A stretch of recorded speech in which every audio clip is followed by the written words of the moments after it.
think we're going.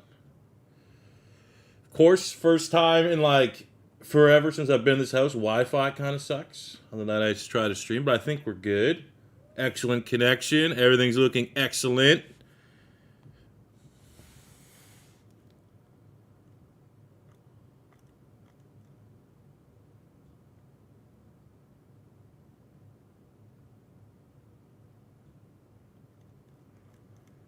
What's going on, everybody?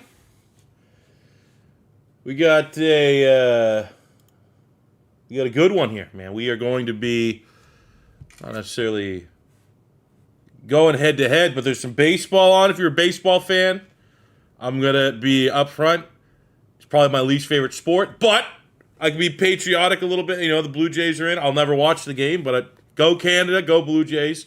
But also, we have the Lions against the Chiefs. I'm gonna play that on my other monitor here, so I can watch along. That's gonna be a good game. Actually, I'm gonna charge my phone first.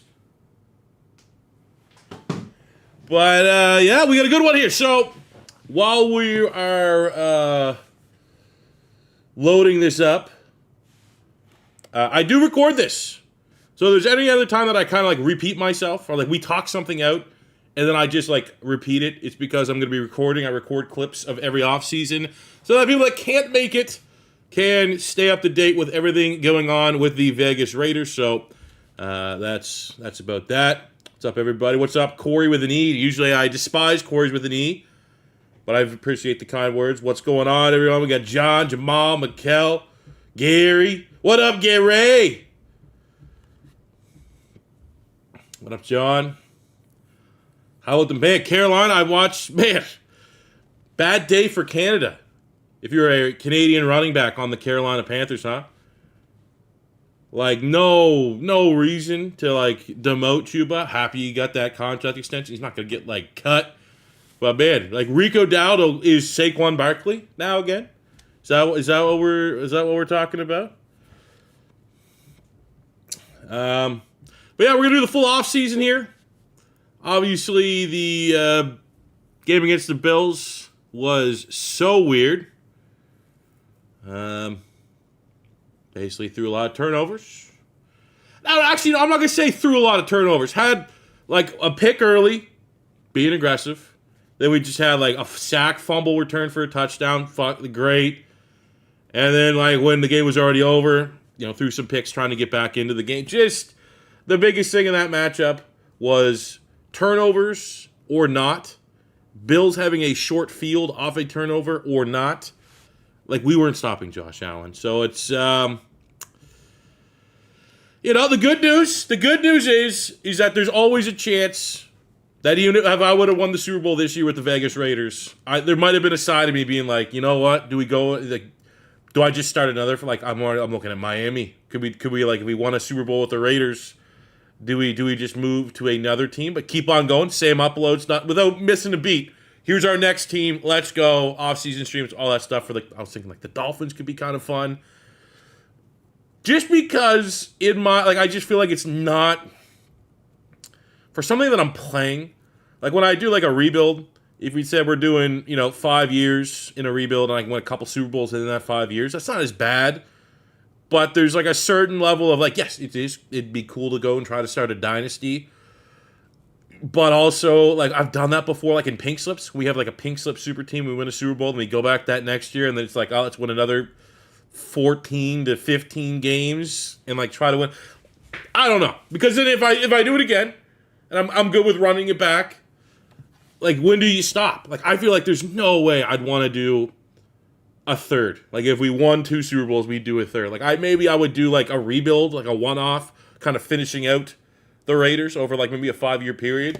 But like, I don't think I'd want like a every other day video of a team that's won 2 straight Super Bowls and I'm just winning all the time. Because, we are getting that spot. We went 14-3. I think some of that was affected by the last All Madden gameplay update. But I'm at a point. In this game right here, the scoreline looks ridiculous. Defense is still pretty weird. But there's like 2 people that said I turned the difficulty down to rookie. And I take that as an absolute the biggest compliment. because that means this team, this juggernaut of a squad that I've assembled, we can make the lamest difficulty possible look easy at times. So I feel like this offseason, and I leave that intro to go to where do we go from here? This I've done. Like, if this was a regular rebuild and I lost the Super Bowl, I'll be like, we're going to win it next year 100%. There's no way we're going to mess this up twice. If I simmed the whole season with this Raiders team, we're probably winning the Super Bowl. So we're going into an offseason where it's like everybody's under contract. Offense is, the offense is probably pretty good. I think we could look at defense. I think linebacker, we could get faster, like as much as like Guerrero. I mean, Pearman's a safety. We can always move Pearman to a Reed Blankenship's role. Because, I hate this. He was probably the guy that stuck out the most to me. The big issue is speed. My linebackers, my coverage guys, outside of Darian Porter, who has, what is he at, 95? 96 speed. They're just, I don't know what it is. It's not the speed sliders. Haven't adjusted those. But it felt like at times my defense, I just didn't have enough speed. So I want to get faster on defense. That's a question mark, though. That's not a blueprint of how we want this offseason to go. It takes a little bit more than just going to free agency, going to the draft, and sorting by speed and sorting by 40-yard dash. But I do think Reed Blankenship got exposed a little bit. You have Jeremy Chin. You have Jamal Adams, who I'm fine having them on the roster, but they're getting up there in age a little bit. And, so we have some decisions that need to be made. We also have a first-round pick, which kind of sucks. So I'm definitely, while we're kind of setting up and going through and closing out this regular season, feel free to throw your comments up about maybe some of your guys' game plans and how we should address this. And we'll take a little bit of a collaborative effort. And we got Damian with the $4.99. Since Bordeaux never seems to want to do a pit rebuild, you think you could do some in college football? They used to be blue blood. Should be back again on the list. I literally have a pen and paper, like a notepad, and I have power rankings for college football rebuilds. Because, I'll say the next one, I am leaning towards Oklahoma State. I have Oklahoma State. I have UTSA. I have Florida again, because I'm just going to go through the fantasy world that we fire Billy Napier. And I do have Pitt within the top 5, because I saw a lot of Pitt comments when we did the West Virginia rebuild. Obviously, the rivalry there. So, you're on the short list. It will get done. What's going on, everybody? We need safety, defense, elite linebacker. I'm thinking, that's what I'm thinking. I'm thinking linebacker. I'm thinking safety. We got to get faster. I mean, Levy's the weird one, because the reason, the one thing that always stood out about him when we drafted him was that he wasn't fast. So 88 speed, 90 acceleration. I feel like, probably with 99 man, 96 press, we're getting good animations that maybe can compensate a lot of the time for the lack of speed. But that could always be a problem, man. I'm not saying, we might have to make potentially at some point, maybe a Madden trade where I just try to find a comparable corner that it's just faster. We will trade Levy, 89 X Factor for another top 5 corner, but just one that has more speed. But yeah. Adams, White, Blankenship. We're not, okay, we won't, there's going to be no value for Jamal Adams. He's 74. He might even regress even more once we get to the end of the season. But I'm not attached to Reed Blankenship, even though he was a meme when we signed him in free agency. The exciting White. Jeremy Chin was good for us as a linebacker, but this year we moved him back to safety. Thought that he was good in a way because he had a lot of turnovers. He had 4 or 5 picks, I think, on the year. Yeah, 5 interceptions. But how many? I would say at least half of those picks. I think at least 2.5 of those interceptions. Those were iron punts. That he was just the safety on the backside of the field that caught him. I don't remember a lot of oh my God, Jeremy Chin broke on that play, or if I was using him as a sub linebacker. So I do think both safeties could make sense. And again, even if we decide maybe Jeremy Chin, put him on the trade block, veteran. Pearman, who almost run Rookie of the Year, is a safety. We moved him to linebacker. Again, speed's not crazy, but it's one of those ones he looks a lot faster if we do keep him at linebacker. And he played pretty well for us at linebacker. It wasn't like even if, being sub 220 pounds that he got exposed in the run game. So, I mean, he could represent, like, the speed that we need at linebacker. And if that's the case, I mean, we got Guerrero, who was a fan favorite in last year's draft. And I'm kind of excited this year to see who kind of becomes our draft crushes as we go through that process. I think there's a couple of guys for sure that would stand out. But Guerrero, I mean, another guy, like it's solid speed, but he's certainly not like an A-tier, S-tier athlete. But it'd be good if he's there. But yeah, we got a lot. I think we can all kind of agree. Offensively, we might need a backup quarterback. I got Daniel Jones and Aaron Rodgers on contract. We could even probably bring them back again if we want to, but they're both on 1 years. So I do think a backup quarterback for Kyle Clary would be cool. Maybe one with mobility in mind, so that if he ever goes down with an injury, we could have fun, little bit of a different play style. But like our wide receiver room is so stacked.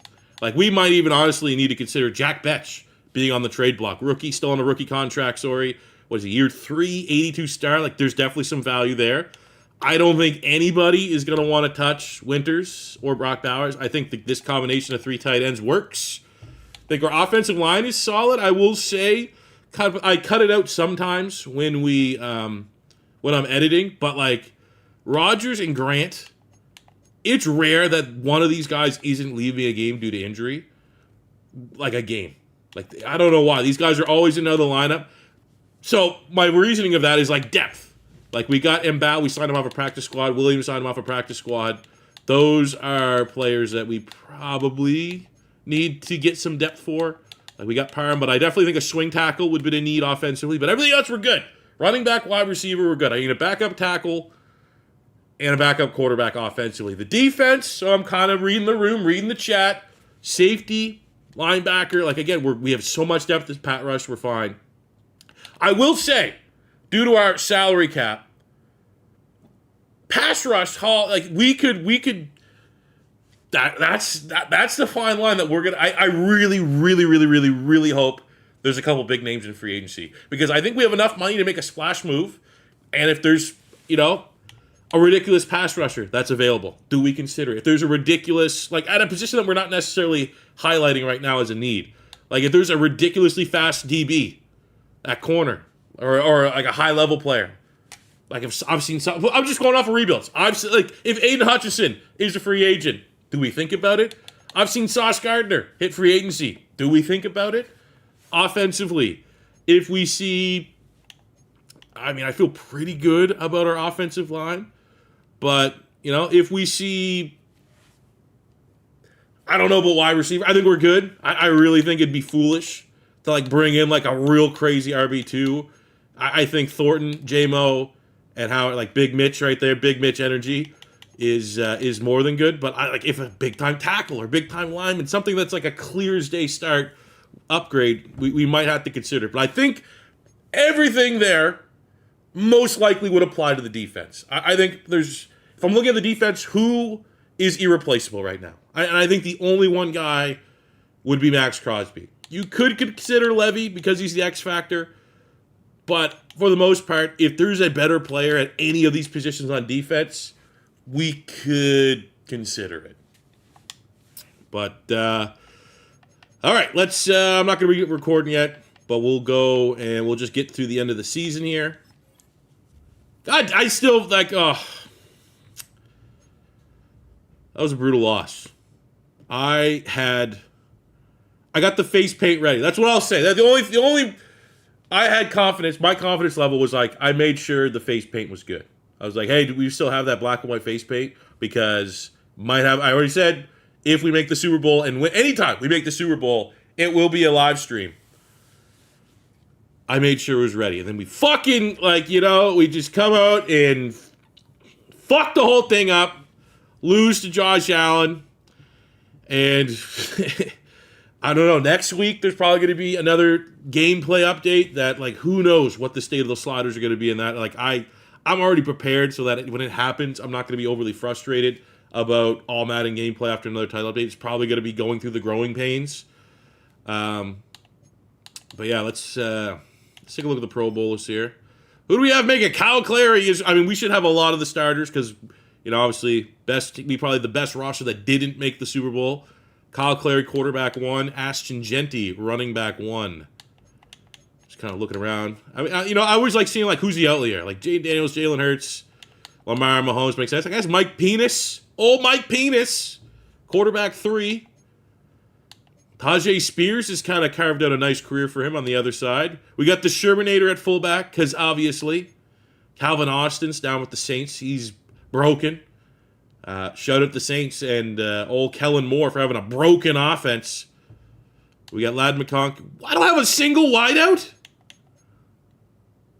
I had 4,000-yard receivers. Got Amari Cooper making it. I think that's a little disrespectful. Brock Bowers at tight end 1. I mean, on the other side, yeah, you got 1. I mean, that's pretty bizarre wide receivers there. AFC makes sense. Like, Ladd McConkey's a stud. Brian Thomas makes sense. Cooper's kind of weird, but he's in Cincinnati, so he's a part of that weird playbook. Like, Rashee Rice is always dominant with Mahomes. But you got, like, Marvin Harrison's finally a thing. Like, that's cool to see. But, like, Wan'Dale Robinson, Calvin Austin, it's kind of weird. Let's keep going here. Offensive line, we have... I'm not really expecting... Oh, Falk, the rookie, makes the Pro Bowl in his first year. Jackson Powers-Johnson at center. Love that. Charles Grant at right tackle. Love that. Ahead of Joe Alt. Suck it. Max Crosby, edge 1. We got...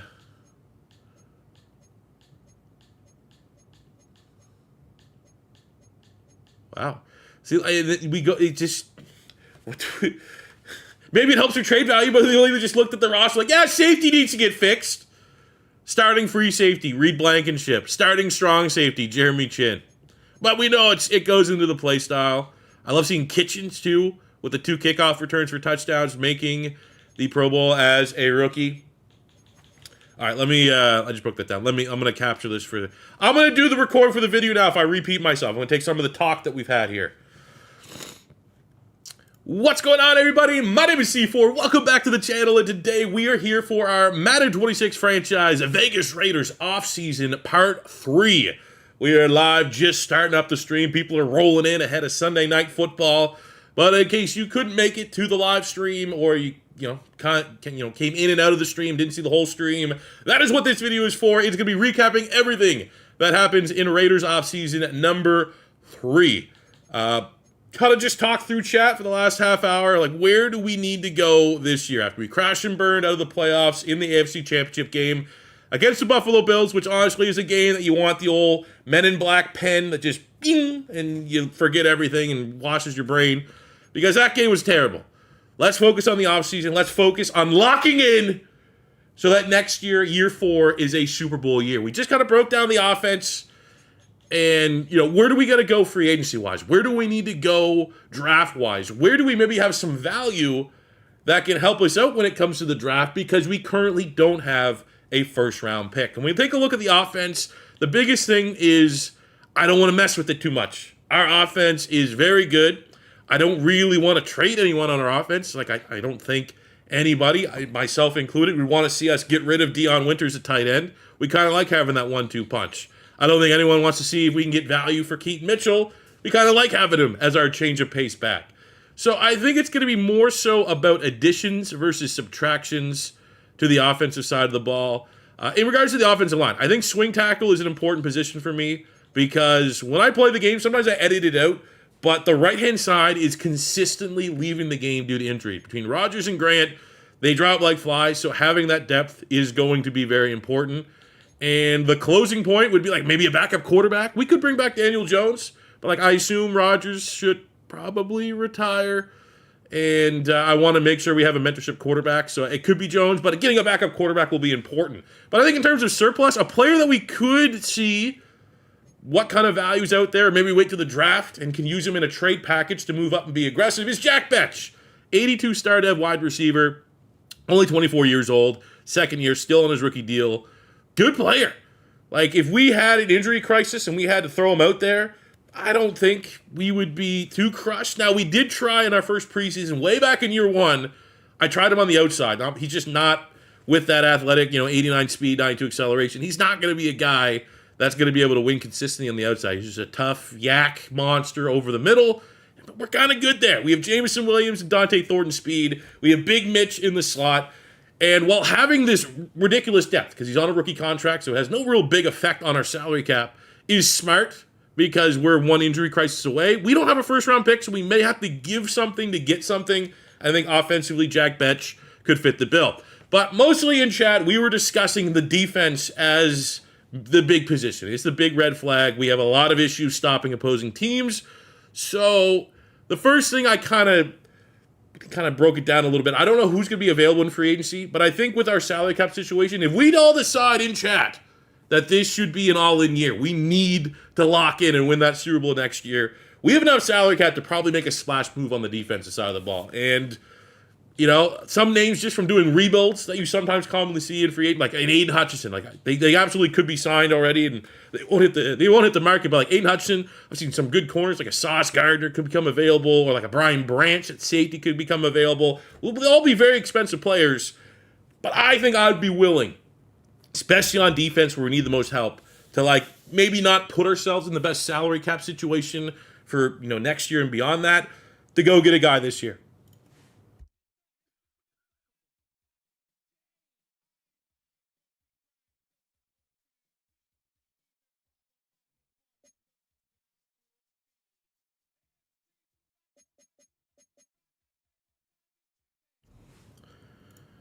But overall, positions of need would be linebacker for sure. I just felt like at times didn't have enough speed. We got outpaced. I didn't know if that was wear and tear. I didn't know if that was fatigue with our players. But like linebacker, we could get faster. Safety, we could get faster. Like probably the number one player that it felt like got picked on, especially when it came time and place for a foot race, they were targeting Reed Blankenship. So good player. All these guys were relatively solid for us. But as far as like play style, when you actually get in the games, just not what we need. And I think in Jeremy Chinn's case in particular too, once we sim an extra week, we're going to get hit with all that regression. I think Chinn, like Jamal Adams in particular, like those are guys that regularly see the field for us on defense. They're going to get hit pretty hard with regression, so we're going to need to help them out a little bit and address those positions. Linebacker and safety, that is the one position by the end of this draft and or free agency, overall, in the offseason, we will fix. All right. Let's do the Pro Bowl here real quick, and then we'll carry on.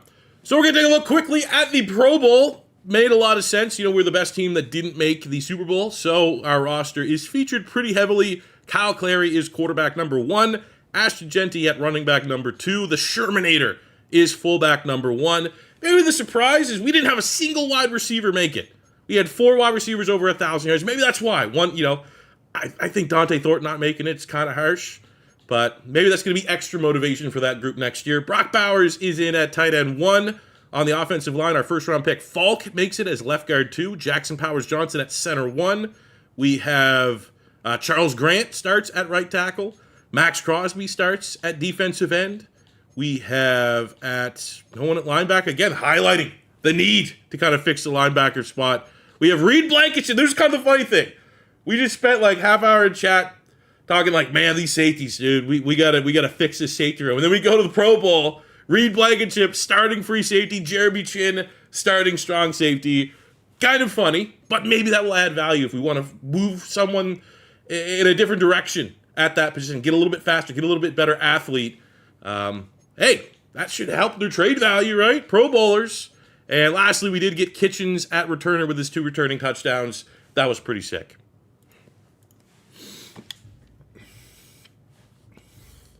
Move Levy to free safety? That could work.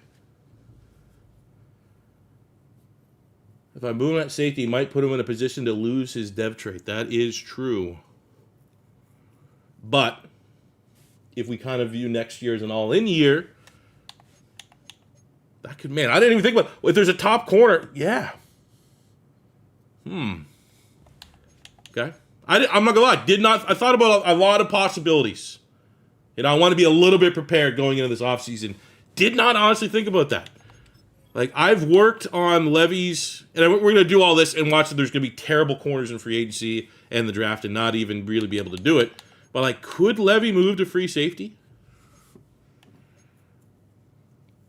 Like, he's a little bit faster than Reed Blankenship, and obviously the man zone. He can tackle, 78 tackle is pretty damn good on a corner. But obviously with Levy since we drafted him and Porter since we drafted him, those are two guys like I've almost like punted on making them like a man-to-man. And we were going in slot just to try to raise their tackling. And Porter's work in progress at 53. But Levy said, man, that could work.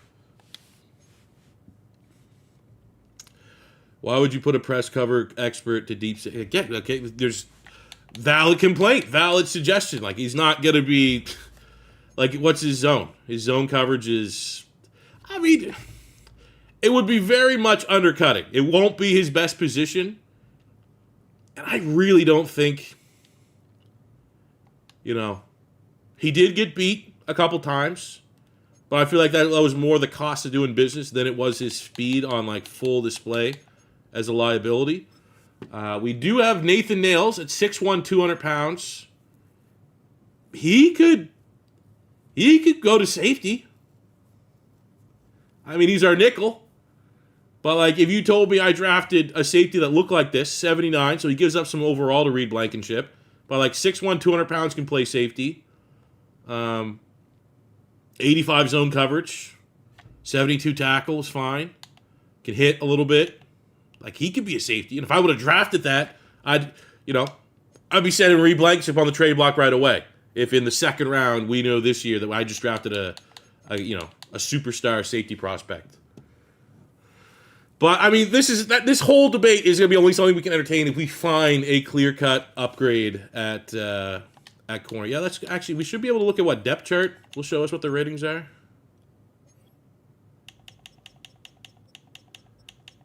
Let's see. So Levy would be a 90 at free safety. Nails would be, obviously, the boost won't be there, but he'd be an 81. What about Kitchens?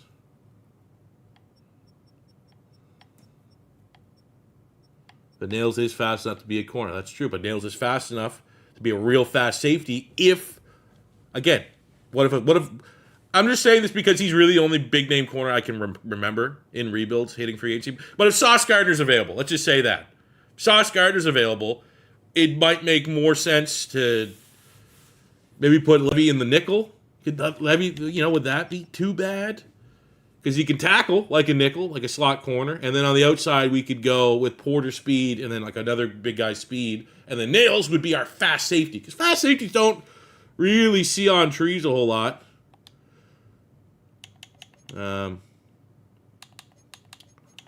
right, let's keep on keeping on here. Let's get this season out of the way. The year of fucking hell. Pardon my French. Oh, we got a couple upgrades here. Nice. Jay Hawkinson, kicker of the year.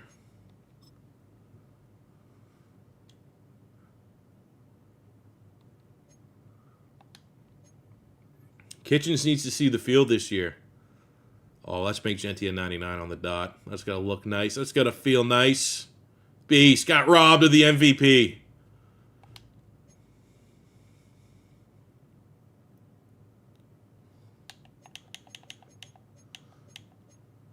All right, what do we got in the Super? I think it would be cool right now. I think I talked about this the last stream. I should be able to go watch this Super Bowl fast sim if I wanted to. Like, if you're not in the Super Bowl, I think that'd be kind of cool. Levy in the slot, Levy at safety. We got options.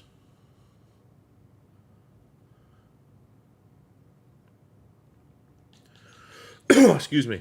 All right, we have all of our backups here, which I don't really think we need to manually upgrade too many of them. Maybe the guys that got 2 points. So the guys that work real hard, we'll make sure that those are going into their archetypes. We got Pendleton at tight end. He was a guy. That's another thing, man. If you're here in the stream, the end of the stream, we're going looking for some UDFA studs. That's kind of fun. Who's this guy? Brandon Bernard. Okay.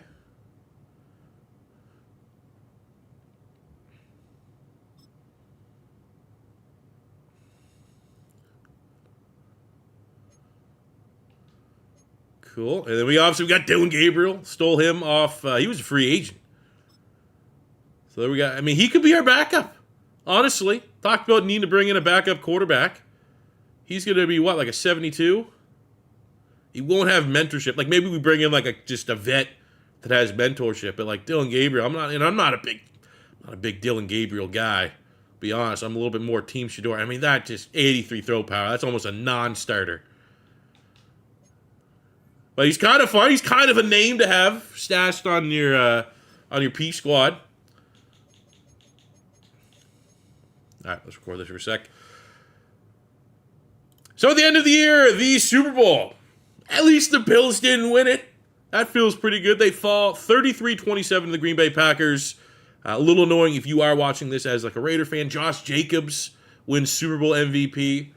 It's a little close to home, but look at that. Yearly awards. Coach of the Year, Pat Phoenix. Offensive Player of the Year, and should be MVP, Ashton Genty.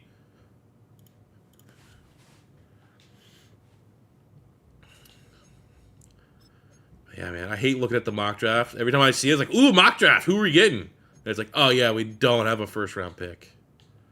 So that's incredible. Working on that. We got some linebackers here going in the first round. Look at this guy. Look at these guys. 2 second, third rounders going first round, huh? I really hope I don't fall in love. Because they might need to be mine. A couple corners going up there. A couple quarterbacks. Ooh. Okay.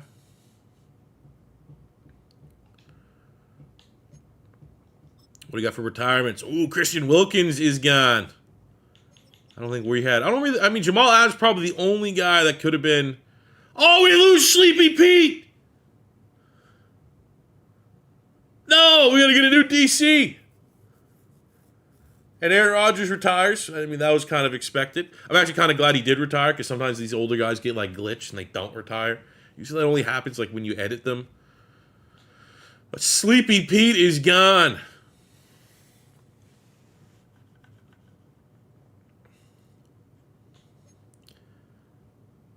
All right, we got to the retirement stage and quite the development. I think everyone expected Aaron Rodgers to retire, which is good.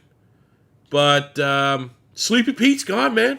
Pete Carroll retires, and he leaves us with the worst defense maybe in Raiders history, allowing 60 points. Ignore the offensive turnovers in the championship game. So we're going to be on the market now for a defensive coordinator.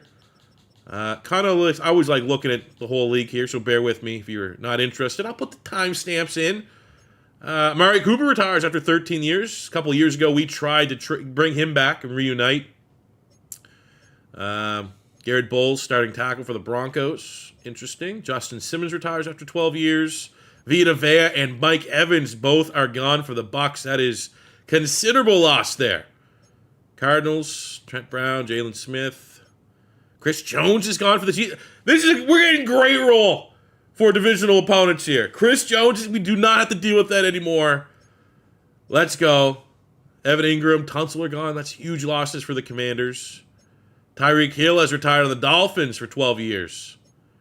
Philly loses Dallas Goedert. Grady Jarrett signed there. Jake Matthews for the Falcons. George Kittle and Juszczyk, both gone for the 49ers. Shaq Thompson there to all the Panther OGs. They lost a lot on the offensive line there. 2 starters. We lose, yeah, obviously that. Gino, Gino's gone. Legend, man. Appreciate Gino, everything he brought to this team. John Johnson, Taki, Turnstile, Taylor Moton. Houston Texans lose Christian Wilkins and Dalton Schultz. Shaq Griffin is gone for the Vikings. But man, oh man. You can make the argument Denver losing Garrett Bowles at left tackle and the Chiefs losing Chris Jones. Those are outstanding roles for us to go back next year and win the division again.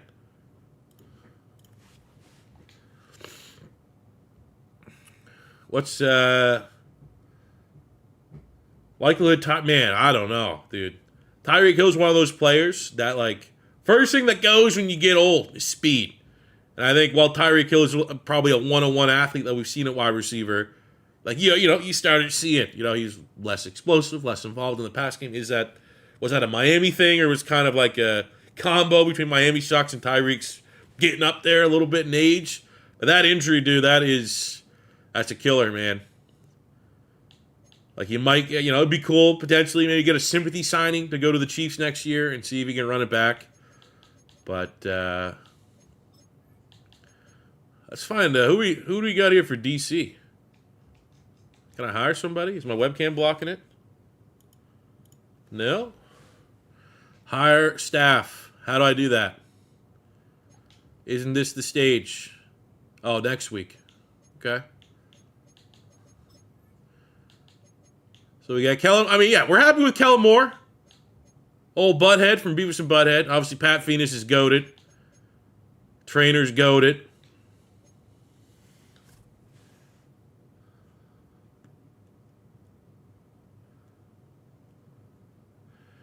Use Gabriel as trade bait early in free agency to a team of the 60s for a third round. I mean, I don't really want to finesse. But he could definitely be trade bait. All right, let's go another week.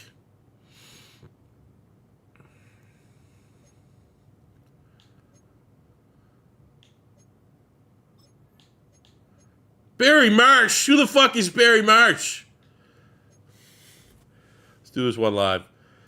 All right, so now we have Sleepy Pete gone. We got to find a new DC in the monumental task of improving the number 32 defense. And for some reason, I got Barry Marsh. Tom Brady and the ownership here in Vegas said, we're going to get Barry Marsh. And to that I said, no thank you. I think we can do a little better than Barry Marsh. So let's see what we got here. Level 11, Emmanuel Ortega. Sammy Rios. We got Raheem Morris.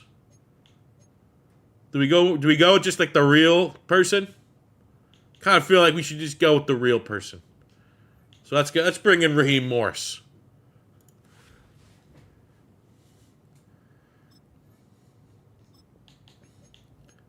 Whoa, no! Owen Scott! No, Owen Scott. That means someone hired away Kellen Moore? What? How do you see that?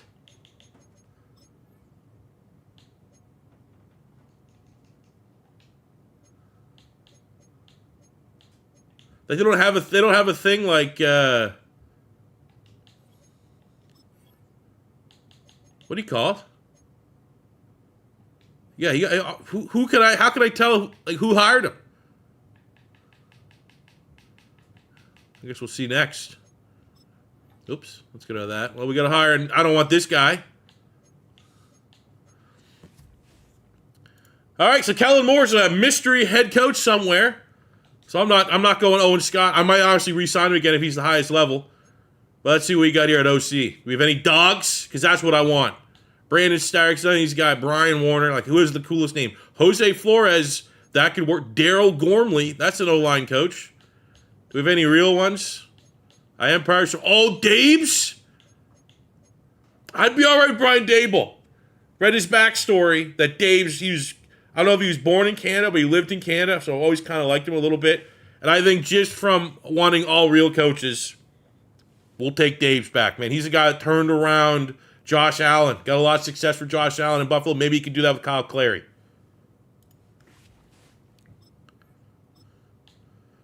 All right, here we go. I feel it's pretty good. Go to league transactions.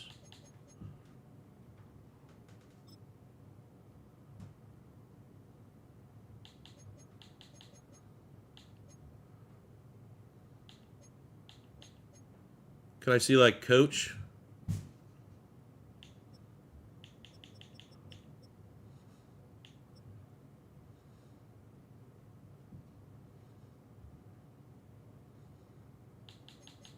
We'll just show his picture on where he's at.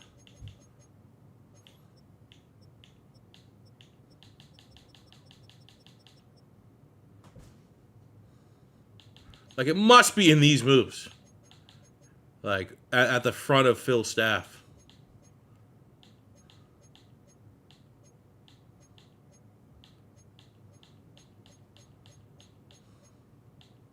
No, Cooper DeJean. Dude, Cooper DeJean could have been on free agency.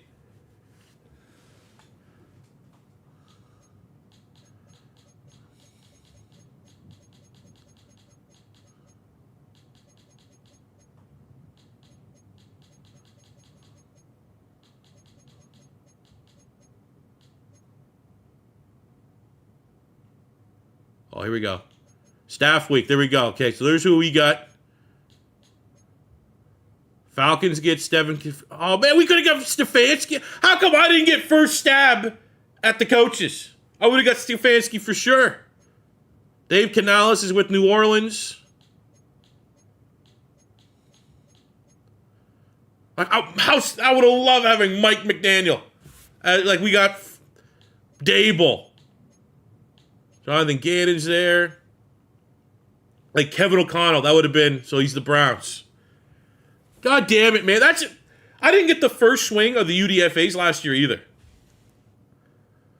All right, so we solved the mystery. Kellen Moore has got his second stint as a head coach. He is now the head coach of the Cleveland Browns. But more frustratingly is we didn't even get first pick at like OCs. Like Kevin O'Connell hit the market. I would never. Okay, we wouldn't bring in Murph from Impractical Jokers. That guy is trash. But like I would have brought in Mike McDaniel in a heartbeat, even with Dable on the market. The fact I had to wait, slim pickings, that's unfair.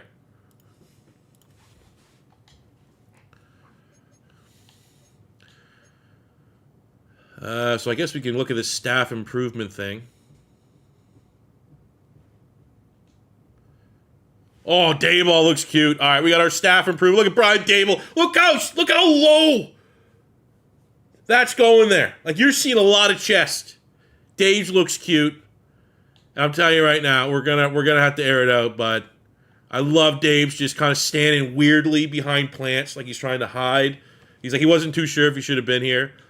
We are gonna want to protect the edges again. That's what we're gonna want to work on. But man, I love Dave's coming in here. Like we need to almost trade for. I'll tell you something that I did find out that was kind of weird. Is someone said he looks like a lawn gnome. It's just funny. Scatabo, I was like going to go see like what his rating is. He got traded. He's like the successor for Christian McCaffrey in San Francisco right now. It's like, do we get a Scatabo type for old Brian Dable now at OC? But I'm happy that Dave's immediately after hiring him is going to awkwardly stand in Pat Phoenix's office behind the bushes between two ferns and just say, how can I get better for you this offseason? I love that commitment.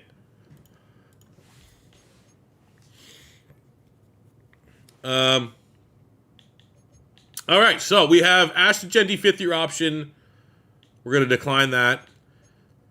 I think in a lot of these cases, like, again, we got Cameron Williams off the practice squad. That's just too expensive for us. I do like Parma's depth. What's our salary cap at? $86 million. Because we got to keep some depth on the offensive line. And I think the fact that Parham literally played a lot of snaps, I think we get Parham's contract. But he's 29. Like, could I find a guard in like the third or fourth round that could suffice? Like, we prioritize see if there's one of those like kind of cheesy guards that are usually there in the draft. Because Parham at 29 is, but I mean, it's only a 1-year rental. He's not going to regress at all. We can dump him next year. So I'm thinking Parham and Genty. Decline Genty, bring back Parham. Right?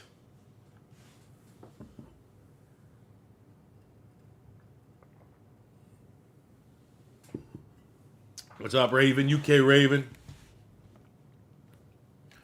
That is starter money. That is, yeah, you're right. I wonder if we could let him hit the open market and get him back at a smaller number. Like, you'd love a backup, even a high-level backup. It'd be like $5 million. That's pretty much double. And we do have good salary cap situations, so it's not like we have to find the cheapest of deals. So let me fire up this Sunday Night Football here on my phone real quick.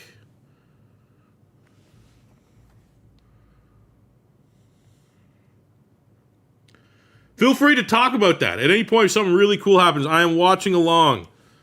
The Lions and Chiefs.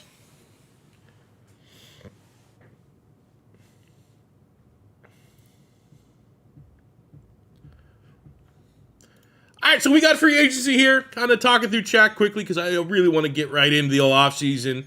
We're going to decline the option on Ashton Jeanty because we run a high-level program here, so that means we got to get ahead of deals, and we're going to pay him. We're going to reward our players. So we're going to give Jeanty his big-time contract extension next year because we do what's right, and that's how I'm going to run this franchise. But outside of that, we have definitely a lot of players. I'm happy that a lot of these guys want to come back.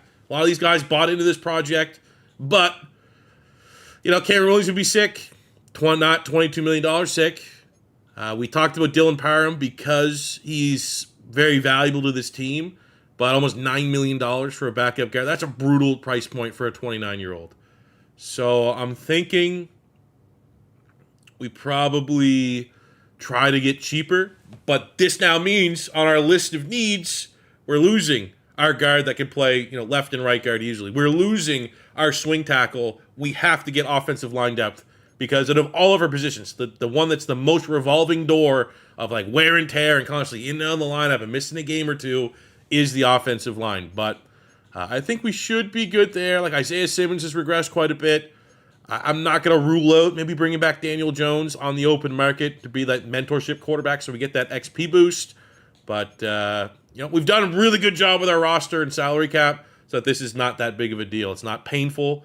We're really losing replaceable players for the most part. Any bets? No, man.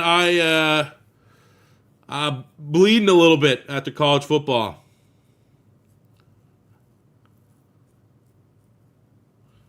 What's up, Curtis?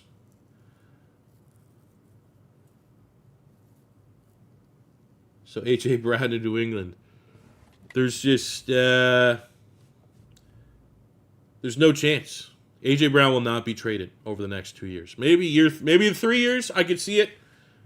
But unless he agrees to void his money to make a move happen, I don't think it's gonna happen. Okay, so we're good. Let's go to free agency, boys. Offseason number 3 for the Vegas Raiders, just as Sunday Night Football is kicking off, has begun. Oh, wait. I want to see this regression. Let me see the regressings. Offensively, Colton Miller's probably the only guy that could get hit with some regression. Nope. I think that happens right now, right? Well, here's an easy way to tell, did the regression hit or not? Oh, yes, it did. Jamal Adams down to a 71. Jeremy Chin gets... I didn't even think about the depth traits. Jeremy Chin gets a superstar depth trait increase, and the only thing we lose is -2 to his strength. Still has 91 speed, 91 acceleration. As much as I'd hate to kind of pick on Reed a little bit, he's kind of maybe the more replaceable of the two. Kirkland's an X factor. Sick. I mean, it makes sense. He had a lot of production this year, but that's sick. And also, one of my favorite things about Madden is it always goes back to the offense every time in your fucking depth chart. We kept the superstar on nails because he didn't have really crazy production, so that could have happened. So to start the offseason, we progressed enough to take a look at some dev traits. Offensively, no dev traits up or down. Weren't really expecting too much, except, I don't know, the quarterback, Kyle Clary, is now a superstar X Factor. He gets it potentially off of being the NFL passer rating leader, which is kind of funny. But a free X Factor, well, I'm not going to say it's free. We earned it. Threw a couple picks. Yeah. But, I mean, serious question now, who's going to get the X Factor? We probably got to get rid of Brock Bowers' X Factor. You can only have 3 enabled. Definitely need to get Kyle Clary's going, but that will be for the end of this video. I thought, maybe J-Mo could have gone up to a superstar. Maybe that'll be a challenge for us to get him a couple more targets, maybe a couple more garbage time scores to know that we really want to get him to superstar and get some of those fast superstar abilities going. But we only had the 1 dev trade increase on offense. Defensively, well, we lose the superstar dev on Jamal Adams. That's Father Time. That was kind of always expected. But I thought Father Time was going to hit Jeremy Chin. And now suddenly Jeremy Chin goes from let's replace both safeties to like, I don't know. He's still 6'3", 220, gained a superstar dev, still has 91 speed, 91 accelerations. There's not a lot better athletes in today's NFL that we could get, we could trade for, we could sign, we could draft that's going to have that athletic profile. So as much as it pains me as a Philadelphia Eagle fan, maybe Reed's like a free safety is where we need to upgrade, and we got to go look elsewhere. But wrapping up on the defense, Bryce Kirkland, who hit a superstar dev trade in season, becomes a superstar X Factor as well. Bizarre, man. Last, I don't know, what was it, 2-3 weeks ago when we did offseason number 2, we entered the offseason without having that first-round pick for this upcoming draft. And we're talking about what players could we potentially trade to get a first-round pick. Kirkland was like our best, most valuable type player to, give something to get something. He's kind of undeniable at this point. Dude, this is an absolute stud and an integral part of this team. Can't let him go.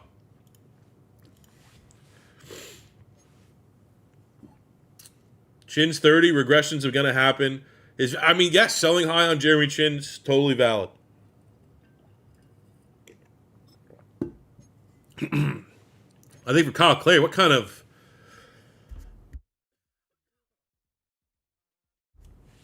Why does he have escape artist as default?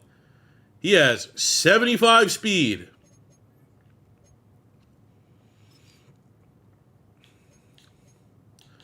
What's the best one we should put on him? I don't really throw on the run a whole lot. I throw a lot of picks on the run, which could make that a little bit more valuable. And make consecutive passes for 5+ air yards. That's a pretty easy X factor to get. Omaha, elite quarterbacks, endless hours within their zone. They have full vision of the secondary's defensive. I'm not going to make the most out of that. Bazooka, quarterbacks with generational arms. Complete shot plays. Increases their maximum throw distance by 15 yards. Okay. Blitz radar, no. Pro reads. I do like pro reads. Kind of helps me out a little bit, but I know where we want to go. We got dots. When the under zone, all passes thrown with perfect accuracy. Gamblers really... Gambit. The best quarterbacks tell you that when they enter the zone, they can't be intercepted and have increased throw speed. So, like, Gambit kind of seems like it's, not as good as Bazooka.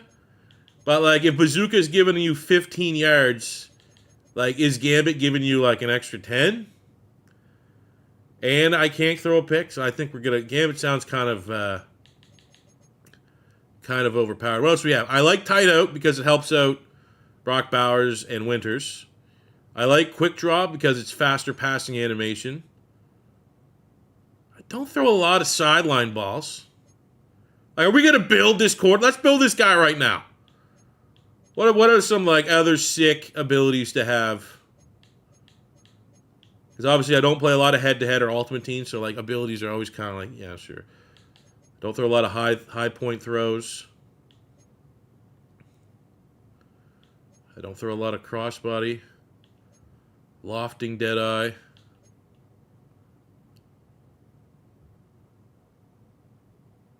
Increase throw power on bull. I feel like I do that a lot. Set feet lead could be useful.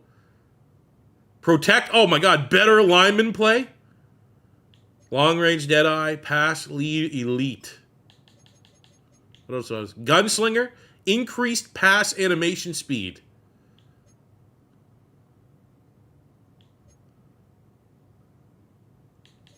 Like, Gunslinger seems pretty good. Gutsy Scrambler, what's that one? I might not even have that one unlocked. Yeah, I don't have that one unlocked. I'm going to go Gunslinger for right now. I think that's pretty good. Protected.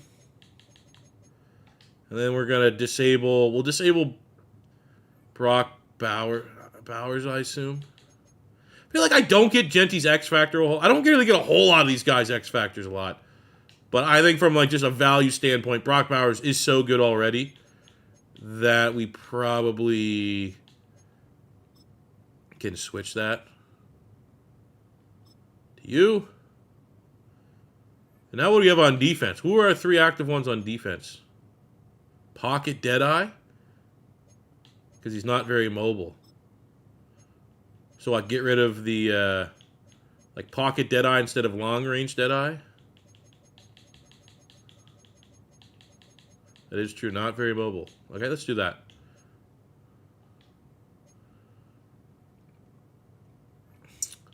Defensive X factors. Well, we got Max Crosby for sure. I mean, as much as I like Bowden, I think we have to kind of give it to Kirkland. He's just a better player.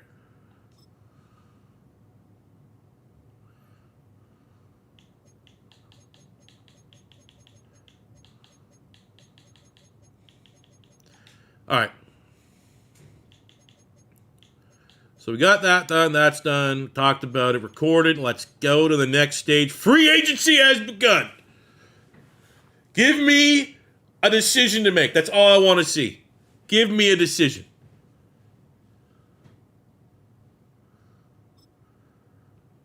Oh, we had 2 more retirements. Roshan Johnson, Logan Wilson retires. Okay.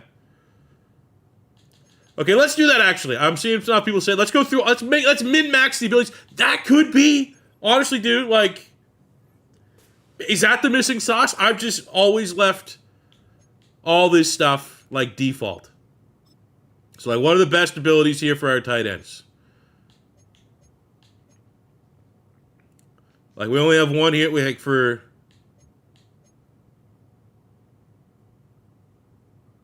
kind of feel like Steamroller makes the most sense. He's the only one he can have. Brock Bowers. What are the best abilities for a tight end? What should I be looking here? Now, I don't really worry about the X Factor ability, but like for a superstar ability, Vanguard at TE, is that an X Factor? I mean, we need, he's not going to have that, but like, should I get maybe some other blocking abilities? I do like Route Technician. I need like superstar ones that I can just throw on without having to mess up with but I feel like red zone threat makes a lot of sense. Red zone threat, break hit stick. I think because there's so many hit stick tackles from the CPU, I think tank makes a lot of sense. We have Route Technician on. Steamroller sounds good. Grab and go, matchup nightmare.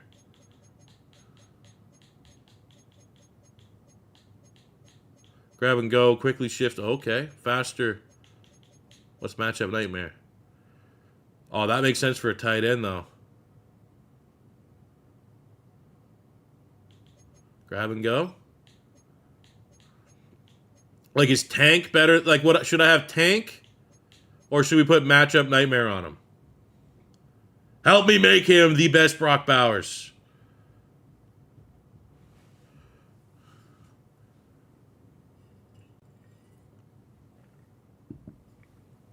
I mean, that would make sense just because he's a tight end. It's a little bit more short in elite. Okay, we'll go matchup for right now.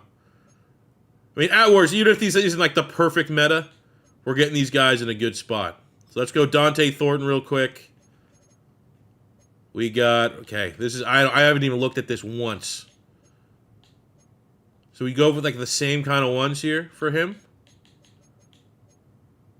No, he's not going to get covered by linebackers a lot.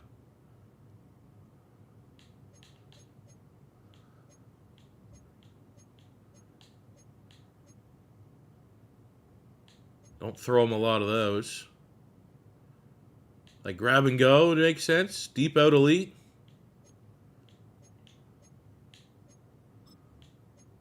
Run off.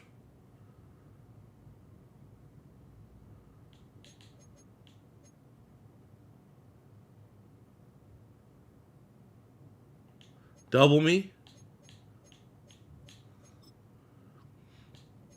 I mean, like his whole thing, deep. We need him to win deep. Yeah, why does he have acrobat? Isn't that usually like a DB? At diving catches.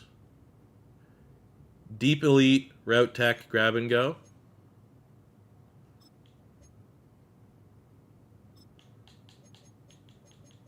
Where's that route technician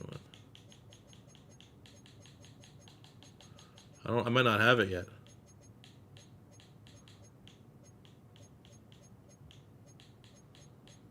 Hell is this?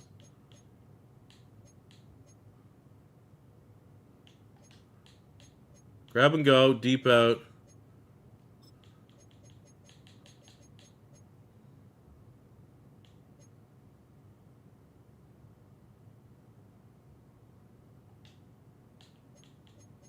Well, we'll get there. Okay, we'll get mid-elite. All the elites. Got to keep run off. Is that one of these ones?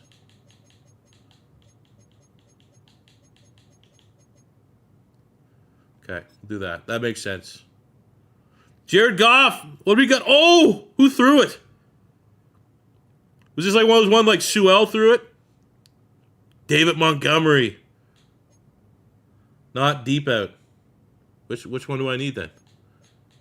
Deep in?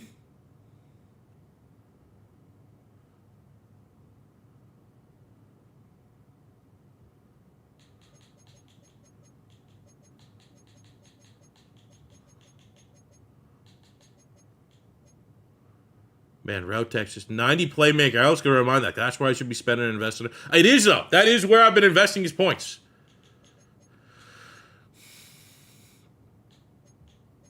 The one I need isn't unlocked yet. Okay, we'll leave it at that. We'll go that for now. Genty. So what are the best things for Genty? We have satellite, because we do throw him like 60 passes. This is what we got on Genty. What do we need? What are the best? Give me just the best running back ones. We got Wrecking. We do not have Freight Train unlocked. Oh, they're calling that penalty. Oh, it's a penalty?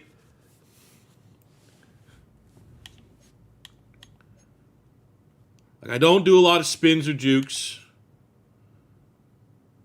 I don't fumble it a lot.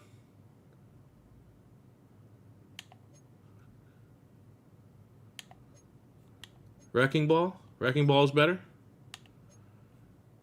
And then pretty much anytime I have like my casual knowledge of this is like anytime it gives anything that might affect how my player plays, like a momentum, change abilities, faster animations. I got armbar, got steamroller. Probably don't need matchup nightmare. Need tank.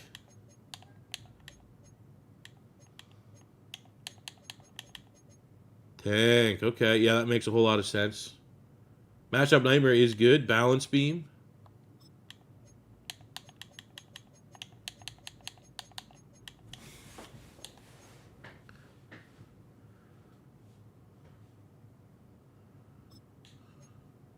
Bulldozer. Is that better than armbar?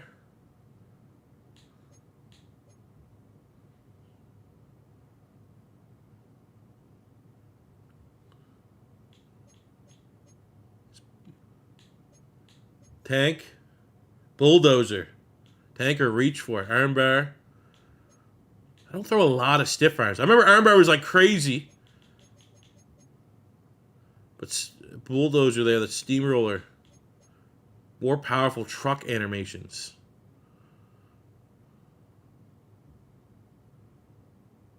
Bruiser.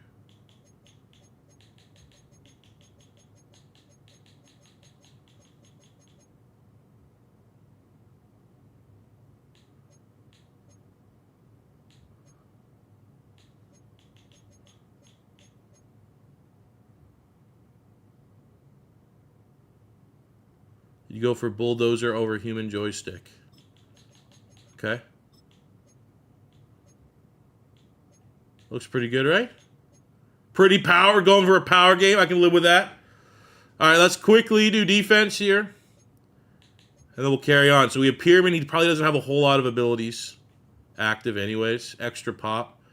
Perfect hit sticks. Or we can give him form tackler. Larger timing window for perfect hit sticks. Have a greater chance of forcing foam. I mean, either one. That kind of sucks. Yeah, like the stream, everybody. We're 7 likes away from 100. That'd be cool. 1/3 of everybody liking it. I don't want to spend too much time on Jeremy Chin because he's TBD if he's going to be on the roster or not. But we got...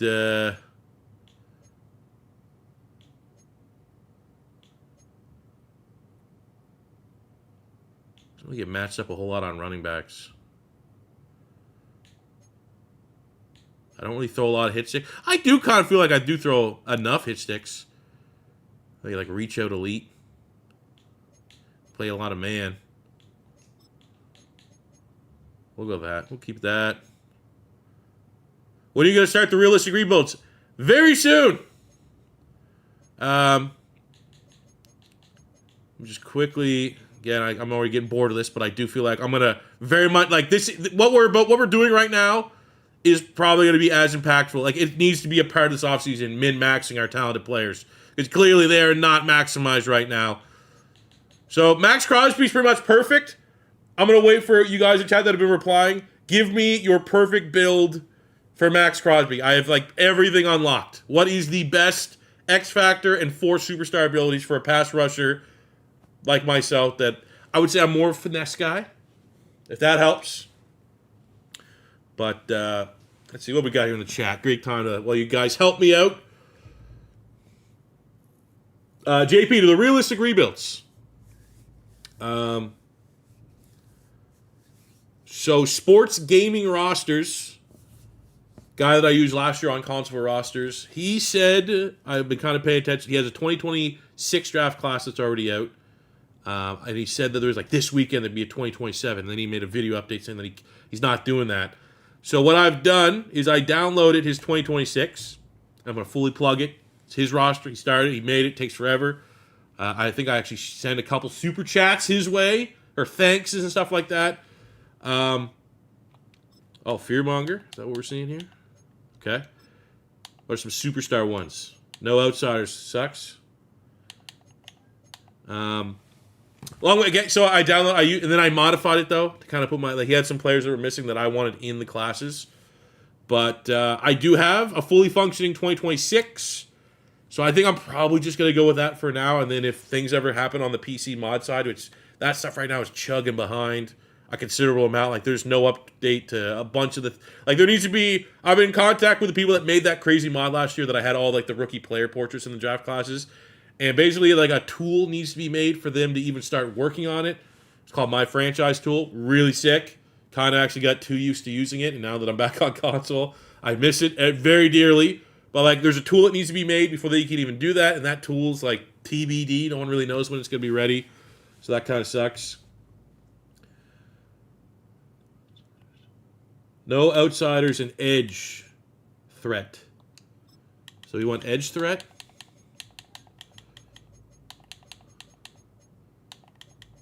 Have that? Where's that at?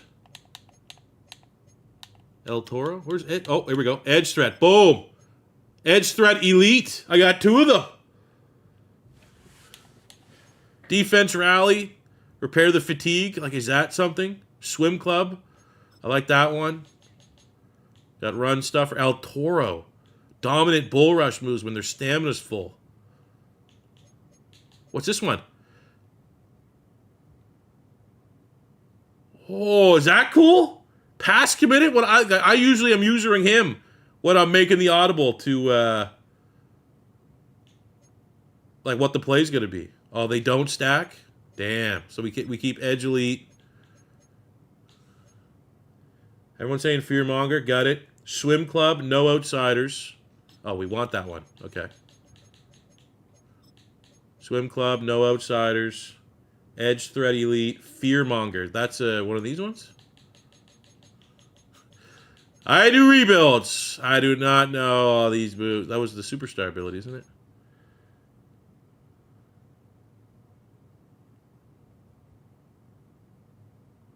Under pressure. I like the sound of that one. Boom, greater distance. Yeah, let's go. Right there. Boom. Max Crosby. Let's pick this up. I want to get in. And then defensively, I don't really care about Bowden. He has nothing unlocked. Kirkland, this will be the last guy just because we are enabling his X Factor. We have Relentless. I mean, he's a run defender. So should he just go with Run Stuffer? Is that pretty good?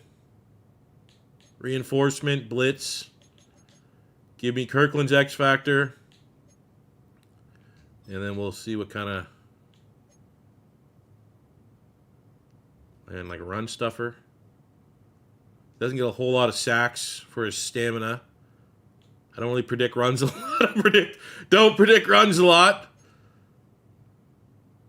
Goal line stuff seems to... Bogo seems pretty good. Secure tackler. Conservative tackle. Relentless. All right, let's do that. All right, we are good. Now let's start the offseason. All the abilities are sorted. We are now going to... I was about to sim and miss the entirety of that. Whoa, Jimmy Gibbs. All right, so we got Joe Milton at quarterback. Anthony Richardson at quarterback. Some fun backups. Tanner McKee season. Ooh. I mean, we're not looking for a battle. We're looking for a mentor quarterback. So of the mentors, which is what we're looking at, Aiden O'Connell, could bring him back. Jameis, ooh, famous. I mean, I could live with Jameis Winston on the roster as a quarterback too. Don't really want to Minshew. We could bring back Daniel Jones as well. Marcus Mariota. At this point, it's like, is there any funny kind of meme mentor quarterbacks? Okay. Not that funny. Is there like an Aaron Rodgers this year that's just so old? Jimmy G. That is kind of weird that like Aiden O'Connell has a mentorship thing on him.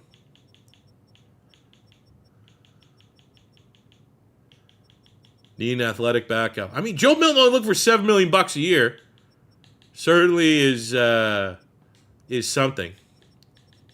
But I mean, Anthony Richardson would be sick. There's no bids on him. Will Levis, Zach Wilson, you got Malik Willis, Tyler Shuck, Trey Lance is there. Man, how doesn't Jameis have mentor? That's brutal. You thought, yeah, I would think he would. But anyway, that's not day one. Let's talk about day one, guys. So Jahmyr Gibbs, of course, he's the best guy. Of course, that he's probably like the number one free agents available at the one position that we simply can't make that investment in. So we don't need anything at running back. We're good at fullback. Wide receiver, we're good. We got Cortland Sutton. Lowball Richardson. I could lowball Anthony. Is that a play? We'll throw that in there. Should lowballing Anthony Richardson...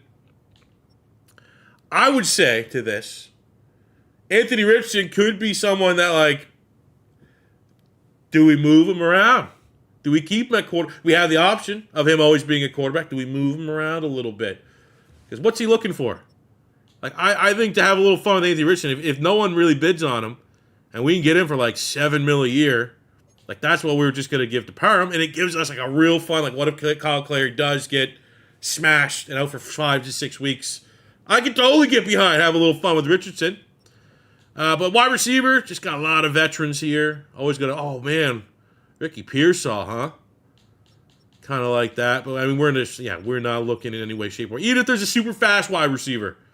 Not really in the market. At tight end, of course, you got the Canadian Theo Johnson available. Michael Mayer's back on the block. We're so stacked at tight end. Offensive line, this is where we're looking for a swing tackle. Patrick Paul. I mean, that's going to be the problem. For us to get any lineman, like any lineman depth, it's going to make 0 sense to pay one in free agency because they're all looking for like $6-7 million a year. Like, I could literally, if we want to prioritize this, like, maybe it won't be the most exciting draft, but like between round like 2 and 3, we get like a lineman. And then maybe we prioritize at the ass end, like round 6, round 7, just get some tackles. Because, like, Patrick Paul would be cool. He's looking for, like, $11 million a year. That is not great. Cameron Williams is up there. I think that's probably going to be the play here. But at least at that tackle money. We got guard. Meredith is there. We do need to find a guard that can come in and replace Parham. Let's see if we get any dev trade. Ooh, that right there. Ben Herrera. At center, ladies and gentlemen, 24. There are 2 bids on him. Don't really want to get in a pissing match. But Ben Herrera, I think he was the center that we wanted to get UDFA last year. So how much is a backup center worth to our team? But he's going to go on the list for day one right now. Right now, our short list is Anthony Richardson, question mark, Ben Herrera. Like, those are our 2 of 5. Right guard, what do we got? Oh, we got another one. Denario Ball. 24, 69 with a star. I mean, I don't really like the fact that he's already looking for like a long-term extension, be about $4 million a year. Like, I think we need to leave a couple positions to see if we can find our own UDFA steals. But I do like the look of that center. Whoa! Jonathan Estes, Colorado State dev trait tackle. That, ladies and he has 82 strength. No. That's why we got Alan Weston with 78 strength. How are these guys linemen? Look at Ortiz. We got 3 dev trait tackles, all with horrific speed. What? Or strength, sorry.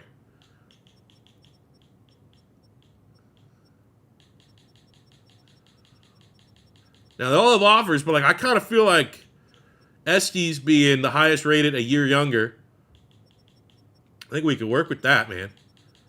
So I'm going to say he's going on the short list. Defensively, what we got? Grenard, Herbig. Like almost now I just like, oh, these guys suck. Any UDFA guys I can steal for every position. Nealon's a superstar dev, for what that's worth. Defensive tackle. Now there's not much there.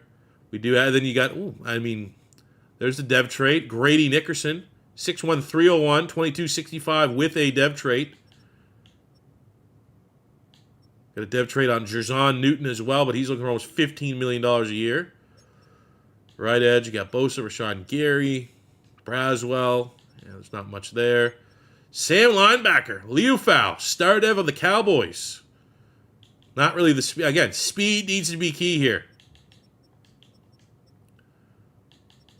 No one crazy UDFA from like a speed standpoint. There's just nothing really much there. We got a Mike linebacker. Get the bald eagle. Zach Bond, X Factor at linebacker. Again, great. We need speed, though. I don't think even really good players with lack of speed would be something that we're looking for. But, throw it out there. Zach Bond is available. I am an Eagles fan. Certainly could be viewed as a win-now move. Very expensive, though. 17.6. And we'd like that to come over that with 7 other teams bidding on him. Trevin Wallace is very fast. 89 speed. He's probably the fastest one available. Well, we got Jalen Walker, 93. Actually, he was on our practice squad way back in year 1. Braden Smith, but I mean, Trevin, that ain't bad, man. But, 7.5, there's already a bid on him. Look at this guy, Derek Campanero. Again, slow as shit. No interest. No thank you.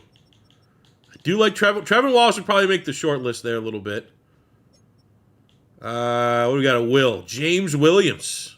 I know he was a safety at Miami. That's pretty damn slow. I see why he's not a safety no more. Got Buffalo Joe. We got Owen Papo. Papo God from the Cardinals franchise. 89 speed, 92 acceleration. C4, you can lowball Dawkins. 1.3 and 10K sign bonus. Trust me. Okay. Which one was Dawkins again? We got Ethan Dixon. Okay, he's a little bit faster. 23. Has the dev trait. At corner, we get Tarheeb still. I don't think, Kind of was gassing up a potential Sauce Gardner. Did not hit it. Looks like a kind of weak free agency class from a speed standpoint. Bring back Ja'Cory Bennett.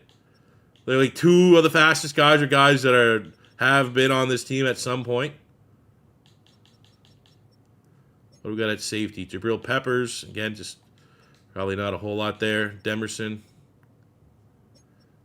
Got Newbin at safety. Like literally, only reason why he fell in the draft was he's slow. 90 speed on Tyke Smith. He's only 27. Has a dev trait.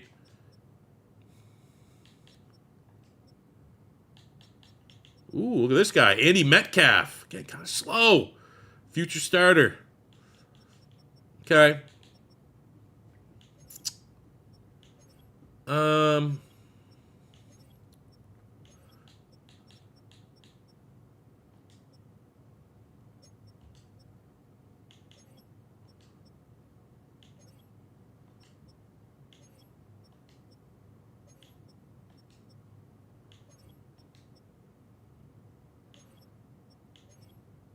this is yeah, pretty bad free agency class. So I'm thinking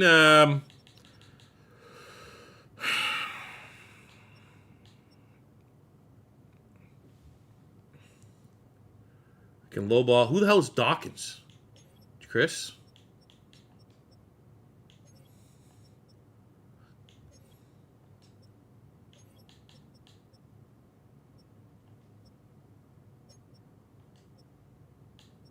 I feel like Herrera should get an offer.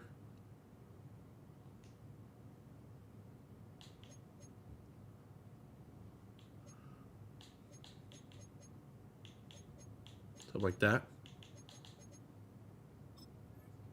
Oh, the left tackle, like Dion Dawkins?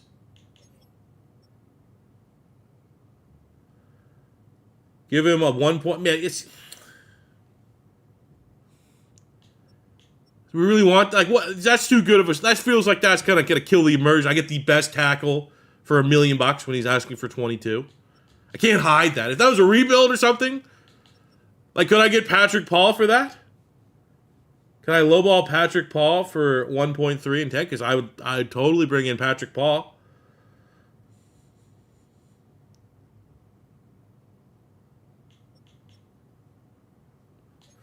But I don't know. I think if I put it up to a poll, we'd probably agree not to cheese free agency. Our team's already a super team. So I will go after the center just because I think Dawkins is a win down. Dawkins is not a high. Dion Dawkins, what is he? I need a swing tackle. He's 85, star dev. Okay, I have my tackles are 89 superstar and 87 star. And even if you take that out, he's still going to be like that's a. I'm not. I don't love that one. Be honest with you, but shout out for the cheese knowledge. So I think we go center. I think there was a linebacker that looked kind of interesting, wasn't there? I believe those are slow as shit.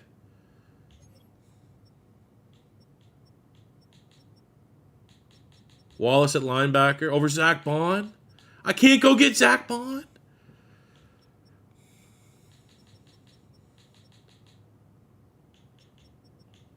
I mean, that's not, that's one of those things. I'd sign Zach Bond, and then I guarantee I'd lose once with speed over the middle. Be like, why the fuck did I sign this guy? It's J-Mo! Touchdown, J-Mo! Let's go! Like, I always, anytime Chiefs can lose, even though Detroit's probably the top competition for the Eagles right now.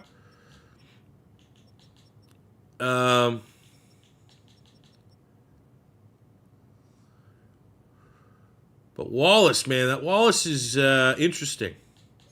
Like, there's probably not going to be a lot of linebackers that are faster than so he's the fast second, in terms of a guy that can come in and start. Wallace, 89 speed. He's up there. Acceleration kind of sucks. Agility kind of sucks. I had this Dolak guy. Signed him on the P squad. 90 plus speed at linebacker only. We'll try our best. Chin at linebacker instead of signing one, and maybe move a safety back there.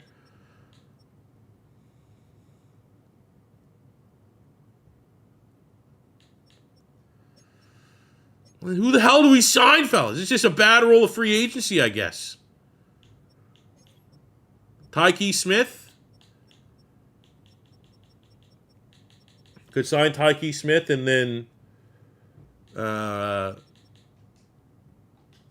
move Jeremy Chin. Move Tyke Smith to strong safety and then move Jeremy Chin to linebacker. Potentially. I mean, that's not a bad offer. He really wants to come to the team. I feel like, honestly, we can make this. That is such a not crazy hit, and free agency is so bad Now, like, let's hit him with like a player-friendly deal. Let's make it 3 years. I don't want him for 4. He's gonna start regressing, and we'll go like, see where that puts us. Because even worst case, that's a depth move that I can live with. That's a good player right there. Then we have again, we have a lot of moving pieces to get like our best athletes at linebacker and safety. Oh, we should just get Aubrey and never miss a kick again. We already have a generational kicker. We don't need a long snapper. So that's what this is what we're looking at. Okay, let's bring it up here. Get a little recording in. All right, so the first wave of free agency, the bad news. And I'm going to save you the time of going through position by position. The best player far and away is Jahmyr Gibbs. And in a year that I'm desperate, I would be willing to like bring in maybe an unnecessary big-time player. Not a good role. Not a good role for me to kind of publish. We talked about Zach Bond, the bald Eagle. As an Eagle fan, I'd love to bring him back. But I went with Reed Blankenship, kind of sprinkling in a little of my Eagles fandom here on the Raiders series. And Reed Blankenship's kind of an issue right now. He's kind of like the slow guy that gets picked on. So bringing Zach Bond, yes, he's a veteran win now, X factor. But I guarantee you that 84 speed, something something would happen. I'd be ripping his lack of speed. So we've kind of gone through, and we've had some people chat say, like, we could maybe cheese a Deion Dawkins because we do need a swing tackle. I don't really want to do that because what I'd rather do is we have on this other side here Mr. Estes at tackle. That looks pretty dang good that we could hit with, like, let's get him on a 3-year. I don't know where that's going to put us. We'll round it up there a little bit. That's an awesome developmental swing tackle, even though some of these swing tackle cheeses, look at the strength. 82, 78, 82, not great. But I want to look at Estes. We're going to look at him at right tackle. I'm going to look at, I got Herrera at center. But he's a guy last year when we did and wanted to go look at the UDFAs after the draft. He was like the number 1 player in chat, like, go get that center, go get that center. Because we didn't have first swing of the UDFAs, he signed, I think he went to Atlanta. But he's a guy that I want, it feels right. And then at least we can get kind of 2 depth guys there. Linebacker was the other position of need. It's not a good role. Like, we have some people, like, and I like Trevin Wallace. I mean, he's a good athlete, 89 speed, 80 acceleration. But, I mean, there's no dev trait there. He's not cheap. I kind of feel like I almost want to gamble that I can get, like, I can go get, like, a 4-4, like, the fastest linebacker in the draft. Could be a little bit comparable and not at that price point. But I am, some people are behind Trevin Wallace being a signing for us. Others, not so much. Corner room, not great, not a great role, which kind of sucks. We were kind of gassing up a pitcher like, oh, maybe Sauce Gardner. I've seen him in rebuilds be available around this time. Did not get that role. We need speed. So, like, Tariq still, 89 speed, ain't going to cut it. A lot of guys there, sub-90s, ain't going to cut it. Safety room is not particularly great, but the one player I think we might make an investment in, because it's not a crazy investment. And like, at worst, Tyke Smith can play safety, he can play nickel. He's a very versatile defensive back. Originally, he was a ball hawk at West Virginia, went to Georgia. But he has 27, 81 star dev. That's a win now player. Great athleticism, 90 speed, 92 acceleration. So like, regardless of how the depth chart plays out, I'd rather get like that $7 million contract to go to Tyke Smith over a Trevin Wallace. Just because Smith can play, and if he finds his way on the field because of fatigue or injury, I feel really, really confident with him going out there. So those are going to be really our only targets in the first wave. The other one was, do we do this? Zero. There will be, I promise you, absolutely promise you, there will be 0 quarterback contract. I'm not, as a Gator fan, a fan of Anthony Richardson, going to sign him to shoehorn him in as like, oh, a couple bad games for Kyle Clary. Like, no. But I think it'd be pretty cool to have him on the roster in case of an injury.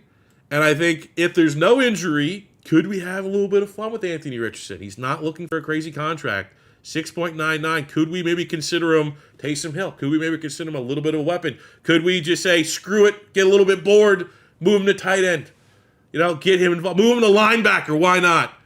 So I'm kind of thinking, just to like, that is incredibly reasonable for a backup quarterback. I do have Dylan Gabriel on the roster, poached him at the P squad. He has 83 throw power. That's a non-starter. And I do feel like we're going to lowball him. I don't want to get in a pissing match to try to get Anthony Richardson. We didn't go with a crazy offer, but there's no other bids. I think we will welcome this monster, this freak of nature athlete on the team. So this is what we're looking at for free agency right now. First wave, feel pretty good. Let's see. Oh, we got all of them. Let's go. We get our potential swing tackle. We get great depth on the interior of the O-line. Even though, I mean, Herrera is 291, so it's not like I can kind of utilize him like Parham, have him play multiple positions. But we have our swing tackle. We have O-line depth. Still need to get a guard. I think we could probably look towards free agency at that point. We get just a backup quarterback and a fun athlete to have on offense. And then we get our top target overall, I think, on defense in a pretty meh to like not good at all free agency role. I think Tyke Smith, either as a starter, spot starter, depth, whatever he ends up doing, is going to be a nice player to have on our defense. But it takes two to tangle. I was willing to have a crazy free agency period. I was willing to spend needlessly to try to get this team over the hump so that year 4 can be our year to go win a Super Bowl. But takes two to tango. The league didn't want to tango. We were looking for where Kellen Moore went. I was going through the league transactions, and Cooper DeJean just got signed by the Eagles. I would have paid $1 trillion. I would have given him a blank check to get Cooper DeJean on our Raiders team. But got to be happy with this class. But is this a class that moves the needle for this Raiders team to go win a Super Bowl? Probably not, which means the pressure now comes on the draft, where we don't have a first-round pick, to making every pick, assuming we don't trade for another first, we have to hit.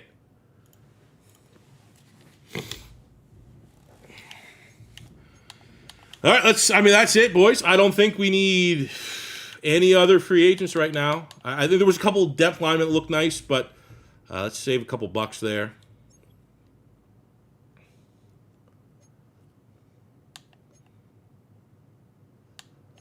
Because, if the next question we logically need to do, because we're going towards the draft, is, like, traits. Like, how many players, if we go here,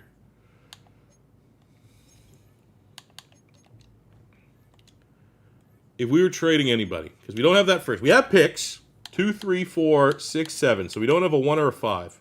Not really the end of the world.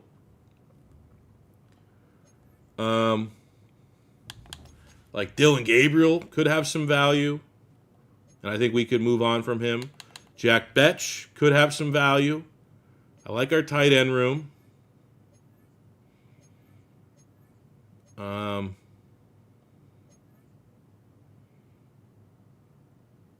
Like, I'd hate to say it, like Javon Dexter could be someone that's worth trading. We could maybe look at Ojulari, 77 star dev edge rusher. There could be like a premium on that position. Reed could go. Honestly. Like, anyone, what kind of offers can we get with just this? Jaquan Brisker, so a slow veteran safety and a 6th-round pick. That's not great from Denver. Will Johnson's not fast. Don't need a tight end. Don't need, 6th-round pick. Jesus. So, not great offers. And then, the one, if Gabriel's the kind of guy holding it back, if we throw in Reed, how much drastically the offers change? So we get Bernard, we get Jahdae Barron. But again, we need speed. I don't need to look at talent. I don't need to look at, that's a sick value trade. I need speed. And we're not getting that speed. Now, we have Raekwon Sweeney. He was a corner that we were considering drafting. I don't know if the speed helps us out there in that department a whole lot.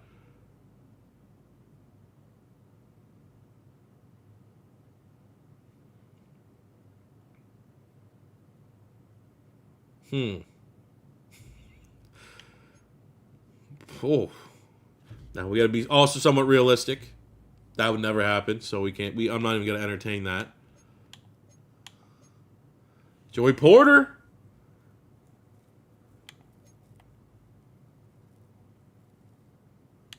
If I was going to throw in a first-round pick, I think I would go 2 years, like a 2028. But the only thing with Javon Dexter not needing to trade is, again, good depth. I like how they're rotating, but we have the X factor in Bowden, who could get on the field. And Dexter only had 4.5 sacks.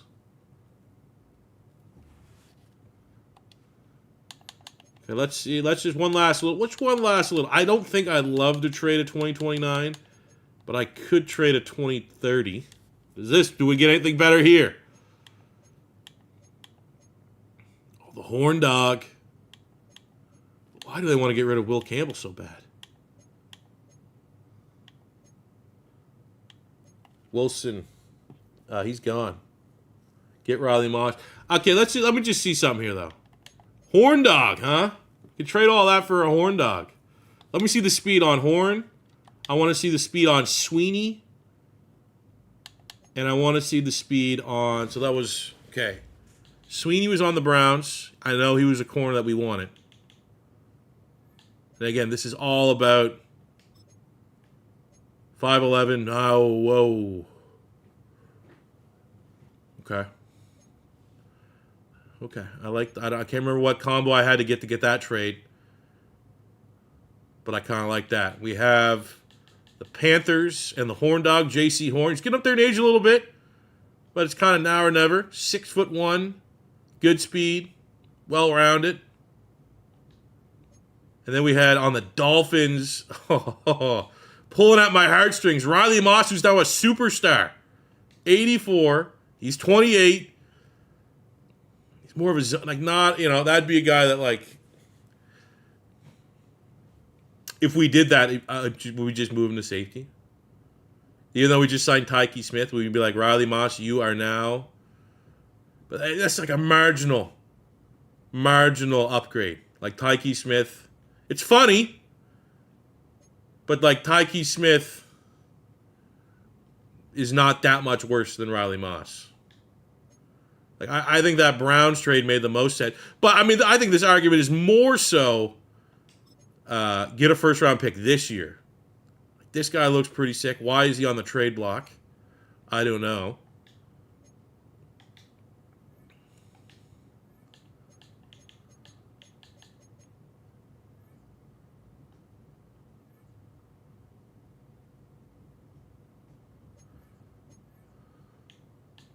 So was it Dylan Gabriel, Jack Betch, and Dexter gave us Sweeney?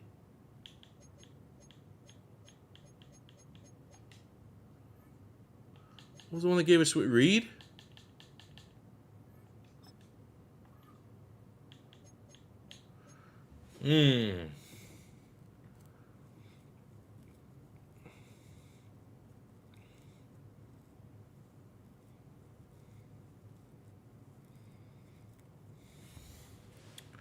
Because if we make this trade, it certainly makes the draft maybe more important because it's like positions now we have to fill. We need a depth wide receiver down the line. Need a depth D tackle 3. Probably wouldn't need to replace Reed. But it's like, why would the Browns make this trade? I get why they would, but trade Keaton Mitchell.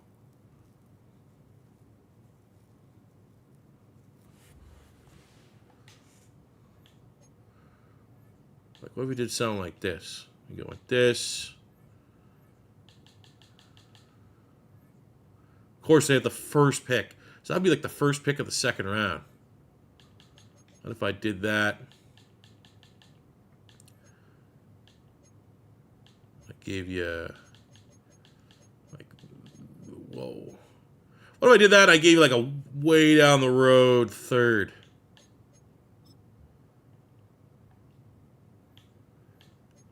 Like, will we hate this trade? Because I want to overpay. I already see people trying to, like, min-max this deal. If I ever make a trade, I got to overpay.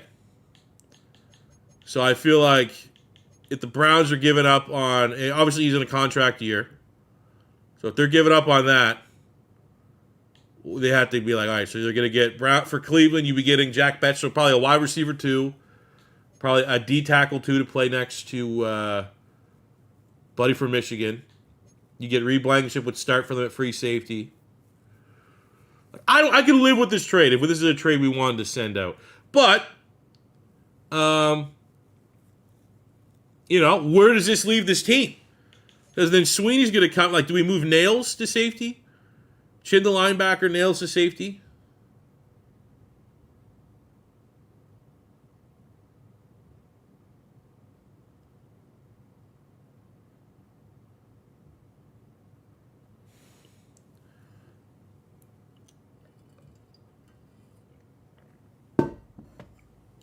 Do we make this trade and then move, you know?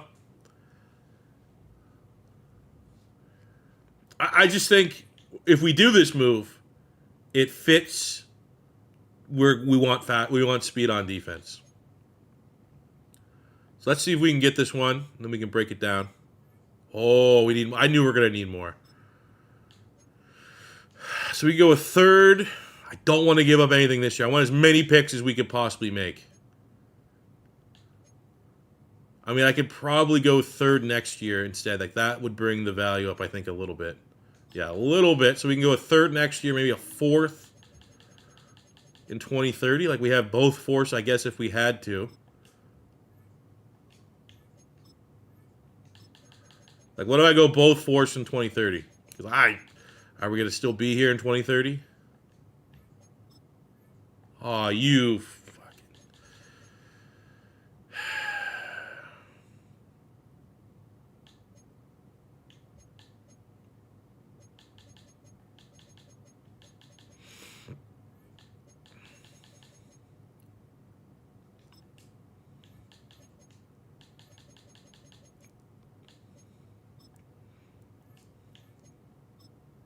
Fuck!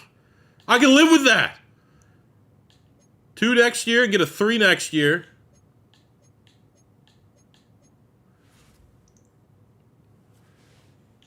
A 2032 and a 7th this year.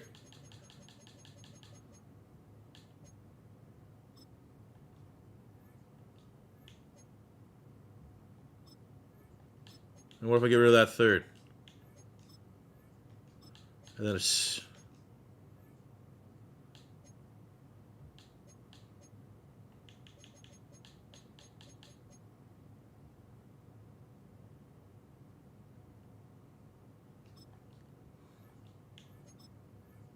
Oh!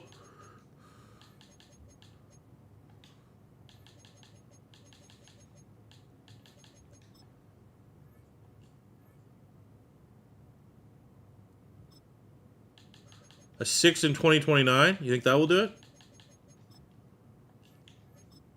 Oh, so close. A 5th in 2029. I don't have that one.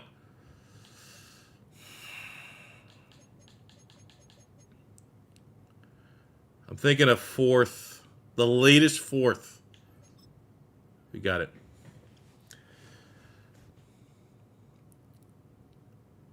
All right, so before... Free agency sucked. And I think I kind of adopted this in our rebuilds, because rebuilds free agency has also been not great. And comes a certain point in time when you have like almost $100 million in salary cap, and no one to spend it on except your own players, that like trading is like kind of the only way to get ahead. So this is a trade that we made. I put Jack Betch, who's probably our best trade piece. I put Reed Blankenship, who's made the Pro Bowl. That is a Pro Bowl season player, but just doesn't fit what we, he's at his prime. He's at his peak, 84. But he's a Pro Bowl player. We're selling high on his value. But we got to get faster. And then Javon Dexter was I saw people in chat saying, don't even throw him in here. If I'm making a trade, I always want to overpay. Because that's like at least the one thing I can live with is people saying you overpaid too much versus people saying this is stupid, you cheese the system or whatever.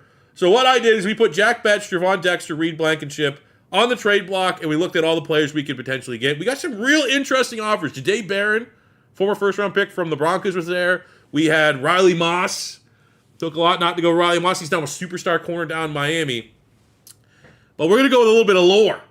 Because way back when during our first draft, Raekwon Sweeney was one of the corners we were heavily considering. He was a corner that was mocked to us throughout that cycle. He ended up going to the Browns.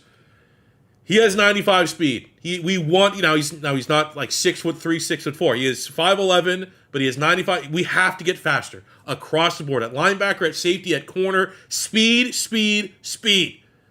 So the fact that he was included, like, that's like, all right, I don't really want to try to justify why the Browns want to move on from him.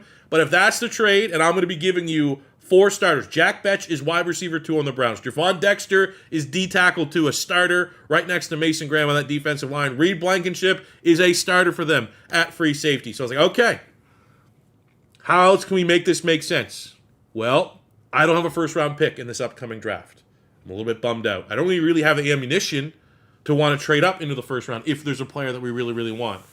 So I wanted to try to find a way to get the best pick possible. There's no way the Browns pick 1-1. They have the first overall pick. They would not put that in this trade. But we were able to get the first pick of the second round, which almost as good as the first. To get that one across the line, we had to look way down the line in 2 years' time to 2030, getting a second and fourth up to make that make sense. But for the Browns, a team that was the first overall, they need a lot of things to get going. And Javon Dexter and Jack Betch both have their best football ahead of them. They're nowhere near their ceiling yet. Reed Blankenship's kind of a win-now player, but he's a Pro Bowler. We gave up some future good picks for them. Like, they're just beginning their journey. It's a good trade. Okay, let's take a little look at Raekwon Sweeney, and then, boys, we're going to get right into the draft portion. We're not going to get too in the weeds of, like, who's going to play where yet. But we got options.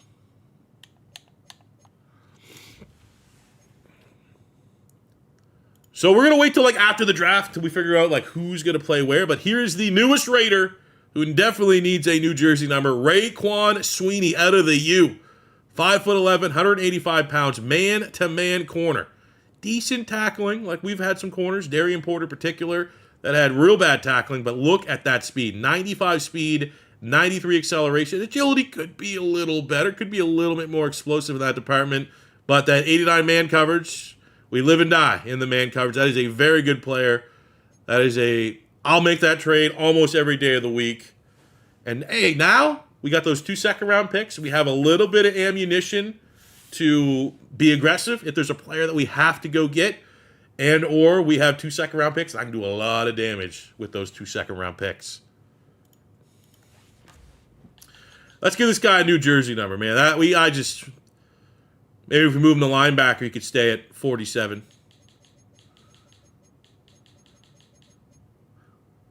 I don't know what numbers are retired. Like, is 3 retired? 3 could be a cool number. 25 or 3.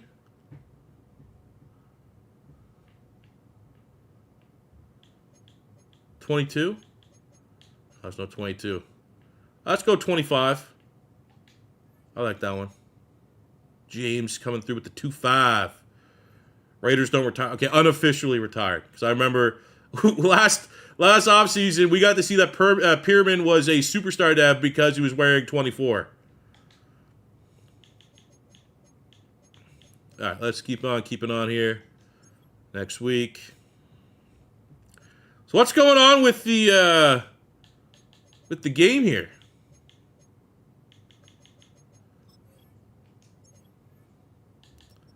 We'll look at the free agents at the end. I guess I'll say right now, if somehow Buddy from the Panthers is still here. Trevor Wallace, no, he's gone. All right.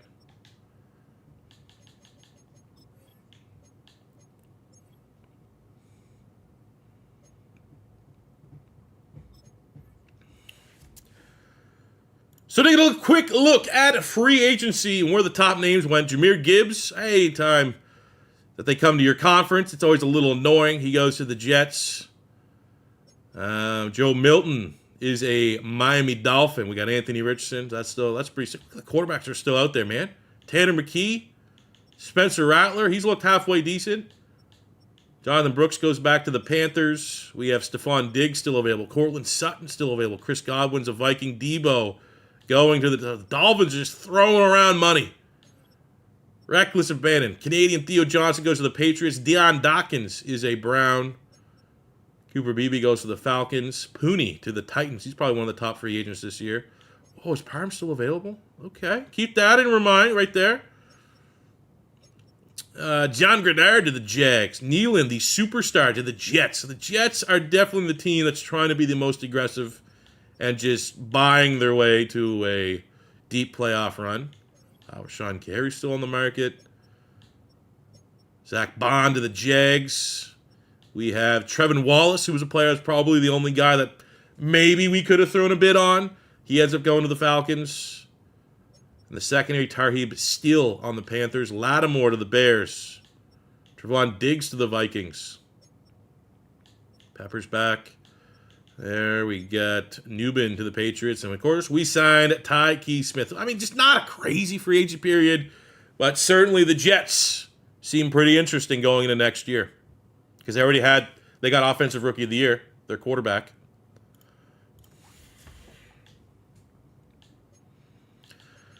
Okay. Scouting, because we got to get our private workouts in. So for quarterback, there's nothing really for a quarterback. I think at quarterback, we can look for, late in the draft. There's kind of a fun developmental quarterback, but we already kind of got that Anthony Richardson, so we don't really need to stay too long. I do think it's kind of cool for the brand. There's the first round running back, Blake Woods, for the brand is kind of cool. Oh my God, there's a whole bunch of them. Bobby Johnson, Logan Sheets. Tear down my goddamn eye seeing that. But for running backs, again, it's like BPA late.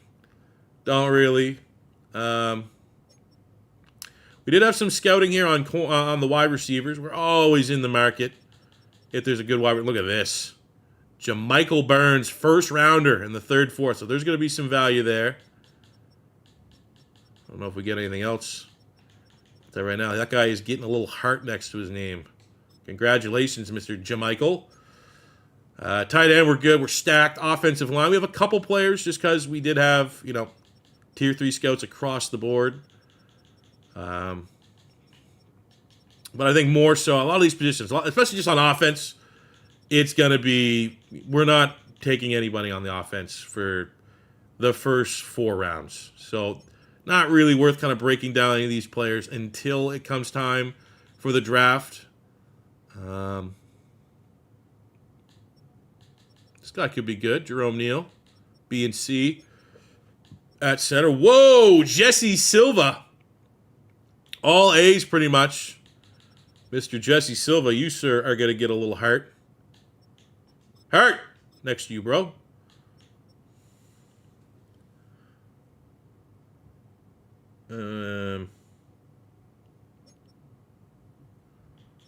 Ooh, we got some guys here at right guard. Oh, this dude. A pass block, A run, B and B on Ben Foster. Sure. Randall has the A's. That could be pretty good. Okay. Wait a minute.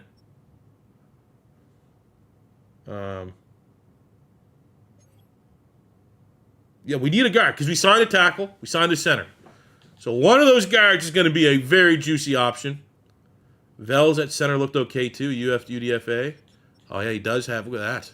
I mean, all 3 of those guys. A in pass block. AB. Does have the F in run block. But yeah, Zach Thomas and Valleys could be pretty good options. Right tackle. Kirk Phillips is all B's. Trevor Hyde's UDFA, but he has the A and the 3 B's. Interesting. Defensively, yeah, pass rush, not really a need for us. D tackle, I do have some scouting there. Looks like a pretty good class. But yeah, I always just keep the D tackle there in case you can get one of those like first rounder UDFA players. Which, I mean, there's a lot of nose tackles here on the board still, but we don't have the fully scout. Linebacker is where I want to see. This is where we put in the work. We got Jerry Sullivan, first, second round talent. It's pretty good. Not super fast. But we got Cole Rogers. Not super fast. Not super fast. I don't think I've ever really seen like a super fast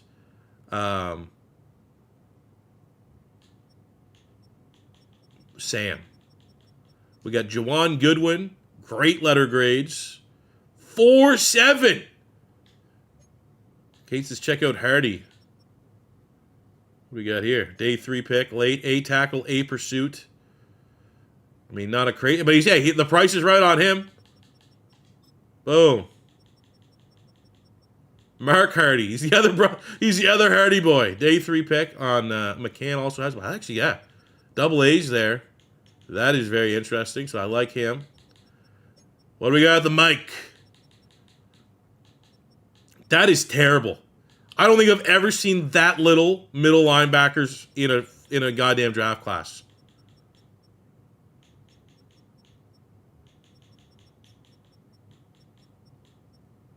Ooh, this guy, though. Seth Thigpen. Second, third rounder has A-zone. 4.5, but he has elites. Elite acceleration, elite agility, good speed. I like the 3-cone. He's not a freak athlete, but for this class, there's a shot he might be the best. I like those first, man. That guy's very interesting. He will be a focus scout for sure. But, I mean, what are we doing here? Let's start with this. Let's just see some speed here. What do we have just out the gate? Pro days. 4.54. I mean, yeah, so we'll put hearts on Cole, Rogers, and Sullivan. They're all going to be decent. Goodwin, 4.72. The letter grades are good. At Mike, Thigpen is the fastest, potentially. We got Whitaker, Wilson, Thigpen. Whitaker, B-zone. It's not bad. For a UDFA, again, that's kind of the guy that even if he kind of sucks, it's not going to require a big investment to go get him. And then we have Tyson Wilson. Letter grades kind of suck there. I don't know. Thigpen might be the only guy worth getting. And then we have the other side. Whoa, okay, we got some guys here, boys. Don't love all the UDFAs. I don't love the fact the 4.47 guy is UDFA grade as well. But we get a second, third round on Carvajal. Not bad there, but look at this guy. Cruz, 4.58. Nick Cruz. 5'11". I mean, I don't want to say he's slow, but look, he has elites in acceleration, agility, and speed. Don't love the D block shit, but he's a pass cover guy.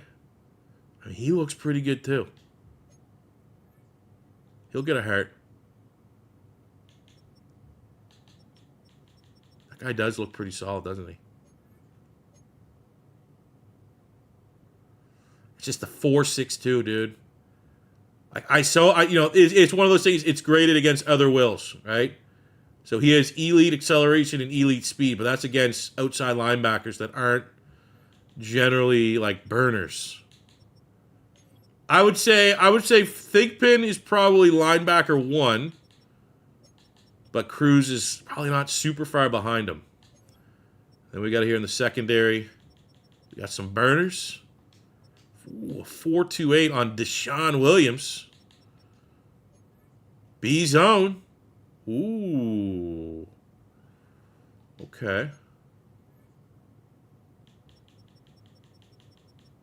The thing that we kind of found out in the last draft, was A tackle. So let's see for the grades here. We got an A on Glover first round. We're not going to be using a first round pick on a corner after making that Sweeney trade. But do we have any value picks down here? We got a B on Raphael Knight. B's and 2 C's across the board. That ain't too bad.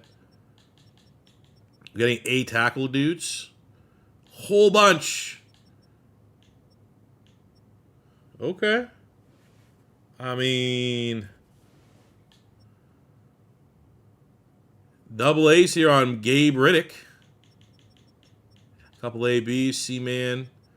Let's see. I like to look at this Rashad Carter. B-man, A tackle. Not too bad. But again, I mean, we're not looking at corner after that trade. Could look at safety. Don't know, again, what we're at 100% to do. And of course, I love the top safety. There's not the USC cheese at safety. And then the top safety has terrible coverage. And he's a zone.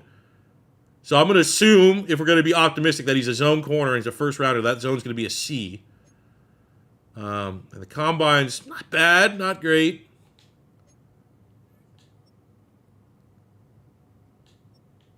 Are the Blue Jays winning? Ask you guys a Canadian that doesn't really care, but that'd be cool if the Blue Jays are winning, I suppose, as opposed to losing. Eric Simmons has the AA on tackle and hit power. But, you know, a lot of times you like to see the elite strength with that as well. Then at strong safety, the USC guy here. No, he's not. Whoa, Lane Polly from Miami, ladies and gentlemen. What a stud. B hit power, 8-man beats. Please run a 4-4. Okay. I mean, that's not perfect. But, I mean, I don't hate it. If we end up with, if we keep those 2 seconds and that guy falls to us in the second round, I mean, we got the first pick of the second round. I'm gonna focus scout Pauly for sure. I'm gonna focus scout Thigpen for sure. We just gotta find that third guy. You don't need special teams.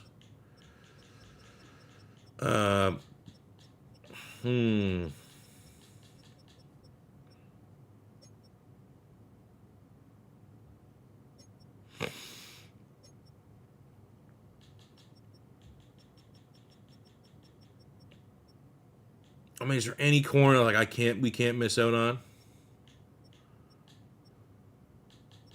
Like maybe we take a look at Carter. A tackle, C. He looks pretty good. Man, this guy, Gabe Reddick, looks interesting as well. Ooh.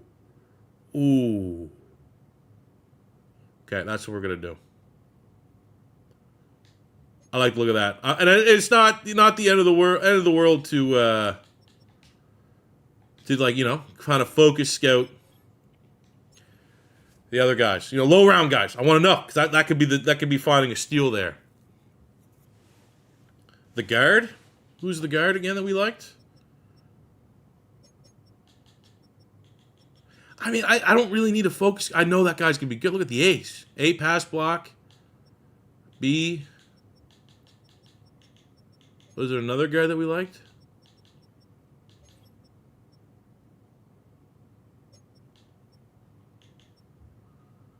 I know. All right, so we just kind of did a deep dive of the draft class over here on stream, and here kind of the vibes. It's like offensively, we're not going to be using because we get our 3 focus scouts. Any of our premier picks are not going offense. If there's a fun developmental quarterback, if there's like a super fast running back available late, shout out Blake Woods for the brand. We could consider, like, we don't need fullback. I did get some scouting on wide receiver just because I got the all tier 3 scouts, and we have potentially stud here, Jamichael Burns out of Oklahoma, 5'9", 195. Don't need help a wide receiver, but you don't look a gift horse in the mouth. He looks real good. Tight end, we're good. Offensive line, you know, depth for the most part. We have a couple nice looking, like Jesse Silva here at center is a UDFA grade player that has A pass block. B, you know, his pass block's really good. We have at right guard a couple nice looking studs here as well. Ezekiel Randall out of Virginia. We got some A pass blocks. We got an B pass block, B run block on a Ben Foster. This Wagner guy looks. There's some good looking guards, and we're definitely going to be in the market. But again, those aren't going to be focus scout players. Defensively on the line, not really interested in adding a whole lot more to our pass rush. I feel pretty good about that. We had a tier 3 scout at D tackle, and I will say maybe a little bit of a bummer is like it didn't give us full scouting on like an absolute steal, which maybe we could just play the law of averages and get one of these nose tackle cheeses if we want to. But I feel pretty good there. Linebackers where we need help. This is where we set our scouts to go do their work. We have Jerry Sullivan here, first, second round talent. Cole Rogers, first, second round talent. Hardy was a guy in chat that liked the A pursuit, A tackle, late round player that we could go get if we really want to. The bummer, I guess, of this is like these guys, we want athletes. I want freak athletes, if you will. And these guys are, I mean, it's good. Like there's no 4-4 guy in this class. But, you know, they look solid. But they're not that like clear round 1 talent. That's the guy we want. So we are going to take a look here. And we're going to get Seth Thigpen. Fair, of course, the year that we need linebacker. Arguably going into this draft, linebackers are our biggest position. There's only 2 outside of this guy that's draftable. Like, there's no steals. You either got to get your guy or not. Seth Thigpen looks pretty damn nice. 4-5-1. A zone. B pursuit. Wish we knew the tackle. Wish we had a couple more A's on the scoreboard there. But he looks real nice. He's probably my favorite linebacker that I'm going to show you. I like the 40-yard dash. I don't love the fact that he doesn't have elite speed, but he has elite acceleration, elite agility. I love the 3-cone and 20-yard shuttle being where it's at. Because my biggest complaint, honestly, at the linebacker spot was agility. It felt like they were just stuck in the mud in that short space. So I don't necessarily have to have like a 90-speed linebacker, but I'd love an agile angel. I love a ballerina back there. Thigpen looks pretty nice. We also have another top potential pick here in Nick Cruz out of Tennessee. Do we love the fact that maybe he's slightly undersized to 5'11"? No. Do we love the fact that he has D block shed? Not so much, even though he's a past coverage archetype. But A pursuit, A tackle, A zone coverage. First, second round talent has elite in acceleration, agility, and speed. I don't love the fact that it's a 4.62. I don't love the fact that, Will and Sam linebackers do tend to be, elite speed on a Will linebacker is not the same as an elite speed on a Mike. But, sometimes you got to trust the elites over the 40-yard dashes. So he's certainly up there as well, but we don't need to focus scout him. The other players we want to take a look at is this guy, Pauly, at safety. Again, safety, linebacker, hybrids, yada, yada, yada. Look at the letters. B hit power, A man, B tackle, B zone, 5'11", 209, 4.49, sub 4.5. Bench press is pretty good. 3-cone, 20-yard shuttle. Love the pro day. Numbers are a little bit better. So Lane Pauly is going to be another guy we're going to get focus scouted on. And I think that might have been it. Do we have all three? I think we could, just because this is another first round safety, let's just get Gonzalez here as well. Just to say that we have all of our homework on the top projected safeties. We're going to look at Thigpen, Pauly, and Gonzalez.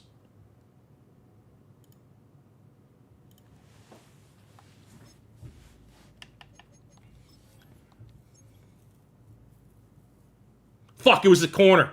Oh, Riddick. I should have looked at Riddick. Brain fart. But you know what? I know Riddick's good. And the information that we need right now is, do we trade up in the first round? So what we got out of our information is Pauly is a first, second rounder. Checks out. At free safety, we got a first, second rounder on Gonzalez. Just good information to have. But just like, what about this guy is good? Very not great letter grades. We have at linebacker Mr. Nick Cruz. Don't know where he's going. We got a legit first rounder in Thigpen. So that was my opinion. Was I thought Thigpen would be the best.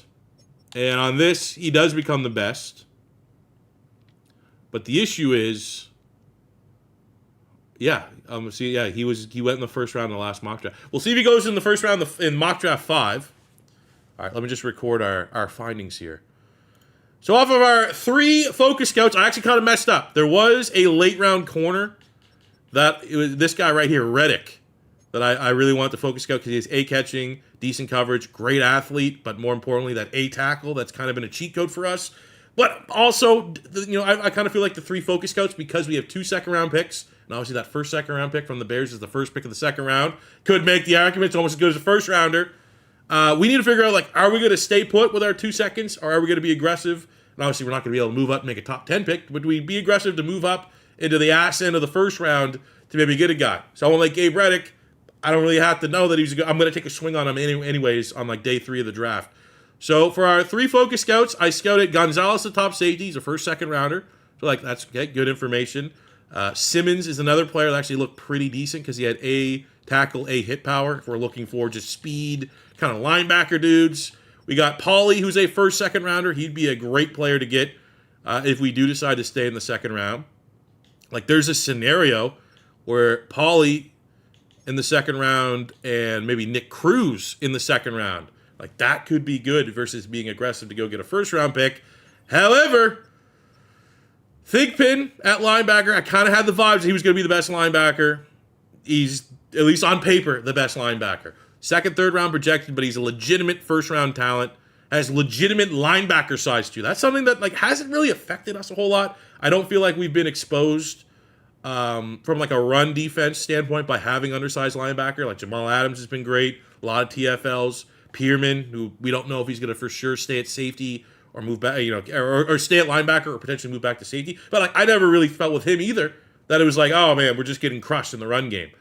But having, like, a legitimate 240-pound linebacker would be pretty good. I don't love the fact that he doesn't have good speed. And chat right now is talking about this.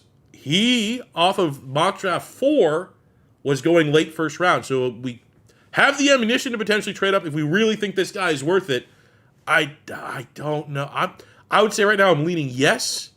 But if you told me I could stay put and get Cruz at linebacker and Pauly at safety, that might be just more swings in general at finding a dude. But let's go right now. Let's go to mock draft 5 and kind of see if any of our guys that we really like are still going in the first round.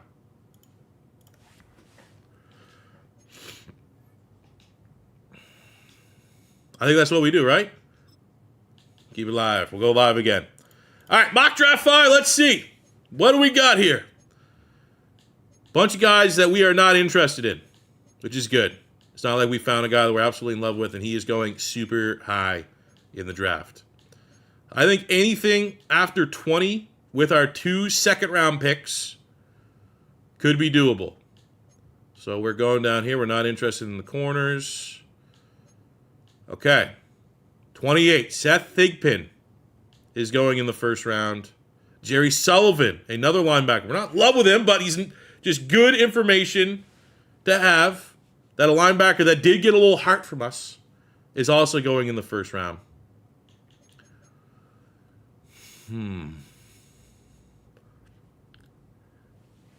Decisions. We do have Guerrero at linebacker. He's kind of slow. Like, we just need speed at this point. I don't care in what order our line. I just need speed. And Thigpen is very fast. Well, not very fast, but because I've seen 4.39 speed linebackers. But in relation to this class, I'm very interested. I'm very interested. But also, again, it's just, I don't think I want to make a bunch of trades.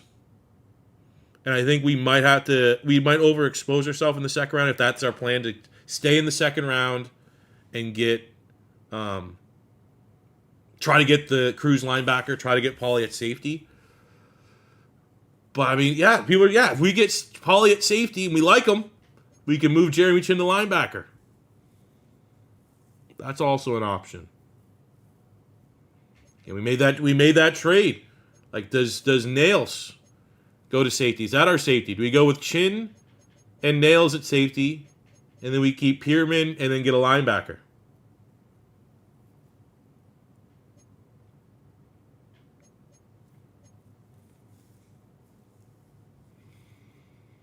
Or do we let, like, Nails and Tyke Smith compete for safety?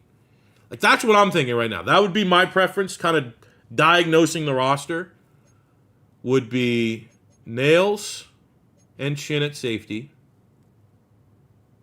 And then with Nails and Tyke Smith kind of battling it out, we could have Tyke Smith also be like nickel cover, nickel depth.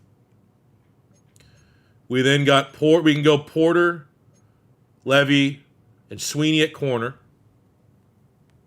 which means we keep Pearman at linebacker, and then we just got to get a linebacker. Because, yes, we have a Guerrero, fun player.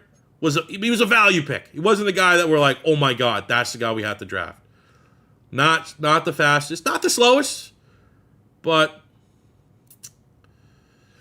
I think if I could, without having to trade a bunch of picks, my dream scenario would be to stay with our 2 seconds and get Cruz and get Pauly. Because if we get a trade up, where's he going? He's picked 28. I think we just start the draft and then we see what's there at 28, and then we can make a decision off of that. Right? Does that sound all right? So I got to re-record that for the video. I think that'd be good for the video, explaining kind of what we're doing going into the draft. So I just had to take a look at our roster here, man. Like, we have decisions to be made. And what I'm thinking right now, we have a lot of options. Could we move Jeremy Chin to linebacker? Well, he played linebacker for us 2 years ago. That worked out. We have Guerrero, who's like a fun pick for us last year's draft. Could he make more of his drafts? But he's kind of on the slower side. So what I'm thinking, the vision right now for me is it relies around Thigpen in the draft. We're going to quickly go into the draft. I'm going to sim all the way to pick 28, hopefully still on the board with Atlanta. Then we can make the decision. Because right now, I think we keep Chin at strong safety. We keep Pearman at Mike. Because, it's one of those things where, like, it didn't seem like he had a crazy year, but he missed 4 games. If he would have played all 4 of the games, there's an argument he would have been Defensive Rookie of the Year at linebacker. So I'm thinking we keep Chin at safety, and then at free safety, we have Nails at superstar and Tyke Smith compete. Loser of that battle will be our top depth at safety, which I constantly would see Isaiah Simmons. How many times Isaiah Simmons, who was literally like strong safety 2 on the depth chart, that was it, he had like 3-4 picks for us. He'd always make plays. So that third safety does get on the field, and or they'll operate as like our nickel depth. Like, you can never have enough studs back there. But I think if we do that, Nails and Smith at free safety, Jeremy Chin at strong, Pearman at middle linebacker, and then we have Levy, we have Darian Porter, and we have Sweeney, who we just got in that trade from the Browns, at DB. That means linebacker's now our biggest need. We could potentially move those 2 seconds to get 28. Or we might even have to give up 2 seconds. I'll look at like a trade calculator because we have the first pick of the second round. So pick 33, I don't know if you have to give up pick 33 and another second, or at least our 2 seconds this year, to get 28. We might be able to get 28 for the first pick and then maybe a third next year or something like that. So we could keep one of those seconds and maybe get Cruz at linebacker, get 2 linebackers, or maybe get Pauly and get another safety, get another DB. So I'm leaning that way right now, but we got to get in the draft, and because I don't want to make this trade and then have Thigpen at linebacker go pick 20 or something like that. We're only going to be able to entertain this if he is still on the board at that Falcons pick at 28.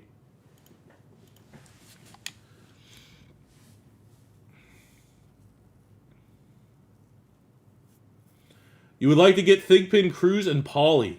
I mean, yeah, that would be sick, but we'd have to find a way to... I don't know, man. Keep the seconds, draft Pauly, keep the 2 seconds. I think I want to know what it's going to cost. I feel like there's a chance, without taking advantage of the game, I think there's a chance that the trade that would require us to get that pick 28 would be reasonable. If it's unreasonable, if I'm just like starting to have to add things for the sake of adding things to get that bar to green, I think we dip. Well, let's go.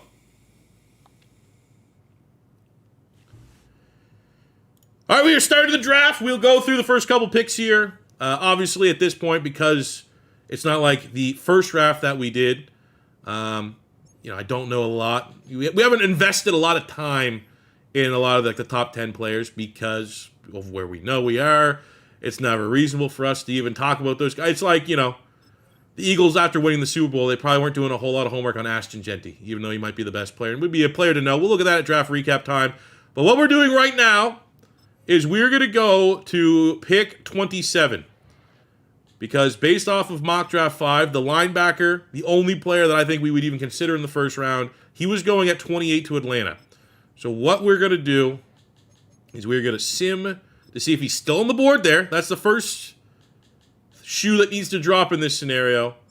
And I just want to see what it would cost to get that pick 28. Because I still think dream scenario for me right now would be staying put in the second round and being able to get Diaz at linebacker and Pauly at safety. Just to kind of get what we have right now in our depth chart. You look at our depth chart right now, we have a lot of guys that could potentially start. I like having that problem. Let the cream rise to the top and have all these guys battle for playing time. Have the guys that actually kind of feel good when we play defense. Maybe more swings at finding those guys that are better than their ratings, because those guys exist every year. I've made a living off of content of finding players in pink slips that are like in the 60s that just play so much better than what their rating is. So I guess the more swings at getting players like that, the potential better. But Thigpen at linebacker, my plums are saying that's, if we want a linebacker, and how I broke down our depth chart is we need a linebacker, I think Thigpen's the guy. But the price has to make sense. But first of all, it's looking pretty good that he might be there at 28. And I'm not seeing a lot of guys that obviously we've been talking about and considering haven't really gone yet. So, like, the board is looking pretty decent. We got Cologne at guard there, pick 27. The 49ers are going to select Dave Young. We're going to pause the draft.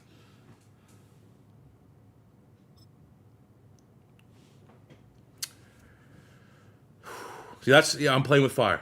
I could have been like, I could have got panicked and said, at 25, we got to call the Patriots. We're not bluffing. We're not bluffing. Call Atlanta right now. All right, let's see. I think we a lot of times you get kind of dog shit offers. I think we just see what Atlanta wants for 28 before we start trying to throw our own offers into it. Because they're probably going to ask for, oh my God, that's another thing we got to think about, dude. No players. They have no salary cap room to make a trade that we can throw players in. So they do not want to trade 28. It's going to be on us to entice them.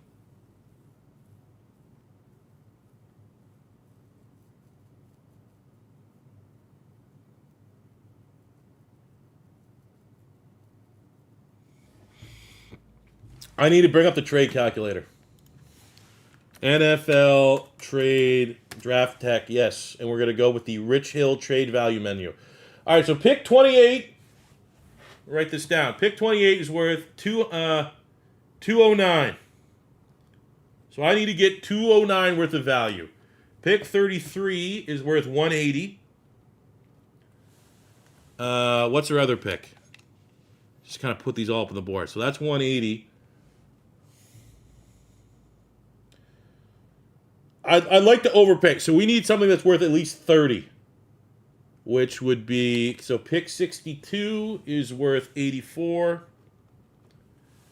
Third round, we have what? Pick 94, which is worth 41. And then we have the 6th round pick, 190, which is worth, okay, that's worth 5. So we could, in terms of value,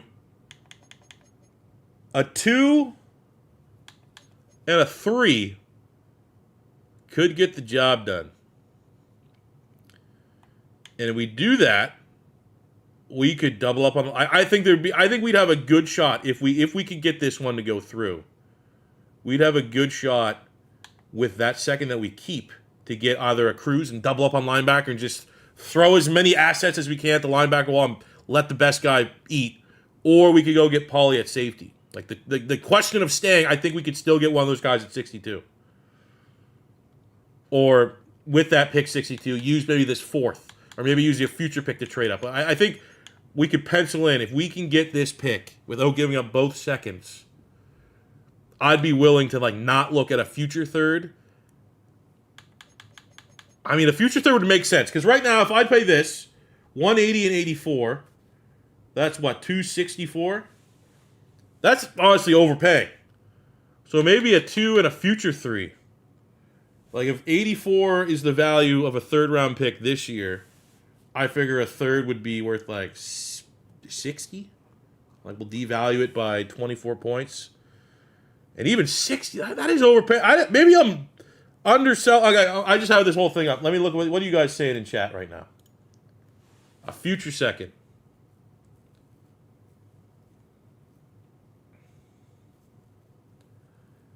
Check the bar with a future second, 2 and a future 5. Do without trading our seconds this year. Next year, mid-round. Future 2 and a 5 this year. Keep our seconds. 2 and a 4.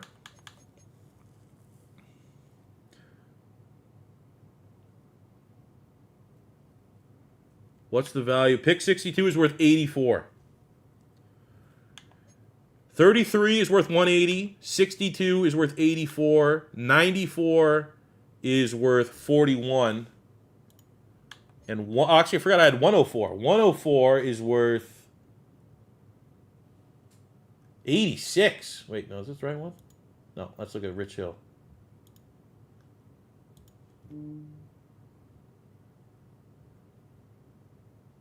$104 is worth 33. So honestly, fair value would be that. A 2 and a 4. We'd be paying 209 is the worth of 28. And we'd be paying 213 for 32 and 33 and 104. So I think in the idea of overpaying, I think we could throw in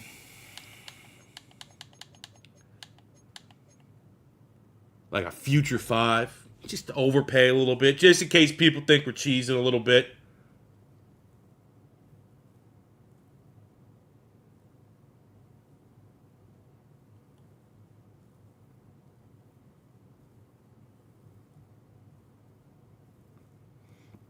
Keep the early seconds, you get Cruz. Again, in the idea of overpaying, I think trading our best pick in the second round is more likely. And then, if Cruz is the guy we want, whoever we want to be the guy in the second round, maybe we'd be aggressive with our remaining second round pick. You guys want me to keep 33? Okay, in the argument of not me trying to get the best possible trade, in the argument of making an overpay, can we live with this?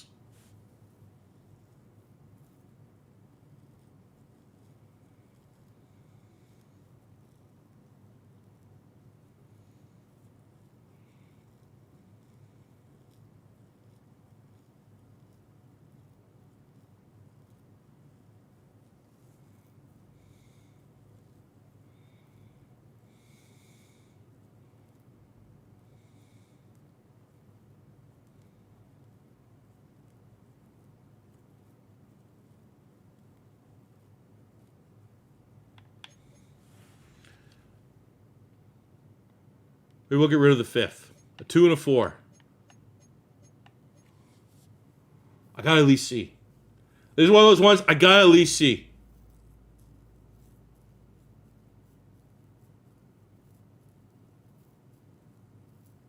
For 5 spots, paying a 4th rounder.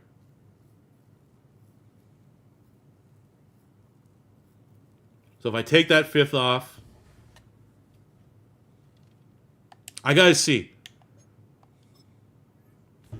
Wow.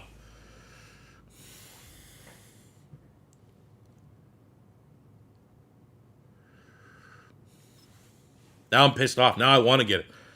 All right, we got some discussions going on. Okay, pick 28. I've done the calculator. I got the trade value,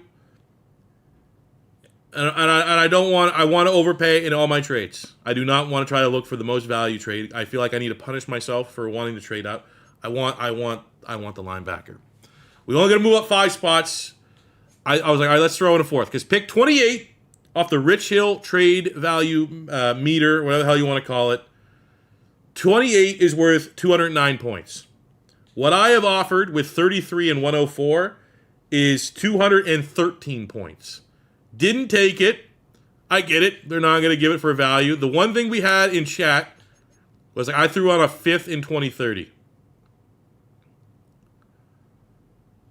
So this is one of those ones like, does this get it done? I could live with this one. Some people are saying we're overpaying the overpay. I would live if they accepted this. And they do not. I want him so bad!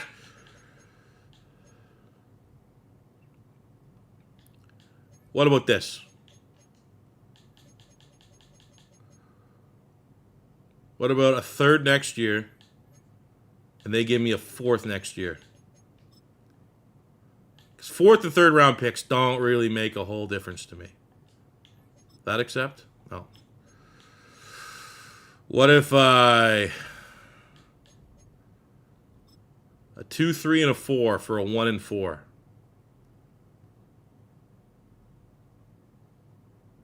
Call 29.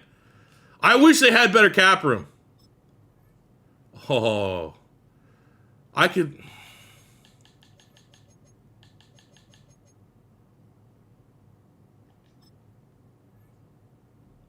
I think I can live with that. A fourth and a third. Assuming that, like, we're going to be good again. Our third round pick. Atlanta's not a perennial playoff contender. Even though Mike Penix is playing better. I don't think there's going to be a huge discrepancy. That might be the difference of, like, 10 to 15 picks in that one there. So that I'd be like, I'm losing a fourth this year, which I don't love. But this should probably get it off. Oh, you bastards! Air swoosh. Future first and third. Keep the seconds this year. With the 5. Future, like, what? How future of a first? Like, kick the can down the road? Like our first round pick next year. And then our third round pick this year. We just had a $5 dono come in. I could kick this can down the road if this is what we're doing.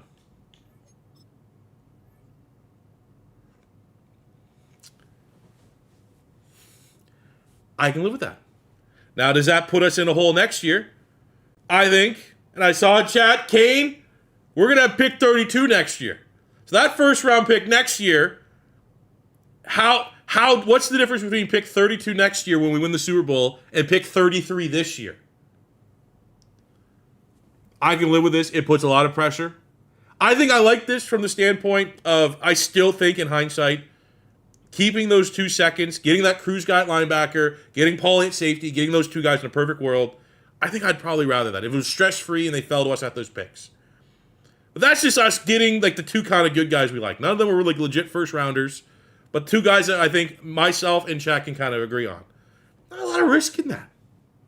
So when you have first-world problems that we have as a roster in Vegas, by making this trade, we have to be good, okay? We have to at least like go as far as we did last year so that first round pick in 2029 is like pick 28, pick 29, pick 30. And the fact that we kept pick 33, like not a gigantic discrepancy between like that value portion because we're not going to suck. So that 2029 first round pick, it's not like I just gave them a pick that, it could be a top 10 pick. Not going to happen unless, an absolute injury crisis happens. But this pressure now means one of 2 things. It means one, we have to be good next year.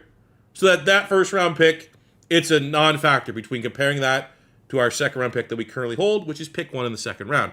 2, this guy got to be good.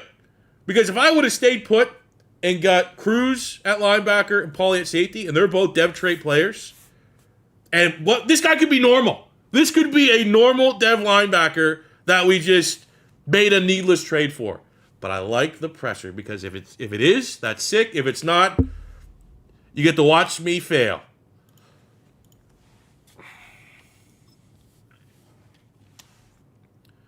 Let's keep it here live. I think he's going to be good. I think he's going to be a good player. I'll be very upset if he's not. But, man, Cruz is even... Like, that's one of those weird ones. Man, I think we could get both. We could get 2 birds stoned at once if we wanted to.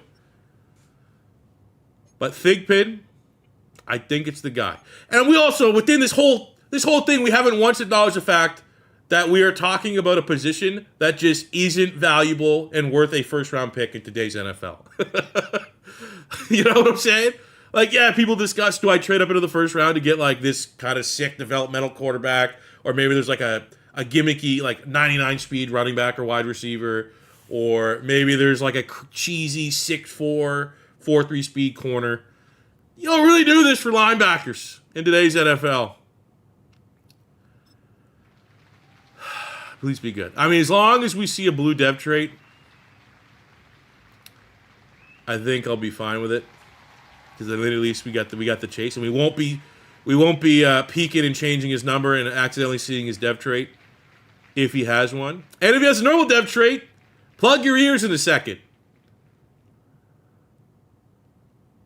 There we go. Thigpen. Wonder if he's any relation to Tyler.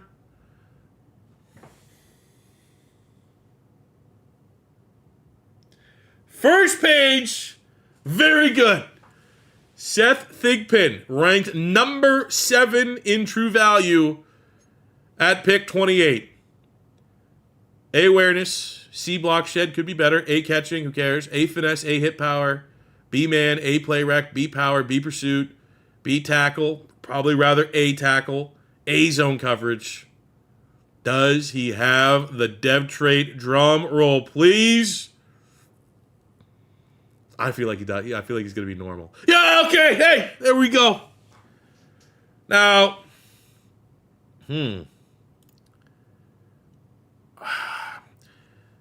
I love the acceleration. And my complaint, I don't love the 87 speed, especially because we're looking at Trevin Wallace, who had 89 speed. But I literally said, I don't know if I recorded it for the video.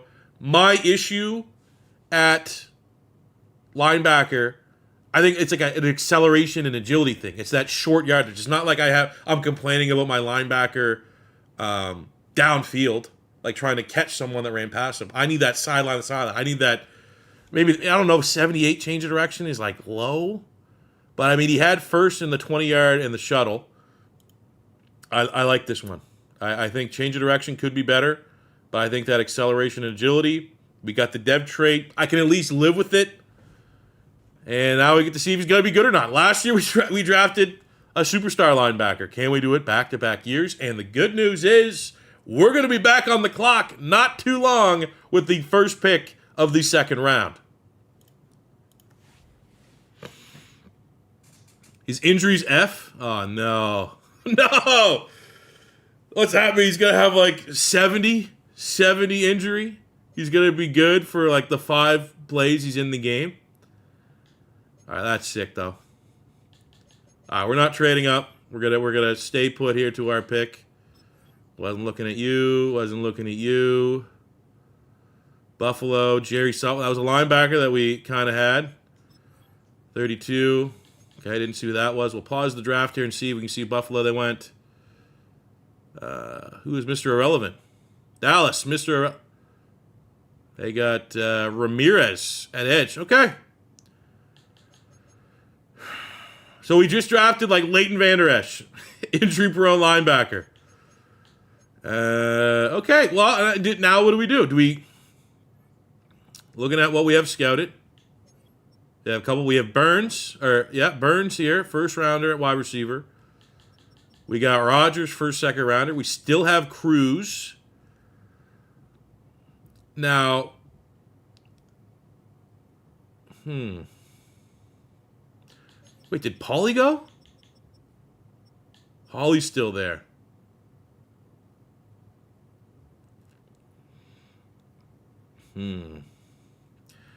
So now we're just talking about, we have Rodgers first, second round talent, and we have Cruz first, second round talent. But that's gonna kind of, oh shit, my clock's going. Thank you. Good. Yep. Thank you. That would have been kind of funny. Just talking like, oh, the fuck, we got to pick like a fullback, like the Texans did a couple years ago. Man, this is actually a tough call. Whoops. Let's just look at our roster here for a second. Because if we get Cruz, that's pretty much going to put the end to Guerrero. I mean, he'll be depth. But like right now, Pierman and Thigpen are going to be our 2 main linebackers. We also have the option of Jeremy Chin, potentially at linebacker. And then, at safety, we have Tyke Smith at safety. We have Nails, probably going to go to safety. I mean, this is the problem of being a super team, fellas.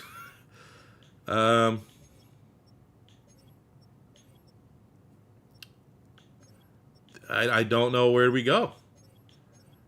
Like, the line's looking good. I don't know. I think Paulie, I guess, because he's a DB. Trade Chin and Guerrero for picks.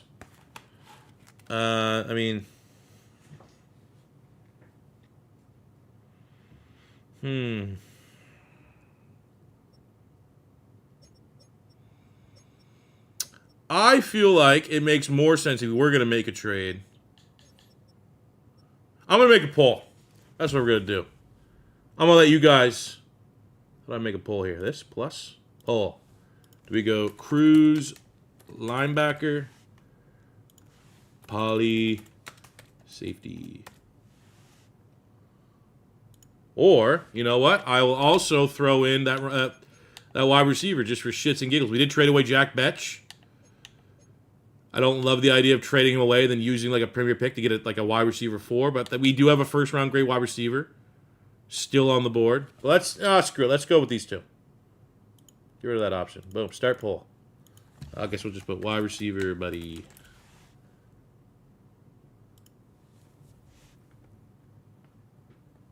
Vote.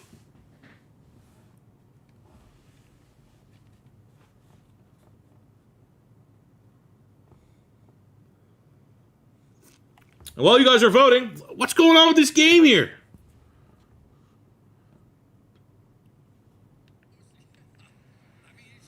Chiefs are winning? 20-10. Oh my God, what's going on? Detroit, only 10 points? They've been like scoring like 40 a week. Damn.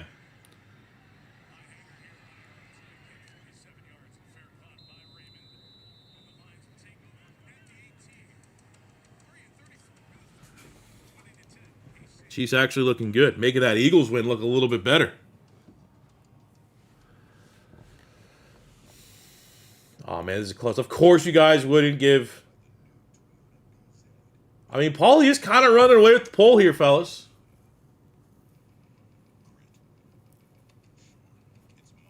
I think I might have to stay put with agreeing with the poll here. I don't know. I honestly think his Paulie could be... Cruz at linebacker's nice. But then if we get Paulie, that might allow us to have Jeremy Chin play a little bit more linebacker. Like, we just move someone in that linebacker role. Like, getting a safety would move one of these safeties to linebacker. Or Cruz, and we just get a linebacker. So I will go with the poll. Because I'm kind of split. Like, usually, like, my gut was saying go Thigpen. My gut now, I have no idea. Cruz... I love the A's. That D block shed kind of sucks. I do like the fact that he has elite speed. I don't like the fact that it's 4.62. I love the fact that he has A-man, A-zone coverage, and A pursuit.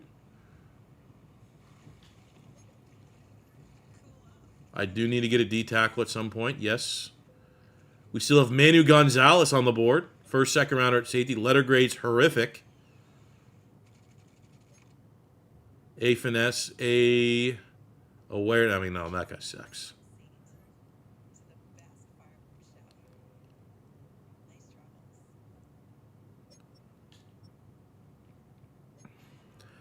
Alexander, I like that. I didn't factor that in. That, like, if everything stays the same, we don't make a lot of moves. Jeremy Chin regressed. He didn't regress terribly, but like technically, if we're looking at the landscape of our defense, we're not moving anybody off. Chin is the most likely to regress. So Paulie could be a successor in that. All right, we're going to go with the poll. 52%. I thought it'd be a lot closer. All right, so what we did for the first pick of the second round, I had to put up to a poll. My gut was saying get Thigpen in the first round. That was the right call. I have no idea what we have two players. Nick Cruz looks real good. A pursuit, A tackle, A zone coverage, elites in acceleration, agility, and speed. Now, that's elites for Will, which tends to be a little less athletic than like if that was a Mike. He looks good. I'd like to have him on the team. I'd like to have that depth. I'd like to just more swings at finding our stud linebacker that we need, which is our one big position. But we also have Paulie at safety.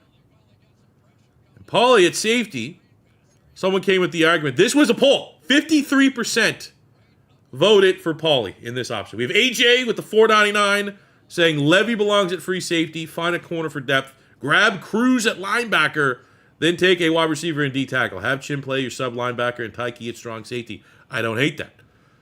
But what we have here, the argument, and I said I was going with the poll, I love that's very valid, was if we look at our roster as a whole, the one player that's kind of regressing was Chin. Chin regressed. We lost 2 overall points on him, even though we gained a superstar dev. So if we keep Chin at safety, Paulie could be his natural successor. The letter grades on Paulie are pretty damn good as well, almost as good as Cruz.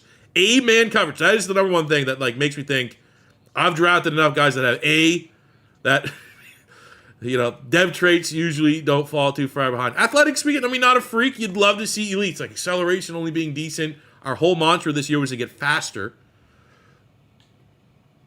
I think we got to go with the poll. Above all, AJ made a valid argument. I think we go Paulie. I think we go DB. I think we have too many issues to deal with.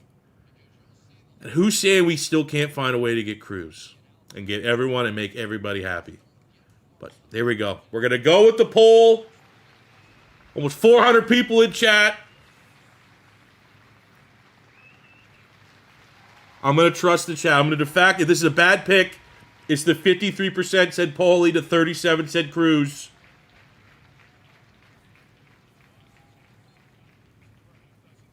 What do we got here? 36 in true value at 33. Already, I can live with that, but not. He's not Thigpen, where we get number 7. But then we look at the letter grades here. B awareness, he's just kind of good at everything. B awareness, B block shed, B catching, A man, B play rec, B pursuit, B tackle, B zone, mint suit.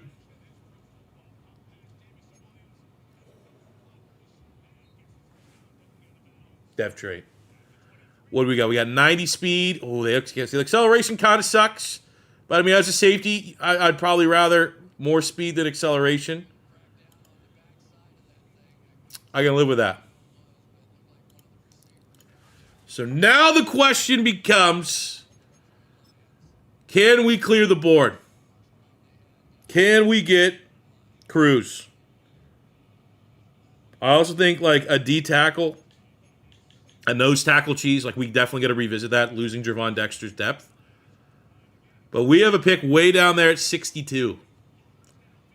I don't think we can stay at 62 if we want Cruz. But, how many picks do we move until we start to think about it? Do you think we get to 40? Do you think we go all the way to pick 40 and if Cruz is still on the board, see what it...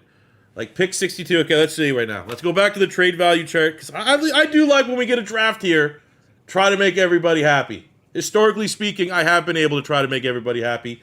So we have pick 62, which is worth 84 points.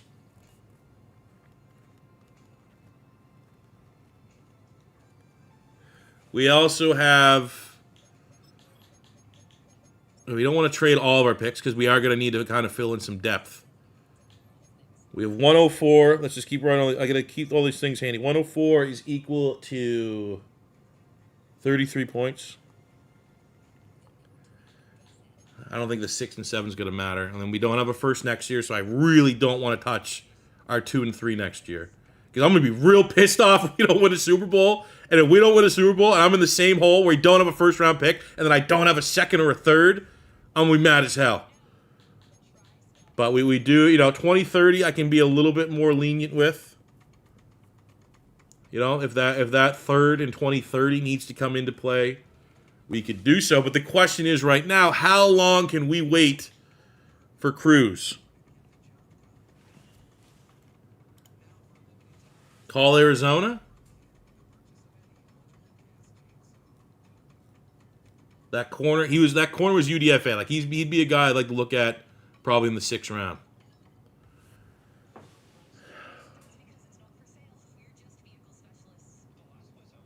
Where's Cruz on the board? All right, Cruz is... Still got a first round wide out there. He's down there, man. But I think the issue is I don't really know if this has a... I've never really put a lot of stock in this when I'm drafting. There are 2 other will linebackers ahead of him.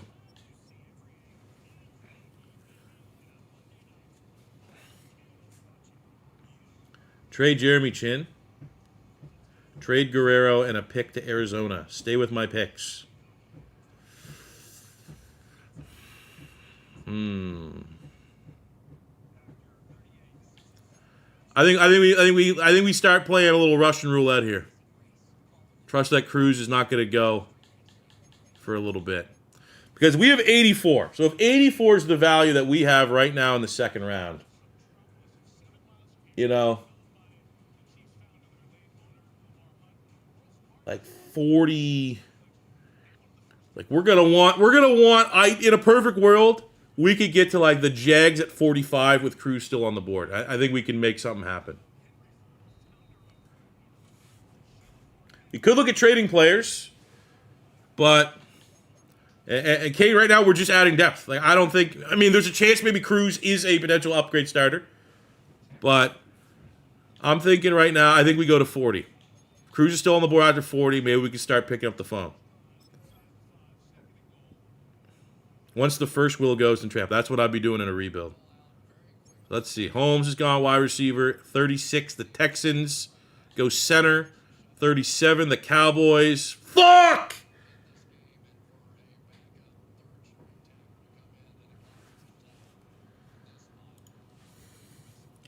So we played Russian roulette here. I was like, I talked through with chat. I'm trying to make everybody happy. I was like, Cruz is kind of the last player that people in chat want. I want him.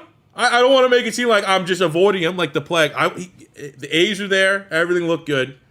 So, like, where do we think? I have pick 62 in the second round. So you can see at the bottom of the board. On the trade value chart that we're following, it's worth 84 points.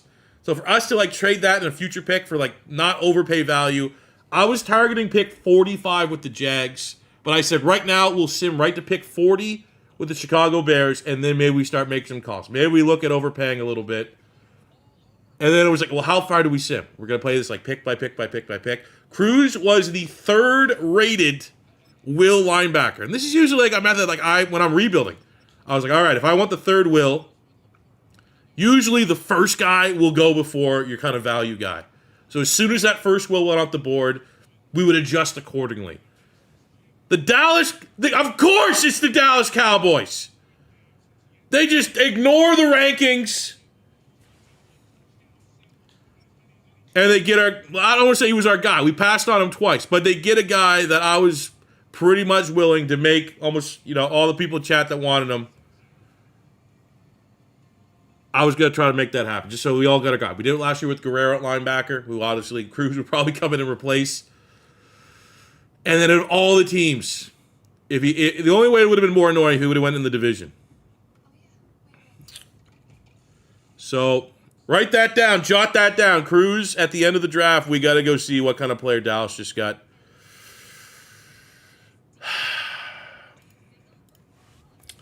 Fuck!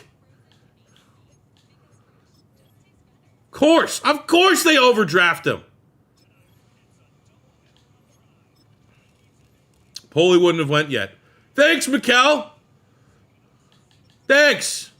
Yeah, he probably wouldn't have.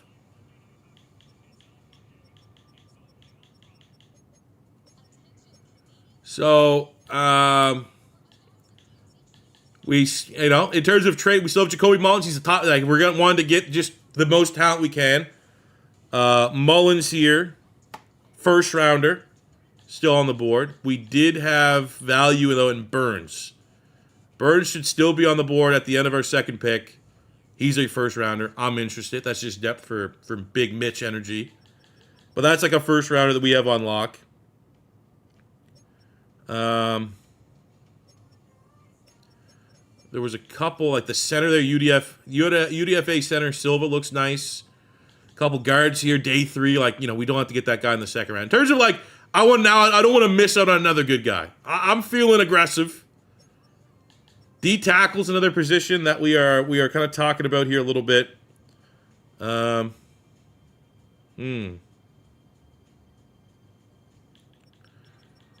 we probably just wait for nose tackle cheese? I feel like that would probably be the play. Not second rounder.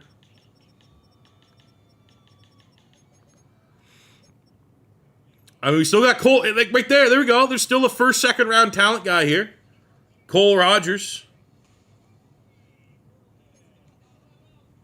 He looks fine. If we really want to just grab that linebacker. We also had Hardy start up. We wanted to wait a little bit. 8 tackle, 8 pursuit. Has the A's that you like to chase after. Athletically speaking, not crazy. But I would say right now, at minimum, I mean, Gonzalez is still there at safety. We had Simmons was another player that argument could have been made that we wanted to kind of check him out. He has the double A's as well. Not a crazy. I don't love 4.6 speed on a safety. You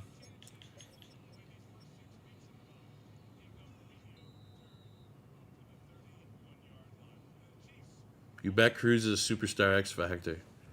I hope not. It'd be funny, though. Check the 2 wideouts. So the wideout here, this one here, Jacoby Mullins. He's a slot. I wish it was a deep threat. 8 catching, 4.39. Not super twitchy. 20-yard shell is not bad. Top 5.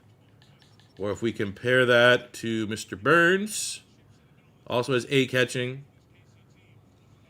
And yeah, the elites that you're looking for. I love elite acceleration, but that elite agility and change of direction, probably pretty good. But if we don't want to go get Rodgers, I think we just sim to our pick now at this point. Whoever's left is left. Let's see who goes. So Mullins, the first round wide receiver, goes at 38. He was next up. Cole Rogers goes at 40.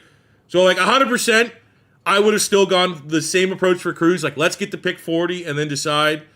And there's a chance both those guys, Mullins and Rogers, would have gone.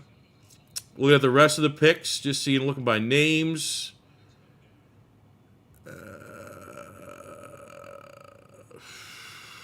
Okay. Man, is that first round safety still there? I mean, we don't need another safety. But I think we still have... Yeah, look at this guy. Gonzalez is still there. Interesting. We just don't need another safety. Maybe if we didn't get Tyke Smith, I'd say screw it. I mean, do we trade back? Like,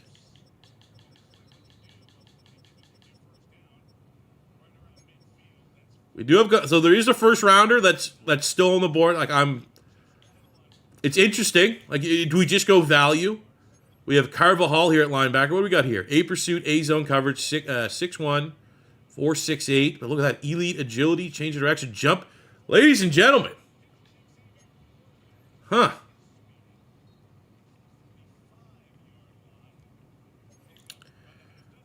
That's interesting. What's this top D tackle? What are these top D tackles looking like? I'm already seeing, like, I'm just going off power finesse, but look at this guy down here. Nick Contreras. Day 3. That looks pretty good. That's definitely a D tackle we'd want to circle. And then we still have a wide receiver. Like, I think we could still wait for Burns. What are our picks? We still have... I think we can get that wide receiver with that 4th round pick. Could he go in the 3rd? Trade back. Let's see what kind of trades we got. No, I don't want nothing in 2030. We could get a 2, 4, and 7. No. Nope. 2, 4, 7. Okay, still the same kind of deal there. That's a 4th this year.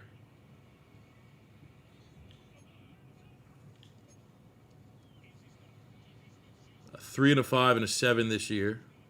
No. 2, 4, 7, 3, 6, 7. 2 and a 5, but of course it's way down the line. Or we can just... Thank you, Arizona. What an offer.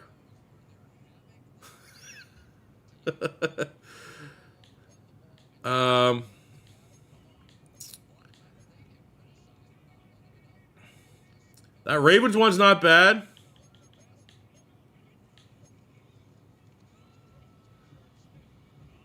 The Jets trade down to the 3rd, a 3 and a 5. Could we do some work with that 5?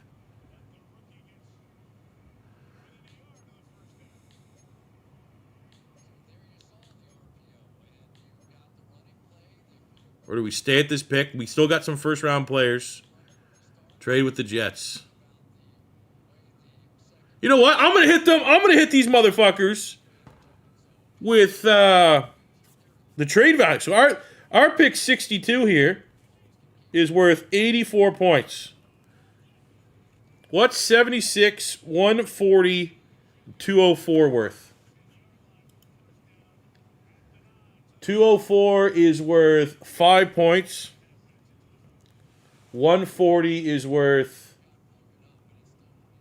15. And 76 is worth 61.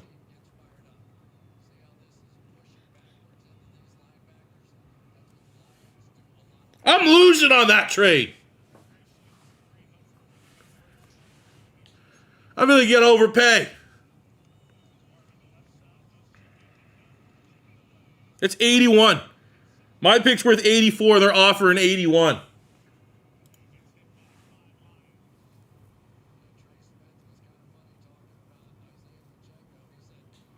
Arizona.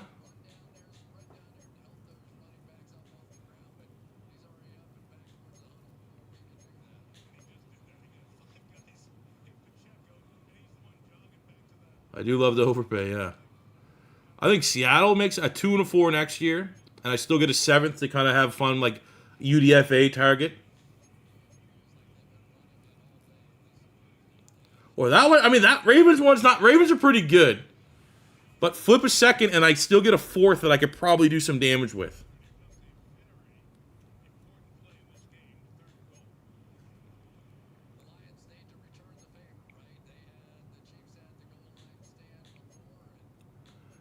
I wonder.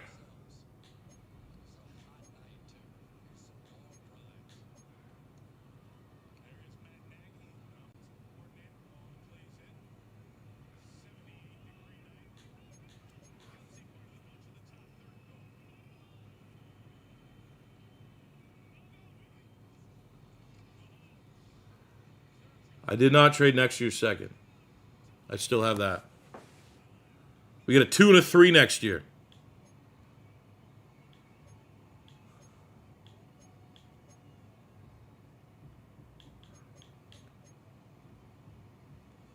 Dolphins give me a 3rd. Yeah, 3rd and 6 and a 7.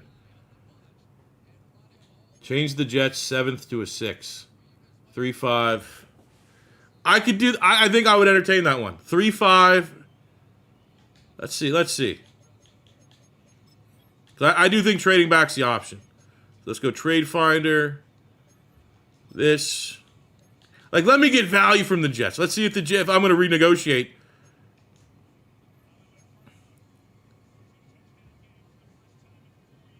Wait a minute. Okay, let me see. So my picks, let me just see right now. Here's how we're going to do the trade here. So my pick's worth 84. So 76 is 61. What's 106, 108, 140? So 140 was worth 15. 106 and 108 is worth 32 and 31.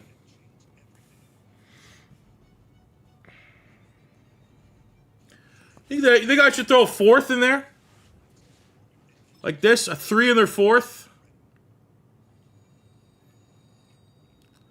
So that would be my 84 versus their 92. Like, how bad? Like, do I see it? They accept that that's within the realm of the score. I think we see it. They take that.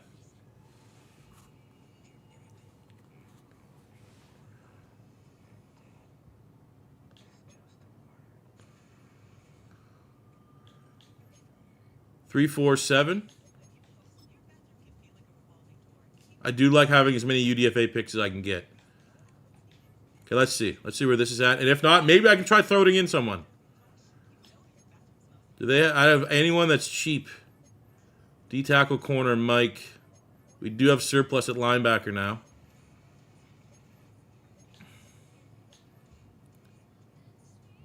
Oh, they're not going to have the money for that. It's close. What about a DB? I'm not getting ready, my boys.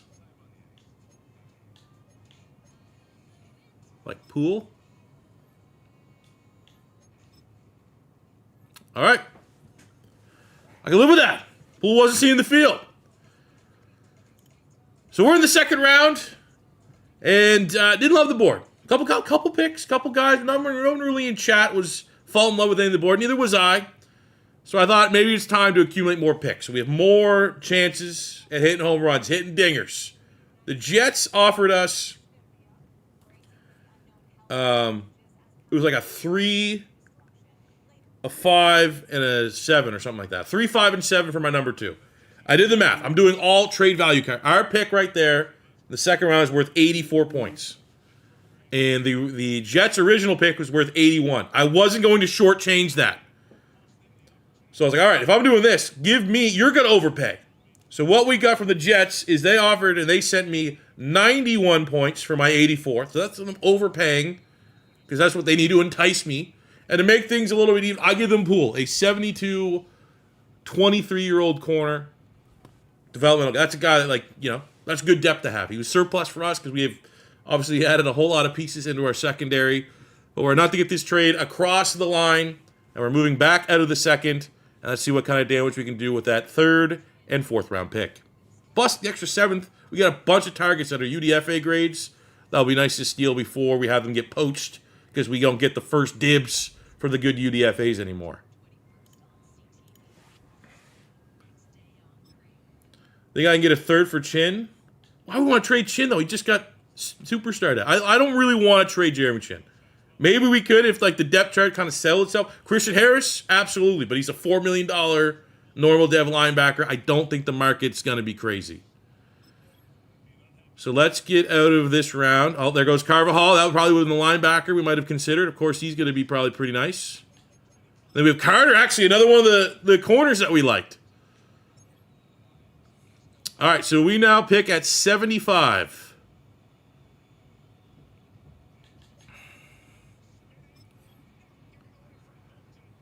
So now that we're in the third round, we want Burns. We got some guys here at guard that we liked in center. But I think Burns is probably next man up. Right? I think he's the next guy we got to try to get. So let's go to our pick. I don't think we're going to have to trade up.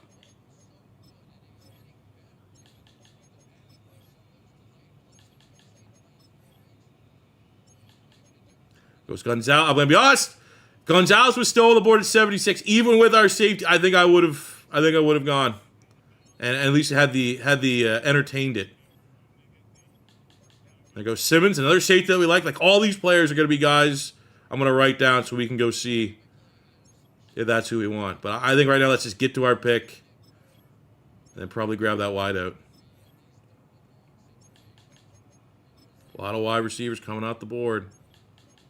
75, Detroit, who right now are getting kind of smashed by the Kansas City Chiefs. We're good. All right, so we did the same approach that allowed the Dallas Cowboys to draft Cruz at linebacker. We just Russian roulette it, simmed right to our pick at 75. As far as interesting names, the two safeties that went off the board were players that we did kind of think about. Manu Gonzalez, we had scouted as a first, second rounder. Simmons going to the Dolphins. He's another player we probably want to go take a little look under the hood. But we're able to stay put here at pick 76. And looking at the board that we have a clear as day round 1 wide receiver. I think if we're just trying to accumulate talent, which is what we're trying to do, we did trade Jack Betch. He did get on the field sometimes. Excuse me. I think Burns is probably the guy. Outside of that, there's a couple guards that we like, but we're going to be able to wait a while. You're not going to get these guards at pick 12. We need a D-tackle depth because we also traded Javon Dexter. So that's, I think the D-tackle we liked was Childress. Another guy. They're like, okay, this guy, maybe we'd have to go in the 4th round to get him.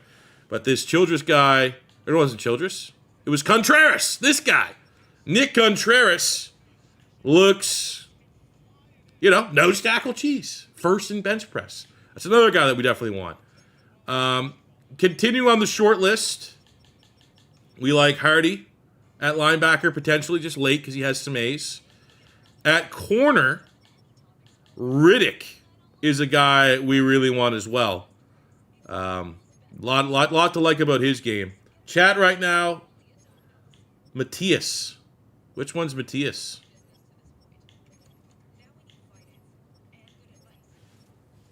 What position is Matthias? I'm going to re-record that just because we can get that a little bit cleaner. I think I'm going to put this to a poll. Matthias is a D tackle. This guy, most tackle cheese. Georgia, B power, a couple C's. Doesn't have the bench press, but that is pretty terrifying 3-cone 20-yard shuttle for a gigantic human being. But I think I think there's a great likelihood that, we have 2 forced now, right? All over the place here. Salads have been consumed, if that hasn't already been obvious. Like, I think we could go that wide receiver. We got those 2 forced. Like, that could be wide receiver.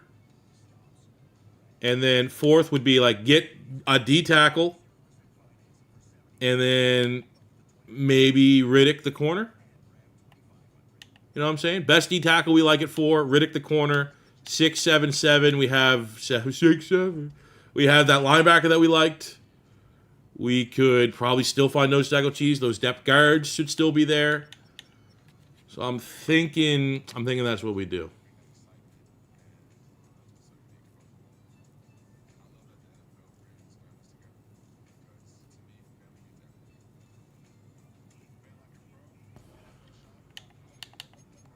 So I think let's do that.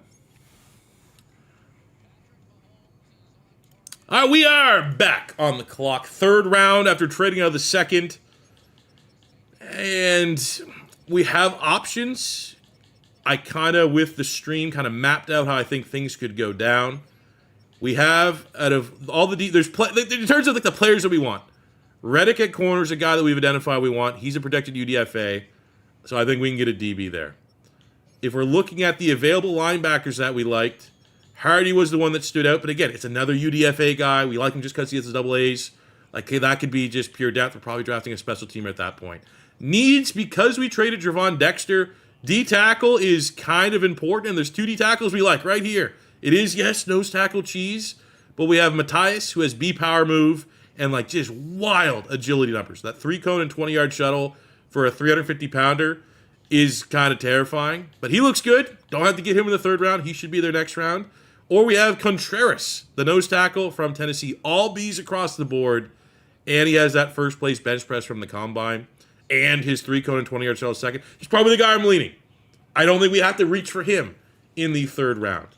Other positions that we like, at right guard, we have a couple dudes that look nice in Ezekiel, Randall, and Foster. But again, looking at the range, don't have to invest a 3rd round pick. At center, Silva, that has the A-pass block, A-pass block footwork.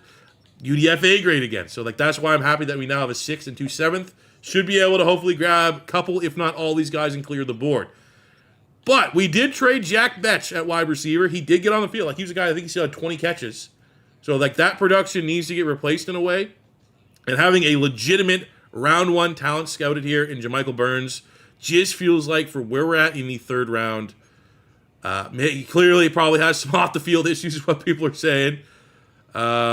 I think this is just getting the best value. I think we can get him here and then get a D tackle in the next round and get Riddick at corner in the next round. But I don't think we can get Burns in the next round. So I think in that logic, we're going to go BPA, trust the board.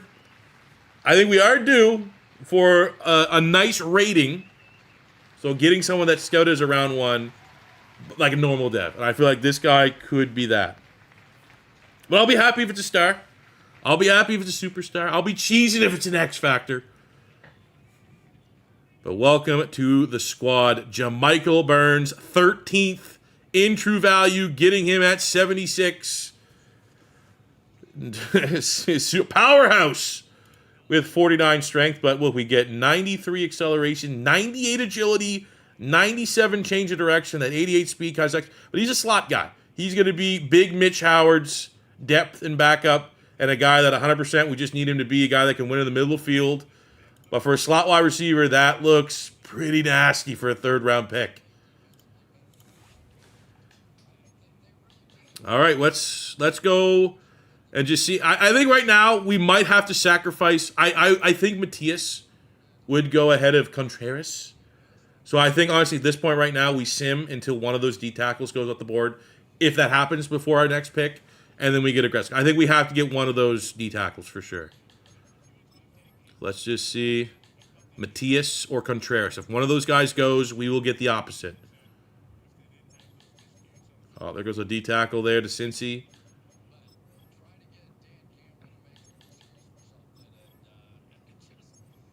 Moving to running back. I mean, we could. He could get weird. I think having options like that, though, like if we have...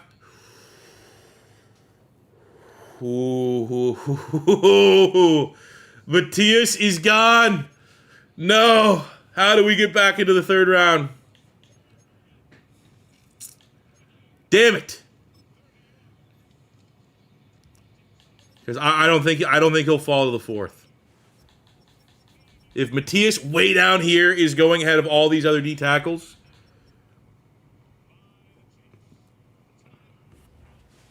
Now here's where I think maybe we see if Philly wants to do a trade.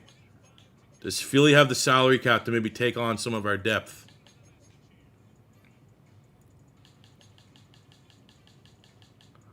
Like, let's see. Oh, they fucking... No chance. And they need a D tackle. No, dude. Because it has to be a pick. I think we need those 2 fours. I don't think getting, like, depth at D tackle. I think what we have to do now, 104 and, like, dude, can we do, like, a fourth down here? Could we live with that? Just to, like, I feel like in 2030, come the fourth round, by the time I forget that I made that trade, I think I'd be like, you know, if Contreras is good, I can live with that. Whatever little bit this is going to take, I want to keep those 7s. I'll give up this 7 because we have the 2-6. Okay, let's see if we can do that. All right, we need to make another trade. It's not like a crazy trade. We're waiting for a D tackle to fall to pick 104. We had 2 D tackles that we liked, Matias and Contreras. Contreras got severely overdrafted by the Rams, and I was kind of saying in chat, like, we're going to sim pick by pick, and as soon as one of those D tackles goes, we got to make a move. Philadelphia is on the clock, and their top need is D tackle. Now, if I now wanted to trade, I wanted to throw a player in. I was like, all right, let's not give up any more picks. Like, let's trade up that 4th that I hope the D tackle would fall to, and then throw a player in. And of course, Philadelphia's salary cap, the Wizard of Howie Roseman, does not translate to Madden. They are $14 million in the red. So if I had to be super aggressive, what could I live with? I'm like, can I maybe throw a 5th in? Do I have a 5th way back here in 2030? Like, can I do a 4, 5, and a 7? Would that be enough to get this third rounder? No. So let's see if I do a 4, and a 7. I can live with this. And I think come 2030, when I do that draft and probably forget that I made this trade, I'll probably hopefully look at Contreras, the D tackle that we're going to go get, and be pretty damn happy that we have him because we need that Javon Dexter depth replacement.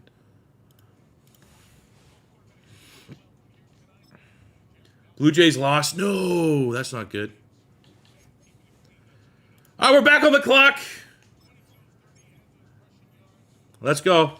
I think we all know, a guarantee with how this draft's gone, Contreras was going to be gone. Philly was going to draft him, so let's go get him. 4 Bs, 6'2", 350, nose tackle cheese, first place bench press, first place in the 3-cone and 20-yard shell, so he's probably going to have like 80 sub-acceleration. This is our Javon Dexter replacement. Feeling pretty good about it. And we still have our ammunition here. I think the next pick needs to be Reddick at corner. I think we really like the look of his makeup. I think he could be a player for us, some depth. But Contreras, we need that D tackle. Our D-line has some good rotation, and we get number 38 in true value. B awareness, B block shed, B finesse move, B tackle, B power, B play rec. Yes! Let's go, baby! All dev traits, all goddamn day. 95 strength, 81 acceleration. Nick Contreras, welcome to the Vegas Raiders. Boys, we are fucking crushing it. Let's go! Let's keep saying there's no way I think Riddick has to be next up in line. I don't think he'll go before our next pick. Usually UDFA guys aren't going to go in the 4th round.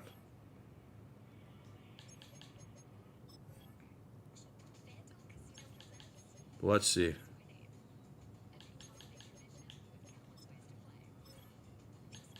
Keys, no. Don't love the corners are starting to go off the board here, though. Don't like that list getting any smaller. So our next pick, we have 108.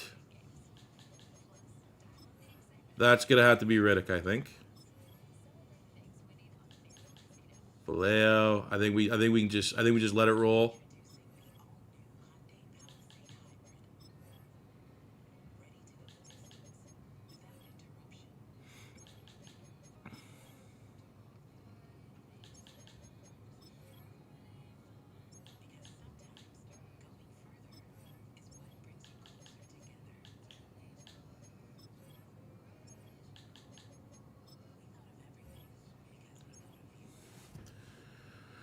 So with our 4th round pick at 108, looking at our favorite list, we got, in terms of like draftable players still, we have Ezekiel Randall at guard, a pass block guard that has not great bench press. Elite change of direction does look pretty good. But we do still have more day 3 picks. I think the one guy that stood out above all, and again, it's, depending on how we move our DBs around, DB's not necessarily a need, but if we can get another hit at DB, it's going to be nice. Gabe Riddick, 6 feet, 200 pounds, so that looks like just like a DB. Guy can play anywhere. A catching, C man, C press, 4.39. I think we just don't even think about UDFA, great, sure, whatever. I think A tackle, that's how we hit on Nails. That's how we hit on Kitchens last year. We just got A tackle corners, tend to be studs. And when the faster they are, the better they are. Let's just rip this Band-Aid off, get Riddick, and then hope that the board falls to us for the 6th and 7th round picks. 78 at 108. So for a guy that we just got right away as a UDFA, we feel good. I don't love the fact that it says concerns about his speed. He ran a 4.3. Gabe Riddick. I'm not going to lie. I drafted you because you had A tackle and you ran 4.39. C-man's not bad.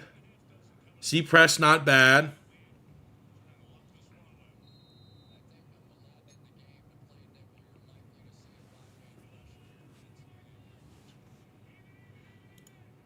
Speed's not a problem. I'm not concerned about that speed. 91 speed. I mean, it could be better. It's not a problem. That's a UDFA guy. Dev trait UDFA guy. With the help of you guys and myself, sniffed him out. Good job, chat.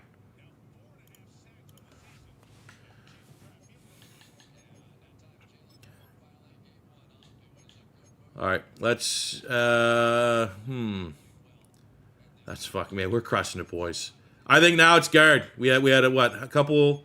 I think we just take that approach when there's a couple players at a position we like. If one goes, we think, okay, what now? So I like Randall and Foster here at guard as like our depth guard move. I really like Foster.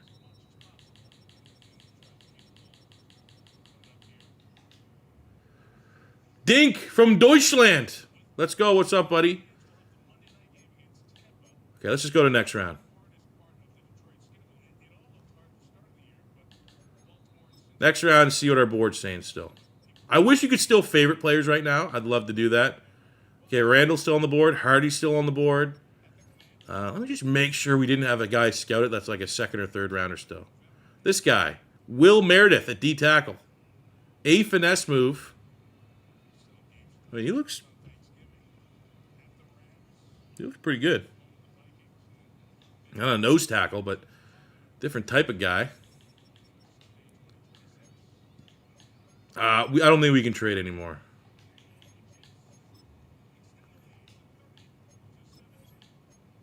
I'm going to go to the next round. I'm going to take the big jump and just go to the next round. Because now we're back in play. Let's look at the board. Randall's still on the board. Foster's still on the board. That's probably my next pick. My next guy target would be Ben Foster. Hardy's cool. Do we still have that D tackle? Did he fall? No. So lose out on the D tackle. Let's just go right to our next pick.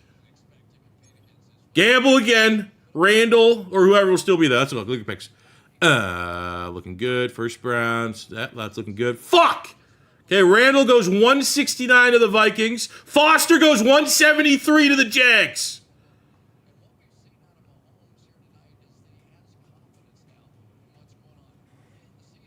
Fuck! Is that center still there? That could be the easy pivot here. Get the center. He's still our interior depth. Silva is still there. Okay. That's what we're thinking.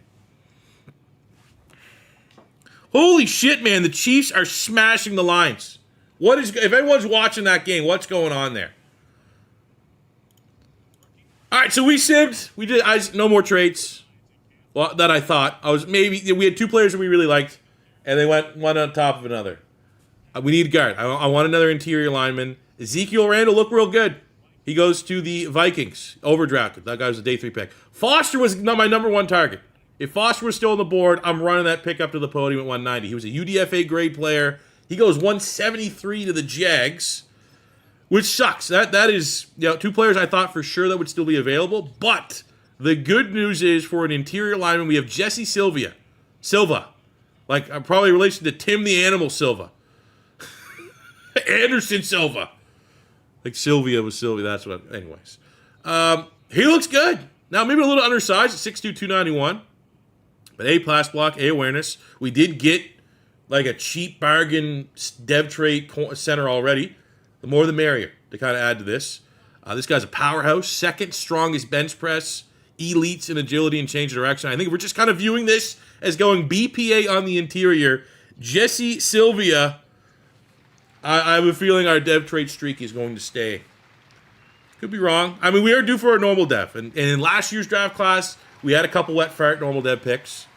But now at this point, when you get into day 3, you kind of want to run the board of dev traits and try to get a complete dev trait class, which we have yet to do. Sylvia could also be normal. And if he's normal, the fact that we got at 190, almost a top 50 player in the class, I can live with that. Jesse Silva, A, awareness, B, lead block, A, pass block, finesse, B, pass block power. I want to be optimistic and say there's a chance that run block and run block finesse aren't Fs.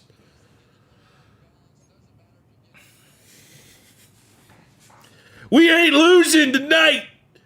Dev trade player, great athlete. Now, he's a little bit undersized at under 300 pounds. That'll do. Boys, we are we're killing this. All right, let's get to the 7th round here. Now the pressure's on. I don't want... We got, what, 200 and 204. I do not want a normal dev trait. We're going to keep these 2 picks. I'm not going to move them. We need... I don't know what we need. But we need to get 2 more hidden devs. I will honestly almost take a punt. I mean, A.J. Cole at punter is getting old. I guess he's kind of expensive. We can at least go see, is there a dev trait punter? Just to try to pad our stats here a little bit. Let's look. Because I don't know. It's pretty obvious to tell if there's going to be a generational punter. Or like a generational long snapper. That's still something I want to draft. So at punter, we're going to look at these 4 guys. You want elite and A. Awareness doesn't really matter. So we have marginal. No, that's not good. Manny Guerrero has A kick accuracy, A awareness, and elite kick power. Ooh. Torres. I mean, do we? Do we bring in some competition for A.J. Cole? We don't need a long snapper because that's O.J. Pumpkin. We got a meme at long snapper. Okay, so, I mean, that punter can be our last pick. Was this guy Guerrero? Guerrero could be our last pick, and we just say we're going to add some competition for Cole. Because he's not going to get drafted. So can we find another dev trade player? That is the question.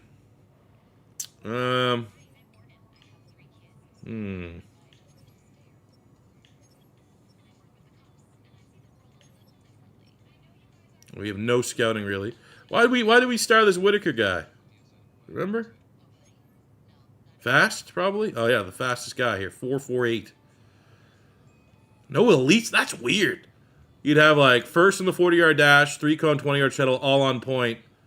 And then there's no elites in the ratings. The Hardy guy's still there, is he?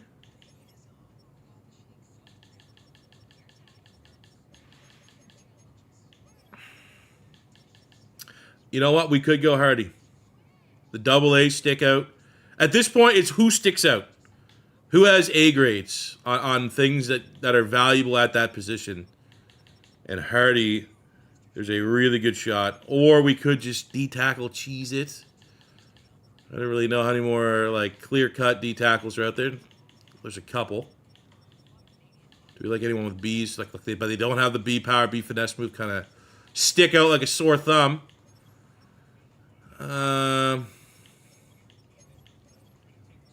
Don't love the lineman. Don't hate the lineman, though. Valles, we talked about these guys. I just don't want to go another step. I think we'll do Hardy. I think there's a chance here. All right, boys, we got 2 picks left in the 7th round. We are trying, with help of chat. Don't ever think that I'm just trying to, like, cheese it myself. We've had almost 400 people that are also trying to help me dominate these drafts. So if you think we're going too overpowered every year, bring it up with these savages. But we have 2 picks remaining to go the whole class of dev traits, which I don't think we've done. Our year 1 class was pretty good, but I think we had a couple normal devs. We have Hardy was tabbed up here, the 3rd Hardy boy, just because he stuck out a little bit. We're looking at linebackers. A pursuit, A tackle stands out. Nothing crazy from a combine standpoint. The vertical jump, the bench press ain't bad. 3-cone, 20-yard shuttle are pretty decent, all things considered. But at this point, when you're UDFA, what stands out? And he is the only player that has A tackle and A pursuit at linebacker left. We have him scouted as a day 3 talent, so we know he's not a bust. I think we go, chat is saying Hardy. This was a chat find. And with our second to last pick, can we keep the UD? I think we have I don't know. I say 50-50. Which for guys in the 7th round, that's not too bad. What do we got here? Mark Hardy, 125 in true value. So, like, not a bad pick regardless. We got B play rec, A pursuit, A tackle. It'd be funny if he had, like, hit powers up there.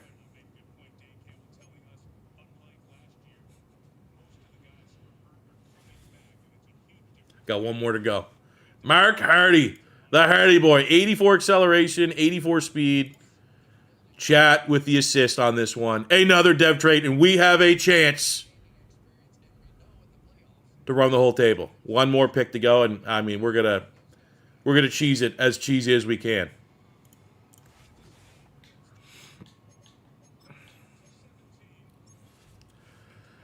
So if you're looking at our roster, our final pick of this draft, AJ Cole's getting up there in age. He's an expensive punter. This might be a useless pick, but in the spirit of trying to run the board, we have Manny Guerrero here from Alabama, trying to just roll over and get all dev trait players for a whole class. It doesn't get any easier than this. A kick accuracy, A awareness, and do you guys think he has elite kick power by any chance? Yeah, like he might be P squad. Oh my God, they're fighting in Detroit and KC. What's going on here? Ladies and gentlemen, with our 8th pick of the draft, 7 for 7. Air swoosh in chat, keeping track. 7 for 7 dev trait. The 8th pick, a generational punter. A first rounder, Manny Guerrero, number 32 in true value.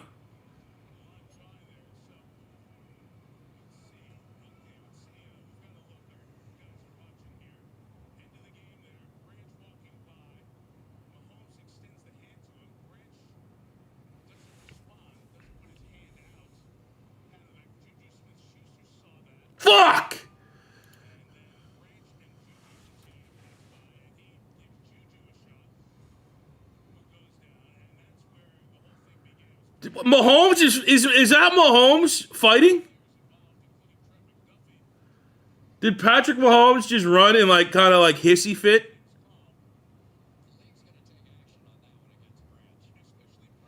Brian Branch? What'd Brian Branch do? Someone explain that to me. How is this guy not a depth trait? I've never seen the AA elite not be anything other than a superstar. Fuck off. I mean, still a first round caliber pick, I guess, for the one guy that wasn't. Hope we don't have any AJ Cole fans in chat. It was Juju and Branch. All right, let's go to the end of the draft here. Happy all Canadians out there. I don't got a whole lot. I know the analytics. Got 5% Canada. Happy Canadian Thanksgiving.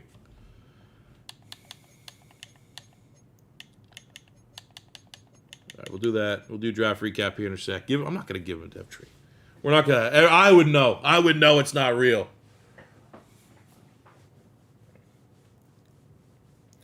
Brian Branch swung on Juju. Because Juju is fucking... Juju seems like the most punchable guy ever.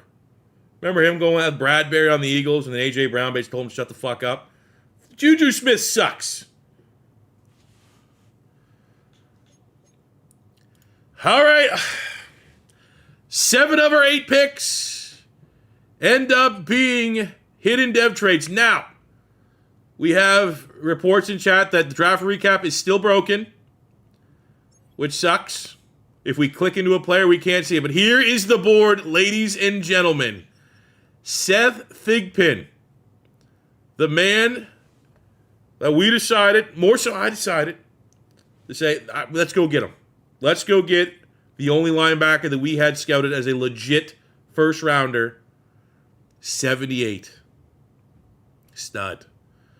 We got Pauly, who we are going to have to go look at the linebacker cruise. That was really the tiebreaker there. We went Pauly.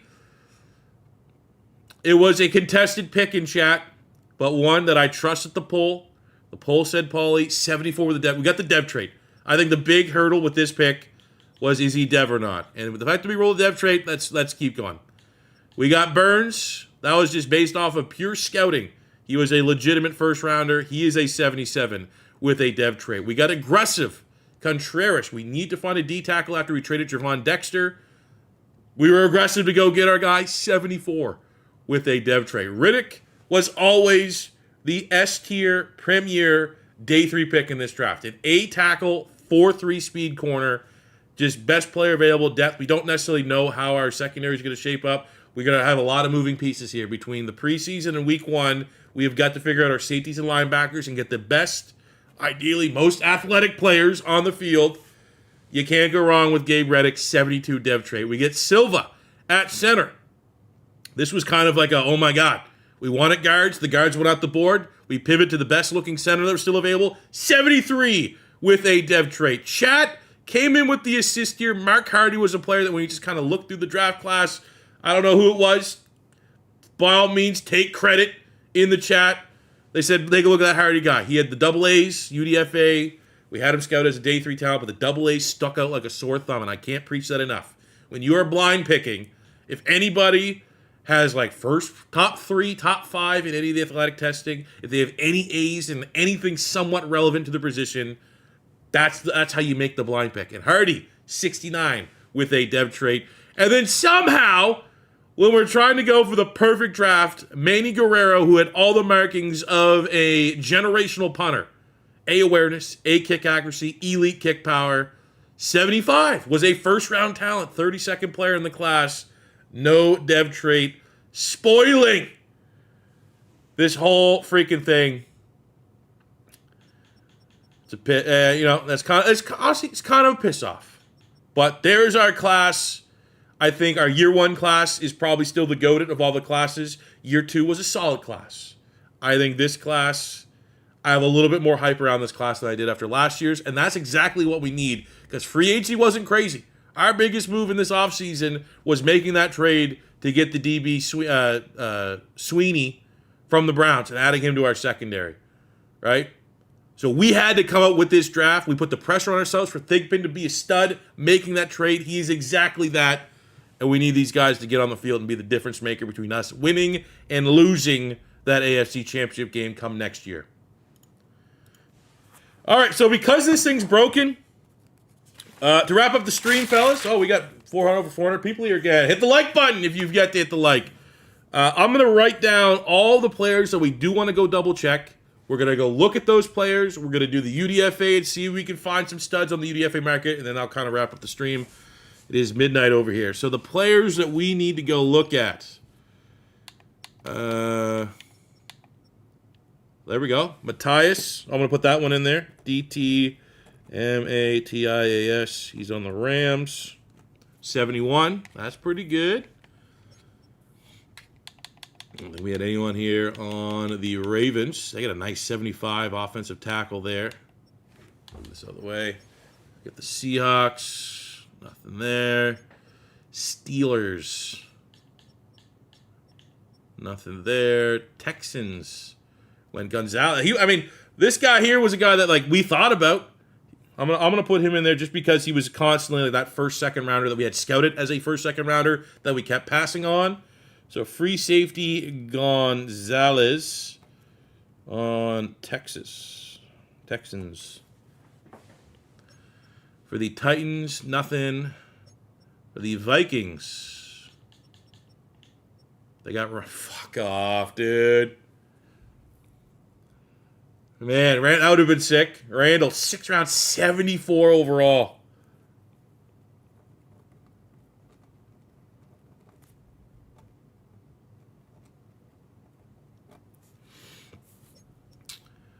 Bears, nope. Rodgers was the guy we talked about. We weren't in love with him. We did have him scouted as a first, second rounder. Bengals, nope. Bills. Carter was a guy that we talked about at corner, but not good enough to go double check. Browns. Bucks.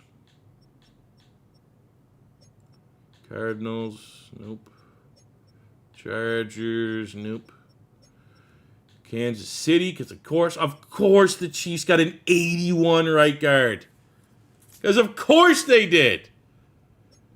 If you don't remember, the Kansas City's also drafted a superstar backup for fucking Mahomes, dude. Of course they got probably the number one player of the goddamn class.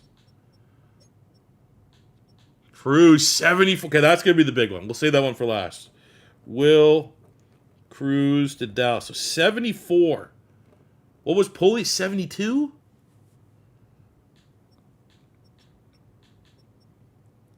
$74, all right. We had, Simmons at free safety. We'll take a look. I saw someone say that as well. Simmons, he's on Miami. Philly. Does Philly have anyone we wanted? No, I don't think so. Atlanta. Nope. 49ers. Any of these names doing anything to me? Nope. Giants. Nope. The Jaguars. Foster. Yeah, okay. Foster's is one. Right guard. Foster. On Jacksonville. Carvajal was another one. I'll do him as well. Will Carvajal on the Jets.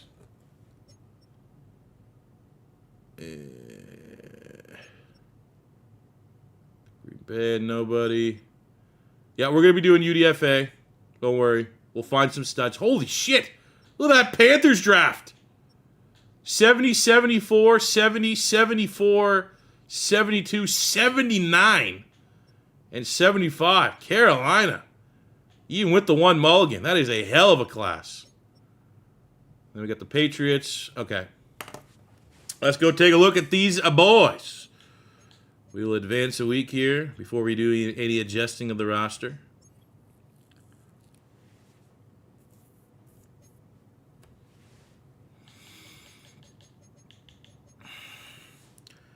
All right, so the final two things we got to do in this offseason, we kind of just collaborated with Chad here. We went and got all of the names of like the shortlist players we didn't get. We're going to go look at that, look at the players that we missed, and then we are going to finish up this video by going looking at some UDFAs and see if we can find any hidden dev steals.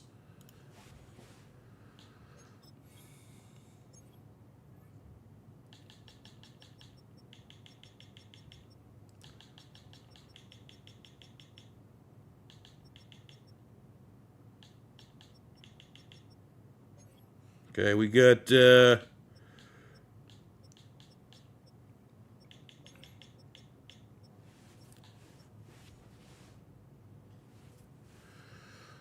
one of the players, we have Manu Gonzalez. He was a safety that we had scouted that was a first, second rounder that the whole time we're like, do we draft him, do we not draft him? I didn't love his athletic ability. I thought he was a little like, yeah, very much felt like a sub 90 speed player, but he's a 74 with a dev trait that we thought about and passed on a bunch of times. It's never really a realistic selection. Okay, sick to know, sick to know. Fuck! I mean, we were never going to draft him, but I think the process. We focus scouted him, threw a little hard on him. The process was right. Superstar dev. We have the Rams at D tackle, Matthias.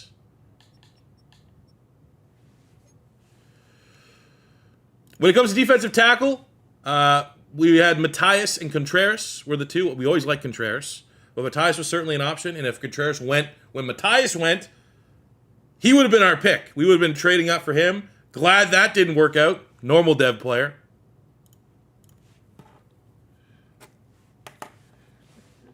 Let's go look at Randall on the Vikings. He is a right guard. Ooh, dev trait, damn. Ezekiel Randall was probably our #1 interior lineman. He was draftable, wasn't UDFA grade. He goes and got overdrafted, fair to say, maybe slightly by the Vikings. That was a good pick by the Vikings. 74 hidden dev on Ezekiel Randall. And he has a... Fuck! No! No, dude! Don't forget Mullins on the Dolphins. Who was he again? God damn it. Mullins on the Dolphins. I'll do that right now. We'll do Miami because I know they have the safety too. Was he a lineman?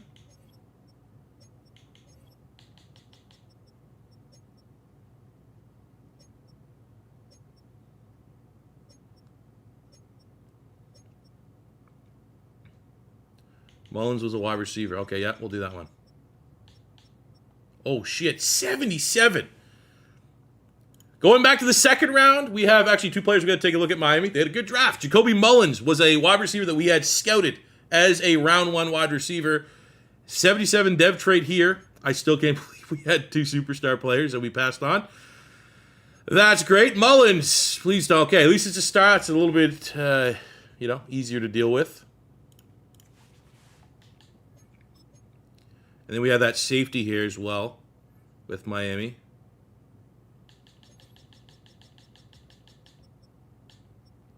Eric Simmons. Ooh, dev trait as well. So we talked about Gonzalez was that first, second round graded safety that we had scouted. Chat also liked this guy. He was the other #2 safety.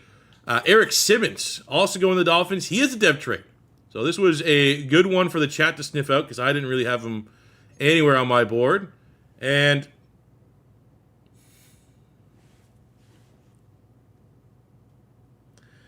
we did draft a safety over him. We drafted Pulley. Damn. Good one, chat. That's fun. I mean, we didn't really... He was never really... He was kind of like... He looked good. That was as far as the conversation went on Simmons. I'll say this. I'll say this to defend ourselves. We wanted speed. I don't need any more X factors. I already got the 3. He has 85 speed. So I feel like that would be a silver lining. We'd be like, oh, we got this slow-ass safety. Not really what we're looking for. Big hitter. Like, maybe a linebacker. But that was never really a guy that we really thought about drafting. But I'll give credit for the chat, you guys liking them, because the process was right. That guy is very good. Let's go look at Carvajal and the Jets next. He was a Will. Carvajal, when we were like not 100% sure what to do at linebacker, he was another guy who looked interested. Just a normal dev here. Still a nice pick there for the Jets. We looked at Randall. We need Foster on the Jags, and then we'll save Cruz for the end. So Foster on Jacksonville was a guard. He was the one that I wanted. All things considered, I'm actually glad he got drafted because I think if him and Randall were still there, I might have tried to be smart. Too smart, overthink it, and go Foster on the pick. But he does have a dev trait. Ben Foster at guard, he was, I think, if we had all things equal, all those guards. Even though we now know Randall, who we did have on our short list, was a superstar. I think if him and the center that we did draft, all these guys were available, I think Foster would have been my pick. He is a 73 with the dev trait. Gets the dev trait. It's probably not going to be a superstar to equal Randall, but you never know. It's only a star. All right, last one. He went to Dallas.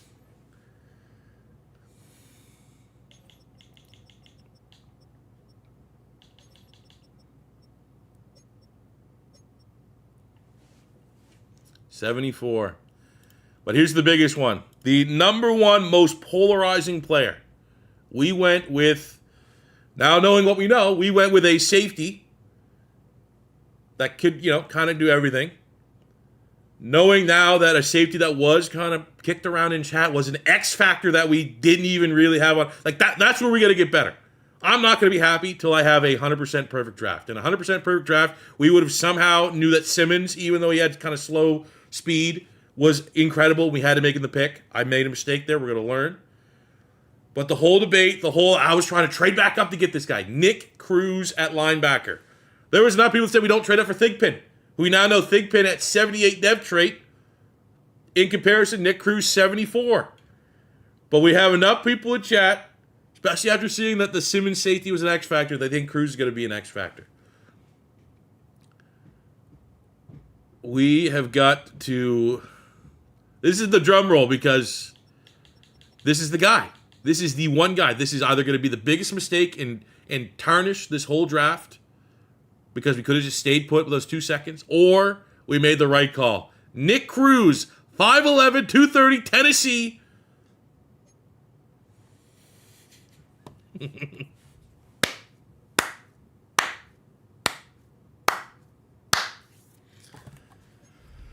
He looks, I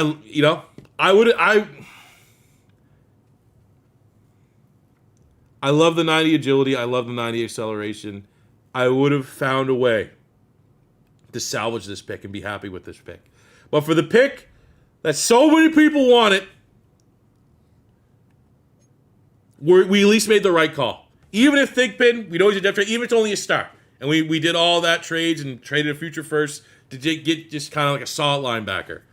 It was either that or stay put with our 2 seconds and get Cruz and the safety that we ended up getting anyways. And while Cruz does look nice, let's just say, let's review it in a vacuum.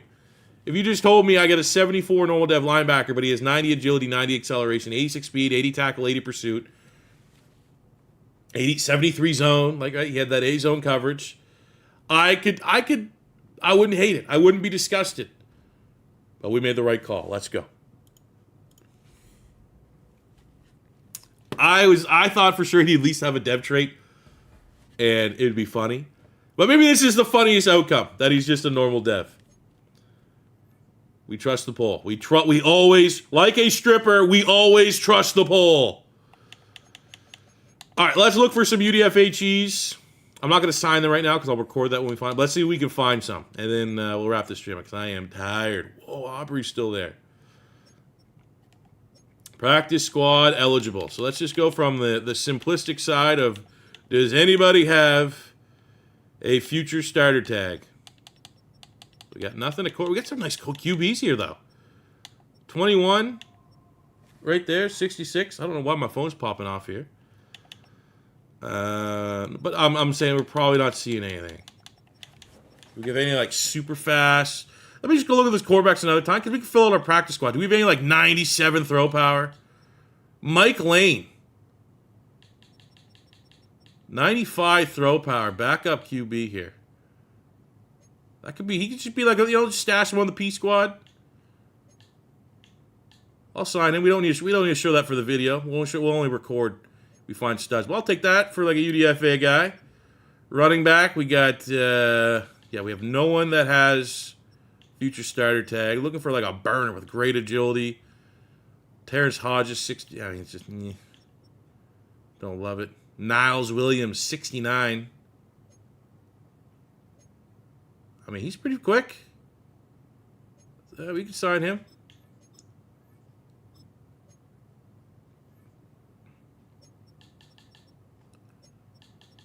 Ooh, Mac Burris. I think we got one. Yeah. Okay, we'll show him in the video. Let's see if there's anything else. Anyone else want to be a future starter? No. Okay. All right, now it's time. One of the funnest things at the end of our stream, we go through the UDFAs, try to find some studs. I'll sign some other guys. This is the P squad. Don't really need to make it the video, but we got Mac Burris here, a future starter, 21 years old, 68, dev trait out of SMU, decent speed. Welcome to the squad.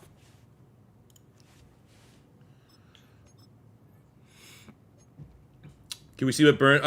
Kane, just remind me at the end of this. I'll do that to kind of wrap up the stream. We'll go look at some of that stuff. Tight end, future starters. Nope. Do we have any burners at tight end? We both. Mario Cruz.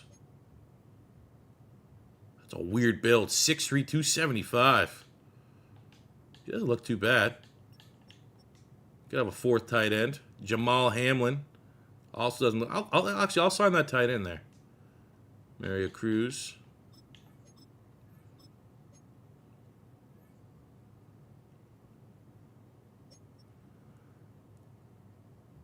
What? Is this guy available? Sheldon Cochran.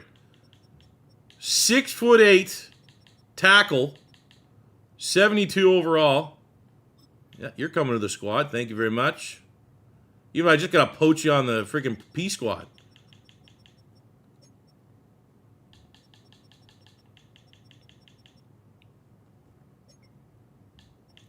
Vals. This was a center that we liked. Dev trait? Oh. Damn.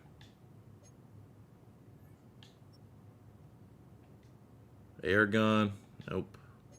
And I do know, yes, we did find actually in our last rebuild that like not every dev trait guy has future starter. But most of them do. Like that's kind of just the way to speed run this. So you don't have to click into every single player. I mean, we don't really need to cheese these guys. It's just nice they fall into our lap. They're easy to find. Well, let's see, there's any like 90 plus strength linemen.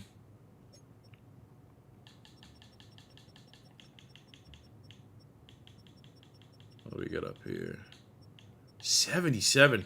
Man, the last time subset, is that going to be something? Because all those UDFAs, not UDFAs. Remember all those tackles in free agency that had like dev traits had weirdly low strength. Actually, wonder if there's anything like that left tackle. Not much there. 81 for Jimenez. Nope, no dev trait. Okay. Come on, future starter. Let me see it. Oh, we got one there in Whitfield. That's how we found our X Factor, isn't it?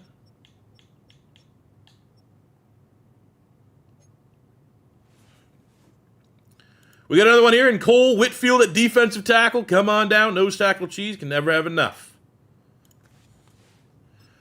And I mean, we do have practice squad stealing on.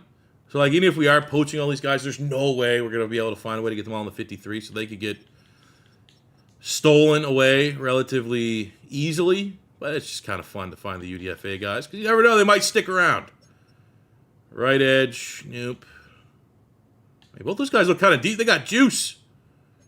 Jonathan Stover, 68. Kirk Raynow from LSU, 67. Ooh! Man, he didn't even have future starter on. Okay.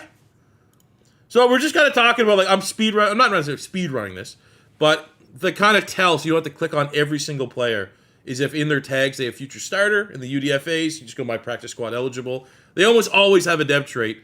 But like we're just looking here at right edge. So I was like, oh man, both these guys actually for like 270, 80 plus speed looks good. This guy here, Kirk right now, 6'6", 273 from LSU. No future starter tag, but he has a depth trait. So it's not a flawless system. It's still, if you really want to put the time and effort in and look at every single UDFA, there might still be a couple surprises for you. Let's go. That's sick. Stardev edge rusher. Can't have enough of those. Whoa, 55 overall. That's almost so bad I got to see if you have a dev trait. Jesus. We got Mike. Any future star? I love a future starter here, linebacker. No. Nope. I mean, got some speed here. Nico Ramirez, 55. Again, so low. Do you have something weird about... What is wrong about you? I like whatever's weird about you. Corner. Future starter. Can we get one? No. Can we get...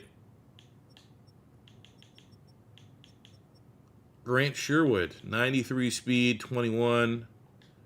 No. What up, Perry? I assume you're a Chiefs fan. Go Chiefs. Happy for you. Thank you for letting me feel a little bit still optimistic about the Eagles in the NFC. Got a couple. I was assuming these guys are like A-tackle guys. Whitmore. No, I don't think there's going to be anything here. Free safety. Nothing. This guy got some good speed. Nathan Seymour. Nope. Strong safety. Nope. Whoa. Couple kickers just chilling. 80 and 78. That ain't bad. No long snappers. Oh, we got a couple dev traits. We didn't get the Superstar X Factor that we found last year, but a couple guys, man. A couple guys. All right, let's wrap this thing up. We got her. All right, that will do it. Off-season number 3 is in the books. We had about 400-ish. I think we peaked at like high 4s. Appreciate each and every one of you guys coming in and spending a Sunday night. Like kind of a weird time, right? We're going to compete against the football game, the Lions and Chiefs, here on a long weekend. Kind of sleep in a little bit. It's almost 1 a.m. on a Monday here. Happy Thanksgiving to all the Canadians that maybe watch. I'm going to try to get this out to you guys on Monday. It's a holiday, kind of an easy upload for me. But what a draft, man. 7 out of 8 picks with dev traits. We found a couple nice dev trait UDFA players. Feeling good, man. I don't want to say we have to. Really want to win a Super Bowl next year. If this was a rebuild, not my main channel, and this is what my team looked like going into year 4 of my rebuild, if I didn't get this, I would be so mad. That like, how are we not? What more do I need to do? Right? But now that I'm playing the games and I'm very much a hindrance to my team more often than not, certainly adds a challenge. But we feel great about the offensive line. We get a dev trait center. We love it. The wide receiver room, we got Burns, who, once I'm done this with chat, people want to see what this Burns guy could look potentially at running back. We got Anthony Richardson, because why not? As a potential weapon for this offense, if not just great backup quarterback. Defense is where we went, and we got a bunch of who the hell knows what this defense is going to look like next time. We bring in Thigpen, first-round linebacker. We get Hardy Late, dev trait linebacker. We get Pulley at DB. We get Tyke Smith in free agency. Made a trade. We get Sweeney at corner. Does that make Nails a safety? We go ahead, we make a big trade, we lose Javon Dexter, we bring in Contreras, a 74 dev trait defensive tackle. But now the pressure's on. Kirkland and Bowden need to step up as starters. But what we have here is a team that I think we could say Super Bowl or bust. There's no I'm the weakness. That is where we're at. I am the weakness of this team. Everything else is in place for this team to go on and have another 12, 13, 14-plus win season and to go compete for a Super Bowl. We're going to do it. I'm going to find a way. I'm going to make sure we don't suck ass. I'm going to find a way. We had chat for a half hour. We min-maxed all the abilities. all the X factors, all the talent. We're going to be ready to go. So with that, thank you very much for everybody that tuned into the stream to watch Offseason number 3. Thank you, everybody that couldn't make the stream. I hope you're enjoying this recap video. If it is your first time stopping by, don't be afraid to hit that subscribe button. Smash the like button if you enjoyed. Smash the like button if you enjoyed the stream in chat. And until next time, it's your boy C4 saying, on top of this, on top of getting in to the next year of Raiders franchise, realistic rebuilds are coming. Madden 26 this week. I cannot wait to drop them. It's a new era. We're ready to go. And, yeah, until that time, till next time, it's your boy C4 saying peace and love ya. Have a good one. All right, I'm still here. Let's go. We'll look at Burns at running back. That'll be the final thing we do. Just out of curiosity. I wonder if we can see it from the depth chart standpoint. I don't think we can. No. All right, I got to move him. Yep. Just hitting all these buttons. Yep, classic. Will that mess up his dev trade a little bit? Oh my god, dude. This guy is pretty sick looking for a running back. 72 carrying kind of sucks. Well, we'll do it.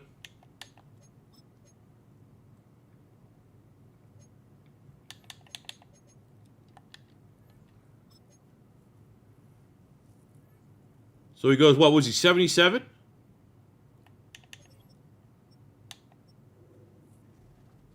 Ooh. Interesting. I mean, that 88 speed kind of sucks, but kind of is interesting. I think he has more value right now as our wide receiver. I think we remember this, though. We tuck this away. I don't think we keep him at running back. Keaton Mitchell's sick. I'd rather Keaton Mitchell's speed to kind of be utilized as our RB2 versus a guy that's like a pass catcher. But I think wait, can I keep him? We could keep him at running back and I can put him at, what do you call it, right? Let me see this. If I keep him at running back, I can make him still wide receiver in the depth chart. I can't do it the other way around, right? Unless I'm tripping.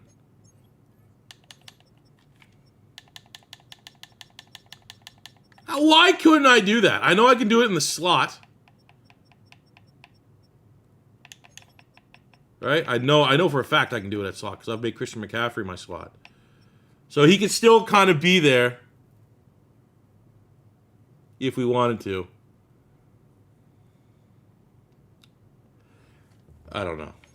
I'm thinking we will keep him there. I'll start that off the next video. Just saying, like, he needs to just be a weapon.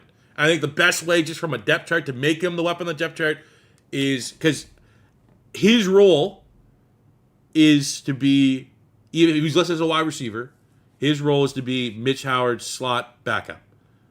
And at running back, I could have him be a running back. He's not going to, I'll tell you right now, he's not going over Keaton Mitchell. But as a running back, I can also make him the backup slot wide receiver. I can't do it the opposite way around. So I think we do keep that as is. I can sign a swing tackle and empowerment guard again. We can still definitely do that. I'll do that to kick off the next episode, though. Put him in a gadget. Let's do one dev trait, though. We've done that every stream. We've spoiled one dev trait. Not our top pick. You guys right now, to finish off the stream, just for stream only, pick a player, and we'll go take a peek at their dev trait on our team. So that could be Burns. We can look at that right now because he's the player that we're talking about. We're only gonna do one though. I think I want to have a little bit of mystique. We could look at Silva at center. We could look at Contreras at D-tack. I'm going to be honest. If I had a vote, that would be my vote because I don't know how far I need to move him up the depth chart. Paulie can work. Thigpen's off limits. We can look at Riddick. Has to be Paulie. All right, we'll do Paulie. You guys are, I mean, he was the player. Okay. So already he's ahead of Cruz at linebacker because he has a dev trade. Lane Paulie. To wrap up the stream, I'm closing this out. As soon as I do this, I'm not even giving you guys an outro. We're going to see his dev trait Stream is over. I'm going to recap that. You're probably not going to be watching this video tomorrow. I'm going to be recapping it. Lane Polly. Second round pick. Out of the U. Got some swagger to his game. 5, 4, 3, 2. Lane Polly. Meh. Thanks for watching, boys. Love the streams. Always love the streams. Can't wait to do another one with you. Stay tuned. Stay posted on the socials. Till next time, it's your boy C4 saying peace.